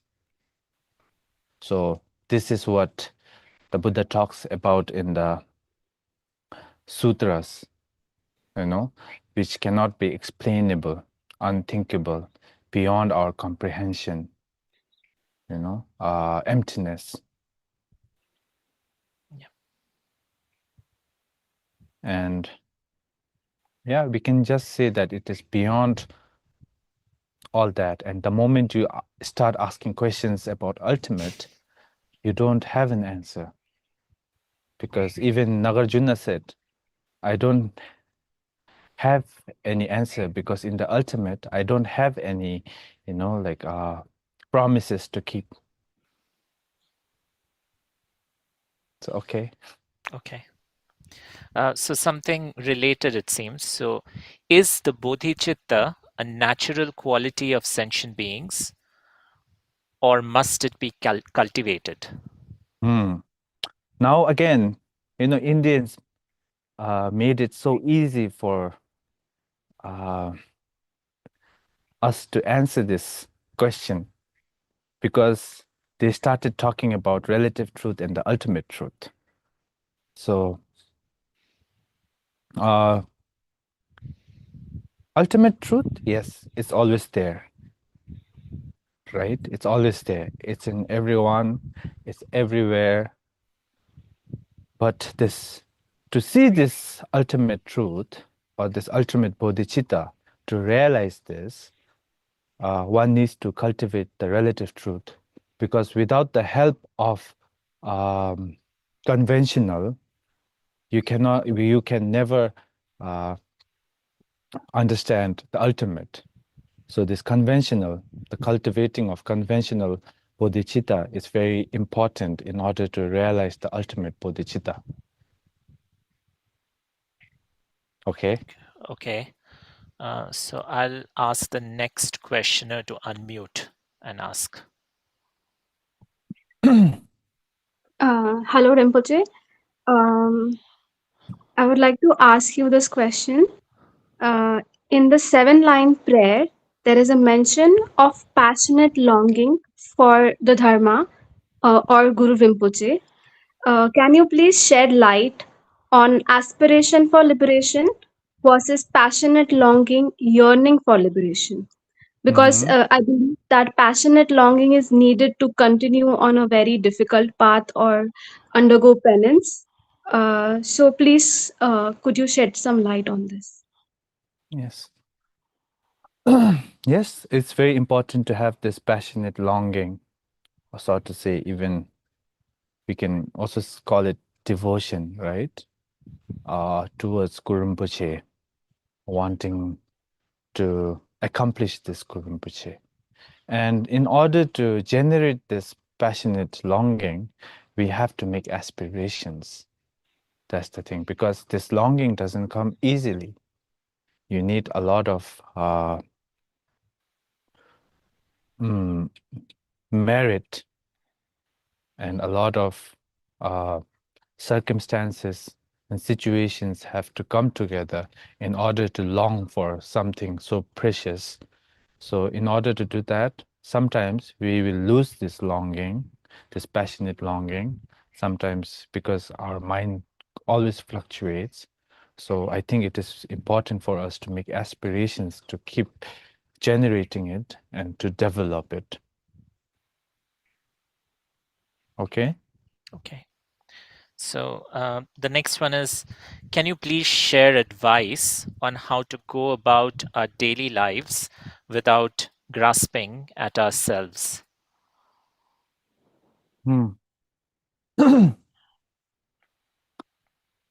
That is very difficult, especially for us. But then, yes, little by little, because in the Bodhisattva path, you do it little by little. You don't try to stop grasping all at once. So, and grasping is always there because, we have this ego, right? Or this grasping to the self. So no matter what we do, even if we do something good, at the end of the day, we always get ambushed by this ego. This ego always ambushes everything we do. But then, the best way to lessen our ego and our grasping day by day is to is trying to generate bodhicitta, right? And then I think we'll also be doing some practice tomorrow or day after, or tomorrow, I think, of Tonglen, which is the exchanging of self and others, and also the equality, empathy, the practice of empathy. And the first of all is the moment you start generating a little bit of empathy and compassion, and when you try to keep generating that, I think you're grasping towards a self and grasping to others lessens a bit. But then when I say compassion, it's not only about like being compassionate to who you love and not being compassionate. So empathy, trying to understand everyone. And the whole Bodhisattva path is based on that, trying to lessen our grasping day after day, day by day. Next one is, I easily blame and criticize myself when I make mistakes. I easily blame and criticize myself when I make mistakes. How should I practice to overcome this? Oh, I do the same thing. So it is very difficult. And we always make mistakes. Everyone has their own flaws. So that's what I was trying to say. Everyone is going through their own thing. So everyone is always making their own mistakes. But the thing is, if it is a mistake, of course, the guilt is there. There is regret, but that should not put you down, That should make you stronger, Thinking that, oh, I've made a mistake. Now I'm done for. No, you don't go on with life like that. Whenever there's a mistake, whenever something happens, when you have a guilt, it's good that you have a guilt. See? Why? Because now you're concerned and now you're worried about doing good. So with that guilt, what do? You do the confession to the Buddhas and Bodhisattvas, if you like rituals and all. Even if not, you confess to yourself, oh, I've done this mistake, but then, this is all because of my own ignorance. And have empathy for yourself. Start loving yourself. you know, start like having the want to save yourself from these mistakes. And the most important thing, this is what we call learning from your mistakes, right? And there is and Shantideva said something very beautiful about this again, didn't he? He's like, he has answers to most of your questions. You have to read Bodhisattva's Way of Life. I think if there are teachers around you, masters around you, geishas around you, teaching this teaching, you should go receive it because it has most of the answers to your problems. And in this, Shantideva said, "Galte chusu yunani delamega chisikja." If there's something you can do about it, why worry, and be depressed or sad about it? Because being sad and depressed won't help it. Delamega chisikja. What else will you do? There's nothing you can do. If there's something you can do about it, why worry? If there's nothing you can do about it, why worry? Because worrying won't help. It will just make the situation worse. So just let it be, So I think that's the answer. Okay. If there is a way to fix it, why be gloomy? There's a way. If there's nothing you can do about it, there is no use of you worrying, because that also won't help the situation. So just let it go, and learn from it, right? So yeah, these two words, see, that's your answer. Galte chusu yuenani delamega chishicha.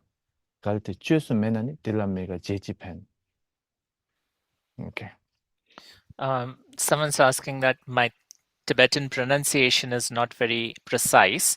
Will it have any effect on my mantra practice? No. It won't. That I'm sure of it, because all the mantras are actually in Sanskrit, right? And it was later brought to Tibet, and Tibetans put their own pronunciation to it. And then it came back to India, and the new Indians put like different tune to it. And then it went to the West, and it went everywhere. So, but then the main thing is you have to be able to relate with the mantra, right? You have to relate with the mantra, because it's about your own habitual pattern, because you're used to that language and that word, that pronunciation. So that matters more, because mantra also, it comes from you. It doesn't externally come towards you. It comes from you. So it's fine. Yes. Okay. Rinpoche, how exactly do we invoke Guru Rinpoche when we are sitting?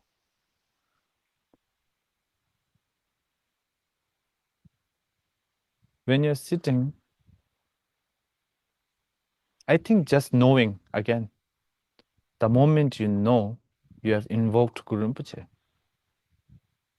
the moment you know that you're distracted, and when you come back to your focus, you have invoked Guru Rinpoche.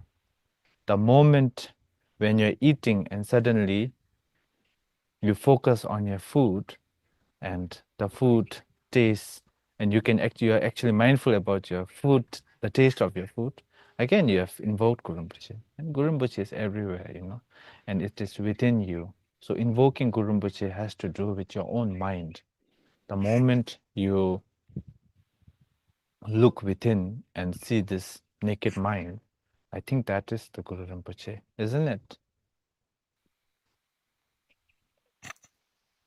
Okay, so the next one is, my question is about visualizing the residence of Guru Rinpoche. So at least for Guru Rinpoche's face and appearance, there's pictures. So what's your advice about that? The residence of Guru Rinpoche. You can imagine a lake. I hope you have seen a lake. Yeah. Like, yeah. So, and that lake resembles, again, all your, I think it, yeah, okay. Yeah, you have seen a lake, right? So you can, or even the ocean. So he resides on this ocean, vast ocean. What does that resemble? It resembles the vastness of your mind. Mm. So that's Guru Rinpoche's residence. Okay. Or you mean Odiana, right? Yeah, but then like when you go, but then for now, it is enough if you can just visualize Guru Rinpoche. It's very good if you can visualize just Guru Rinpoche's hat or even like Guru Rinpoche's Vajra. For me, I'm still stuck with the top of his hat. I cannot visualize Guru Rinpoche totally, completely. I'm still trying to, but I guess that's also fine because at least you're trying. Okay. The next one is Rinpoche, could you guide us through the practice of visualizing someone we dislike as Guru Rinpoche and then doing Guru Yoga, especially when we are overwhelmed with anger? I really want to focus on releasing the resistance that arises during this practice. Now that's like a very kadam thing to do. You know, trying to go against your own negative emotions and trying to tame it. Again, I remember a story of a geshe. So there was this geshe, like a kadampa geshe, like a high practitioner. He went to. Oh, do we have time though? We have time, Rinpoche, if you have time. Okay. So he went to do puja in someone's house, right? But then he was in retreat for so long, he didn't have good food to eat, he was so hungry. And while he was doing like the puja, suddenly he got so hungry because the people in the house weren't offering him food, you know, like because it was taking them time to offer him food. So he was so hungry. He didn't know what to do. He was starving. And then suddenly he saw a bag of sattu. What do you call sattu in English? Sampa. Flour. Yeah, Gram flour that gram the flour. Tibetans eat. Yeah. Barley flour. Yeah, I think barley flour. So he put his hand in the barley flour just to like take some and just to eat it. The moment he put his hand into it, he put the other hand on top of, and he started shouting, "Oh, there is a thief in the house! People, come look!" You know, so things like that. You know, trying to always. So it's good that you are trying to do that, but then I think for beginners, it would be best if you can.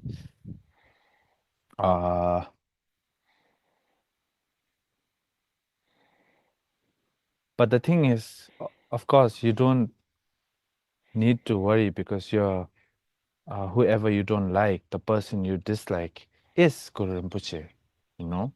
It is Guru Rinpoche. It is just because we see it as someone ordinary because of our own perception that we create, that we see him as something ordinary. So, but my advice to you is, I think, firstly, what you do is you try to generate compassion. Firstly, start from your mother and father, right? And then when you have generated compassion and love for them, then expand it, you know, gradually. Then you expand it to your friends and then your family. And then suddenly, family, friends, and then suddenly your enemy, whoever that is.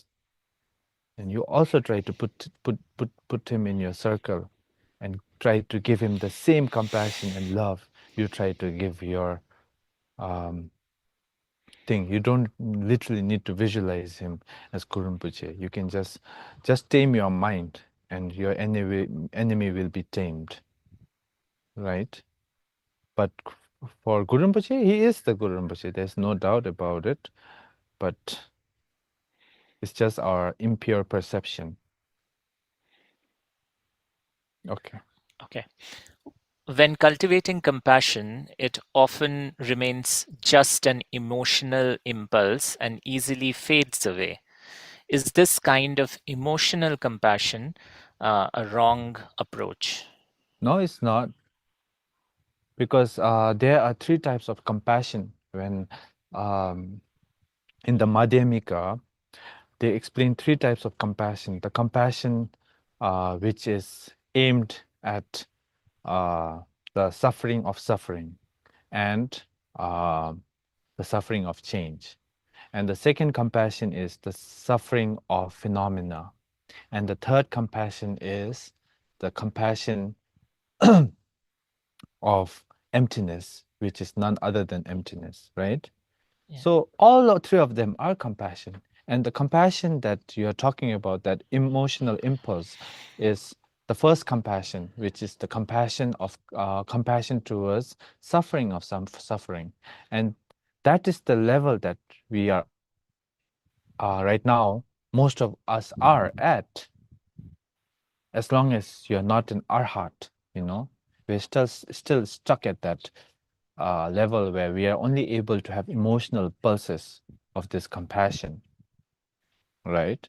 So it's totally right. But then trying to generate it more, I think, gives rise to the other 2 compassions.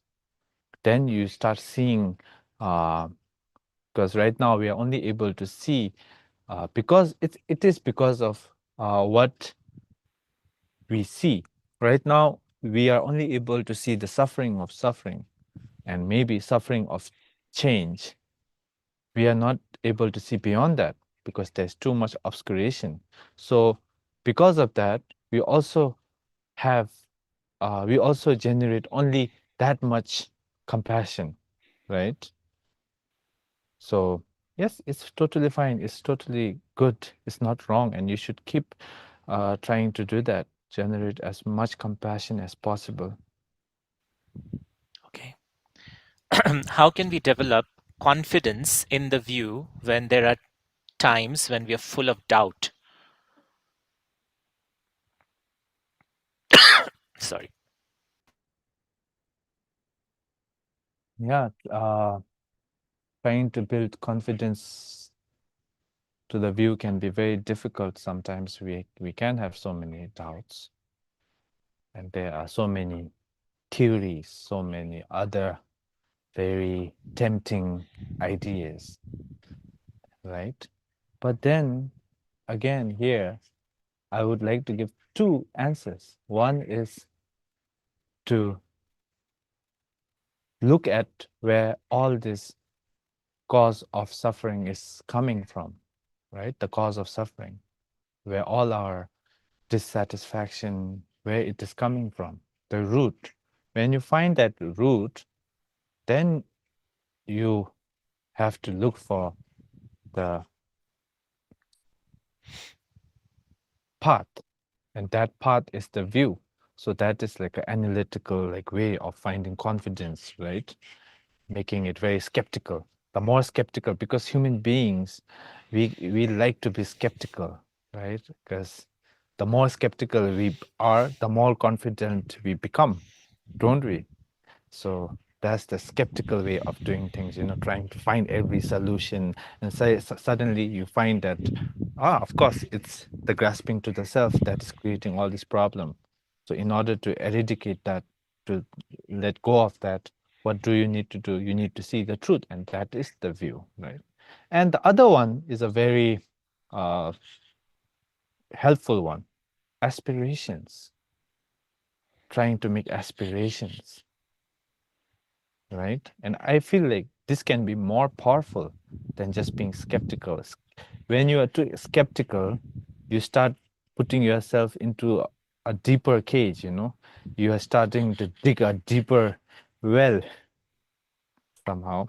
So, but it is important to be skeptical.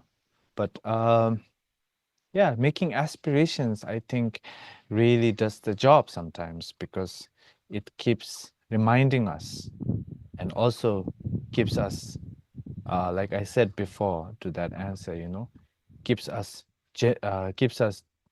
developing, you know, this longing to be free and to find the view, to see the truth. So I think aspirations are very powerful. Can the practice of confession give rise to compassion? Why do I feel so exhausted during the process of confession?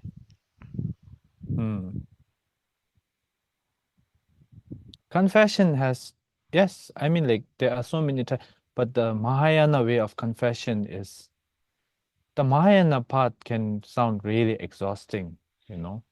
But then if you go to the Sharvakaya or the Theravada way, it is more exhausting. Theravada is full of bad news. I'm being honest, it's full of bad news. You know, it's about dukkha, you will die, all this, more bad news than Mahayana. And as I was saying, you know, we need to study the Sharvakaya and Theravada, and we need to go through that stage, because without this, I don't think we can generate the courage to have bodhicitta. So in the Mahayana, the confession is not only about yourself, and you're also trying to confess and pacify everyone's misdeeds. So of course it can be exhausting, but the moment you find joy in it, you find it exhausting because you don't want to do it. You don't have the interest of wanting to do it. So the moment you start generating some interest, some enthusiasm, I think then you start to find joy in it, right? And what was the question again? So, can this practice of confession give rise to compassion? Yeah, And then, absolutely. yeah. Why not? Absolutely, it can. Okay. Okay, the next question is, Rinpoche, as a person with obsessive compulsive disorder, while visiting temples and gurus, I often have improper thoughts, which I know are non-virtuous. How can I overcome these thoughts? When I realize it later, I'm ashamed of my own thoughts. Gosh, tell me about it. You know, I have I do puja, and sometimes the puja will go on from 5 a.m. in the morning till like 6, 7 p.m. In the evening. So I'm sitting there the whole day. What do you think I'm thinking? Do you guys think I'm always having like really good thoughts? You know, like it's like almost 12 hours, isn't it? Sitting in the temple, of course. And it's not like one day puja. Sometimes there's a whole drupchen that we have to do for 10 days. And then every day, you know, and there are so many weird thoughts, you know. Sometimes you get so tired of like doing the puja, and then you try to rest, and then there are thoughts. There are thoughts after thoughts. But it's good that you recognize your thoughts. I think that's a blessing. That's a blessing of you visiting the temple, that at least like you know that you were having these thoughts or regrets. But then it doesn't matter, because as I was saying, because we have a mind, right? We cannot rest. Thoughts will come and go. But the thing is, it should not disturb you like how it does right now. It's just a thought. Just label it as thought. Just let it be. Don't grasp onto it. Don't hang on to it. The moment you grasp onto it, the moment you hang onto it, it starts creating troubles. And it grows. So just let it be. And don't worry, you can come to the temple and have all sorts of thoughts. It's good, because your mind itself is a temple, isn't it? So you're already having thoughts. So Okay. Okay, so the next one is most of the time I find it very difficult to genuinely generate bodhicitta. It often feels more like a concept than a real feeling. So, and then some more. And so the question is okay, I'll read it. I know that this is due to the power of self clinging and and I'm caught in it, and it feels uncomfortable, makes me anxious. So today, what I understand is I can begin by having empathy for myself for being so caught in strong dualistic thinking. From there, I can extend that same empathy to all beings, and then I can make the aspiration that through practice, everyone may be freed from this kind of suffering. So, is this understanding correct? Yes, that's like the perfect understanding. Okay. And yeah, all these questions, I'm also looking for answers to these questions myself. So yeah. Okay, so the next one is sometimes when problems arise in the moment, I become angry, I lose my temper, but after a while, I recognize that everything is a manifestation of the mind and that everything is illusory, and then I'm able to tame my mind. So I want to ask Rinpoche how to train myself so that when something provoking occurs, I can recognize this truth instantly without taking some time to realize it and then tame the mind.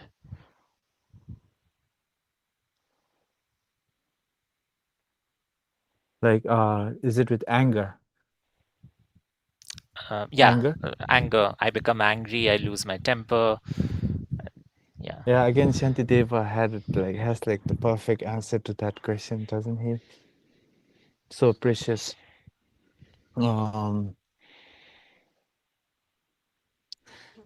There is no non-virtue greater than that of anger. At the same time, he said, and at the same time, there is the most hardest thing to do for a person is to have tolerance. So tolerance is very difficult. The moment we get angry, we forget everything. We forget values. We forget who the other person is. We forget everything. We end up doing so many stupid things out of anger. We fight with friends. We fight with family. And then you go back and then you realize, oh no, I've done such a. And sometimes it takes you days to realize that you were wrong, isn't it? And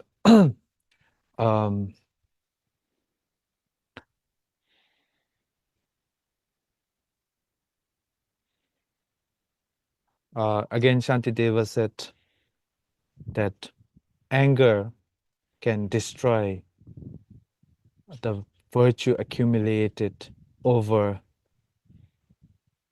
1,000 kalpas, I don't know about 1,000 kalpas, but I have heard about people burning their house down just because their wife cheated on them. So like a whole life's effort to build that house, to put in so many like stuffs and everything gone in a second because of anger, right? So anger can be very dangerous, not to others, to yourself. But also trying to keep it under control can be very difficult, I know. But I think, you cannot do it at once. You have to try many, many, many, many methods. And one of the best methods to calm yourself down is, of course, firstly, the calm abiding meditation, because that makes you more alert and more mindful of yourself. You start to know yourself. And second one is love, starting to love. And when I say love, it's something different from compassion and empathy. Compassion and empathy is wanting others to be free, right? Love is wanting others to have, right? One is to not have, wanting others to not have suffering, not have. Now, love is about wanting others to have happiness. And so I think, why don't you try meditating on love and mindfulness, trying to be mindful. Okay. So, Rinpoche, life moves very fast these days. And is it because my mind is moving too fast, or should I change to a more slow-paced environment to calm my mind down?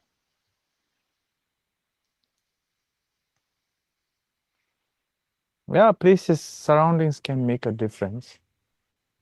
It makes a lot of difference because it's always the surrounding, isn't it? For me, for instance, when I'm in Dewatang right now. This is like a very remote place in Bhutan. Before, I used to stay in Thimphu, and I was there for some time. And Thimphu is like, it's small, but it's a city. And it's so small with like people, like crowded, so many buildings, Yeah, it used to feel like it was difficult for me to meditate and also to like follow a discipline every day, because you get invited by people and you have to go somewhere, meet a friend, do this. And then after a while, you get so used to it, it becomes a habit that now when I'm suddenly in Dewatang, you know, it's so calm. It's so nice. But at the same time, it's so lazy. It's so boring. So, yeah, places can make a big difference. But if you can um, maintain yourself even in a city, in the hustle bustle, the main thing is discipline, right? If you have the right discipline and right mindset, then I think you can always depend on your mind more than the place. Last two questions. Rinpoche, how could we distinguish between depression and genuine sadness? Genuine sadness has a hint of depression, Being depressed always doesn't mean something bad. But of course, I understand depression can be very difficult. I know people who uh, who gave themselves up to depression, and I have seen people live with depression who couldn't even like get up from their bed. So depression can be a very severe thing. But the depression, about the genuine sadness we are talking about, the hint of depression we are talking about, it is most of the depression we get are the actual depression we get is because of self-centeredness, don't you think?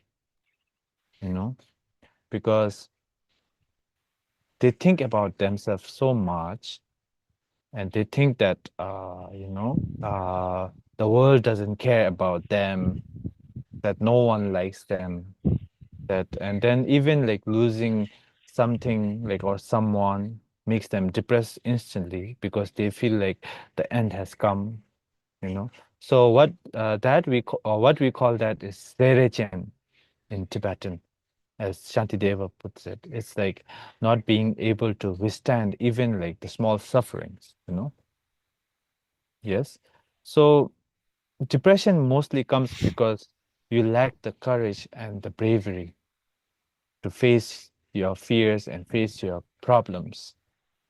And that is created by your habitual pattern of how you live your day-to-day life, in the and uh,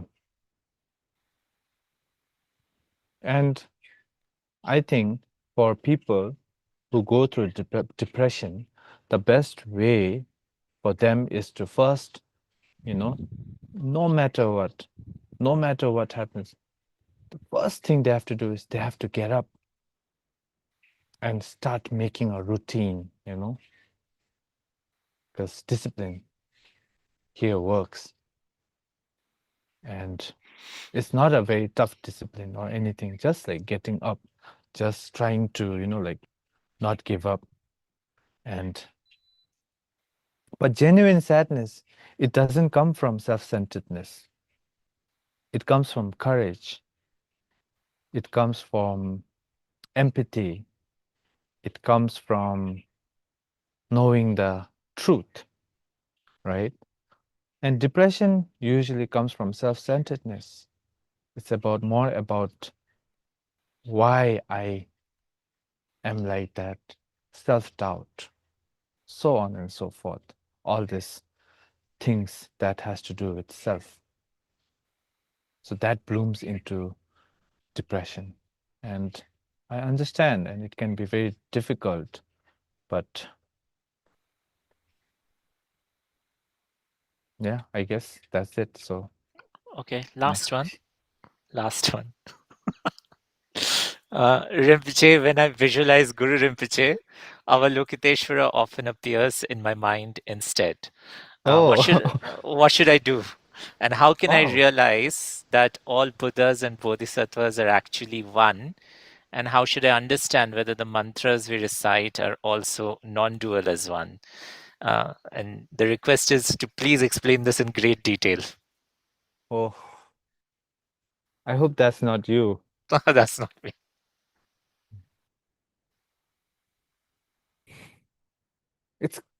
It's amazing, yeah. But then Guru Rinpoche is the Tulku, you know, or the emanation of Avalokiteshvara, right? And Avalokiteshvara is the Sambhogakaya. And the brilliant race, Virpagme, the great race, the Buddha great race, what do you call that? Virpagme Rahangija? Amitabha, yes. That is the Dharmakaya, right? So Dharmakaya. So yeah. And I heard my master say this. In India, in the past, the Mahasiddhis, they used to recite and accomplish one deity, and as a result, they used to get 100 deities as accomplishment. And in Tibet, they used to do 100 deities as accomplishments, 100 mantras, but at the end, they wouldn't even accomplish one. See? So I think sticking to one mantra is also very, very good. And I think it has its own special way of like giving you more fruition than trying to do everything little by little, like, you know, trying to do Avalokiteshvara for 1 week and again changing. In a year, you realize that you have already changed 100 deities. And at the end, you know, like, you become like, you're everywhere, but you don't accomplish anything. So rather than that, I think it is good to do that. And regarding yes, everything is one in essence, right? All the deities. But for people, according to their own mindset and according to their own ways of thinking, their intelligence, we need many methods. And based on those methods, we have many deities, isn't it? Some people are more angry, so based on that, we have deities. And some people are more passionate, so based on that, we have more deities, different deities. So according to each and every individual, there is a deity one can do. And these are all, at the end, the emanation of your own mind, the Dharmakaya. It's none other than that. And what was the question again? Last. mantra. Yeah, so how should I understand whether the mantras that we recite are also non-dual for different deities, I guess? Because all the mantras we do are none other than our mind. It's the same thing. Because all the deities arise from this mantra. And this mantra arises from the main syllable. And this main syllable arises, and this main syllable is your mind, isn't it? Om Ahum Benza Guru Pema Siddhi Hum, like there's this mind and the other ones are like rotating it. When you visualize it, you visualize it like that. And for instance, the Hung, there's Hung and there's other. So that's root syllable is the mind. And when that dissolves into nothingness, that is the Buddha nature, I guess. We can simply put it like that for now. So that is non-duality. Okay. So that is it for now in terms of questions. Rinpoche, you want to say something more? Should we close with?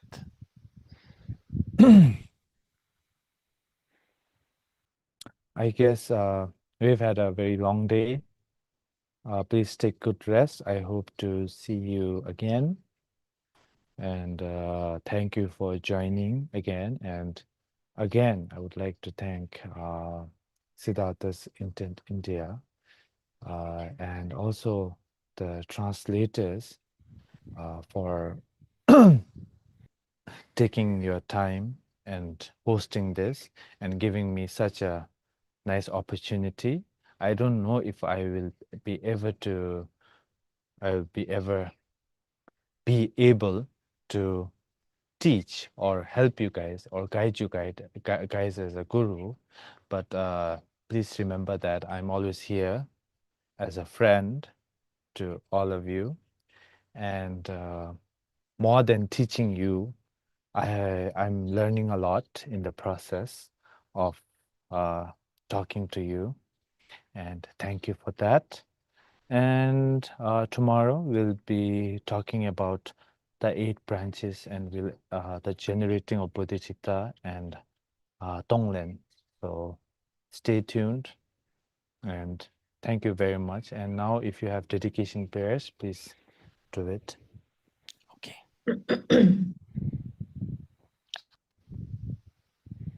Sorry. Okay. So we dedicate the merit of these wonderful teachings today by Rinpoche to the long life of all our teachers. We pray for the good health of the gurus. We pray for their precious lives to be long. We pray for their activities to spread and increase. May we be blessed never to part from them. And we do this once in Sanskrit and once in English. Anena punyena tu sarvadarshita mavapi nirjitya cha dosha vidvishah jararuja mrityu mahormi sankulat samodhareyam bhavasagara jagat. By this merit, having obtained omniscience and defeated the enemies, the afflictions, may I lift the world from the ocean of existence filled with the great waves of decay, illness, and death. And this is called the Parinamana. We will do this in Sanskrit and English once. Akashasya stitihi yavatcha jagatah stitihi tavam mama stitihi bhuyat jagat dukhani ninyatah tavam mama stitihi bhuyat jagat dukhani ninyatah. As long as space remains, as long as the world remains, may I too remain to alleviate the sufferings of the world. Thank you, Rinpoche. Thank you, Rinpoche. Thank you, everyone. Let me see. Thank you. Thank you. See you tomorrow. Thank you, Rinpoche. Thank you. Thank you, Rinpoche La. Thank you, Thank you. Manan. Thank you, Thank you so Paul. much. Rinpoche La. Thank you. Thank Thank you, you, Rinpoche. Thank you, Thank you, Rinpoche. Rinpoche La. Thank you, Rinpoche. Thank you so much. Wish you healthy, happy forever. Thank you, Rinpoche. Okay, thank you, everyone. Thank Wish you. you all the Thank same. you, Rinpoche La. Okay, take good care of yourselves. 让大家照顾好自 Bye. 己。 Okay, bye bye. Xin chào, chào cô Hà đi. Cảm Dạ. Cảm ơn cô À Hà. vâng. Ai đấy ạ? Con xin chào ạ. À, Ôi, hẹn thank thôi, you. ngày mai gặp lại đi. Dạ vâng ạ, hẹn ngày mai gặp lại ạ. Con xin cảm ơn ạ. Dạ vâng. Dạ. Okay, everybody. Okay, Thank see you. you. Bye See you bye. tomorrow. See you Bye. tomorrow.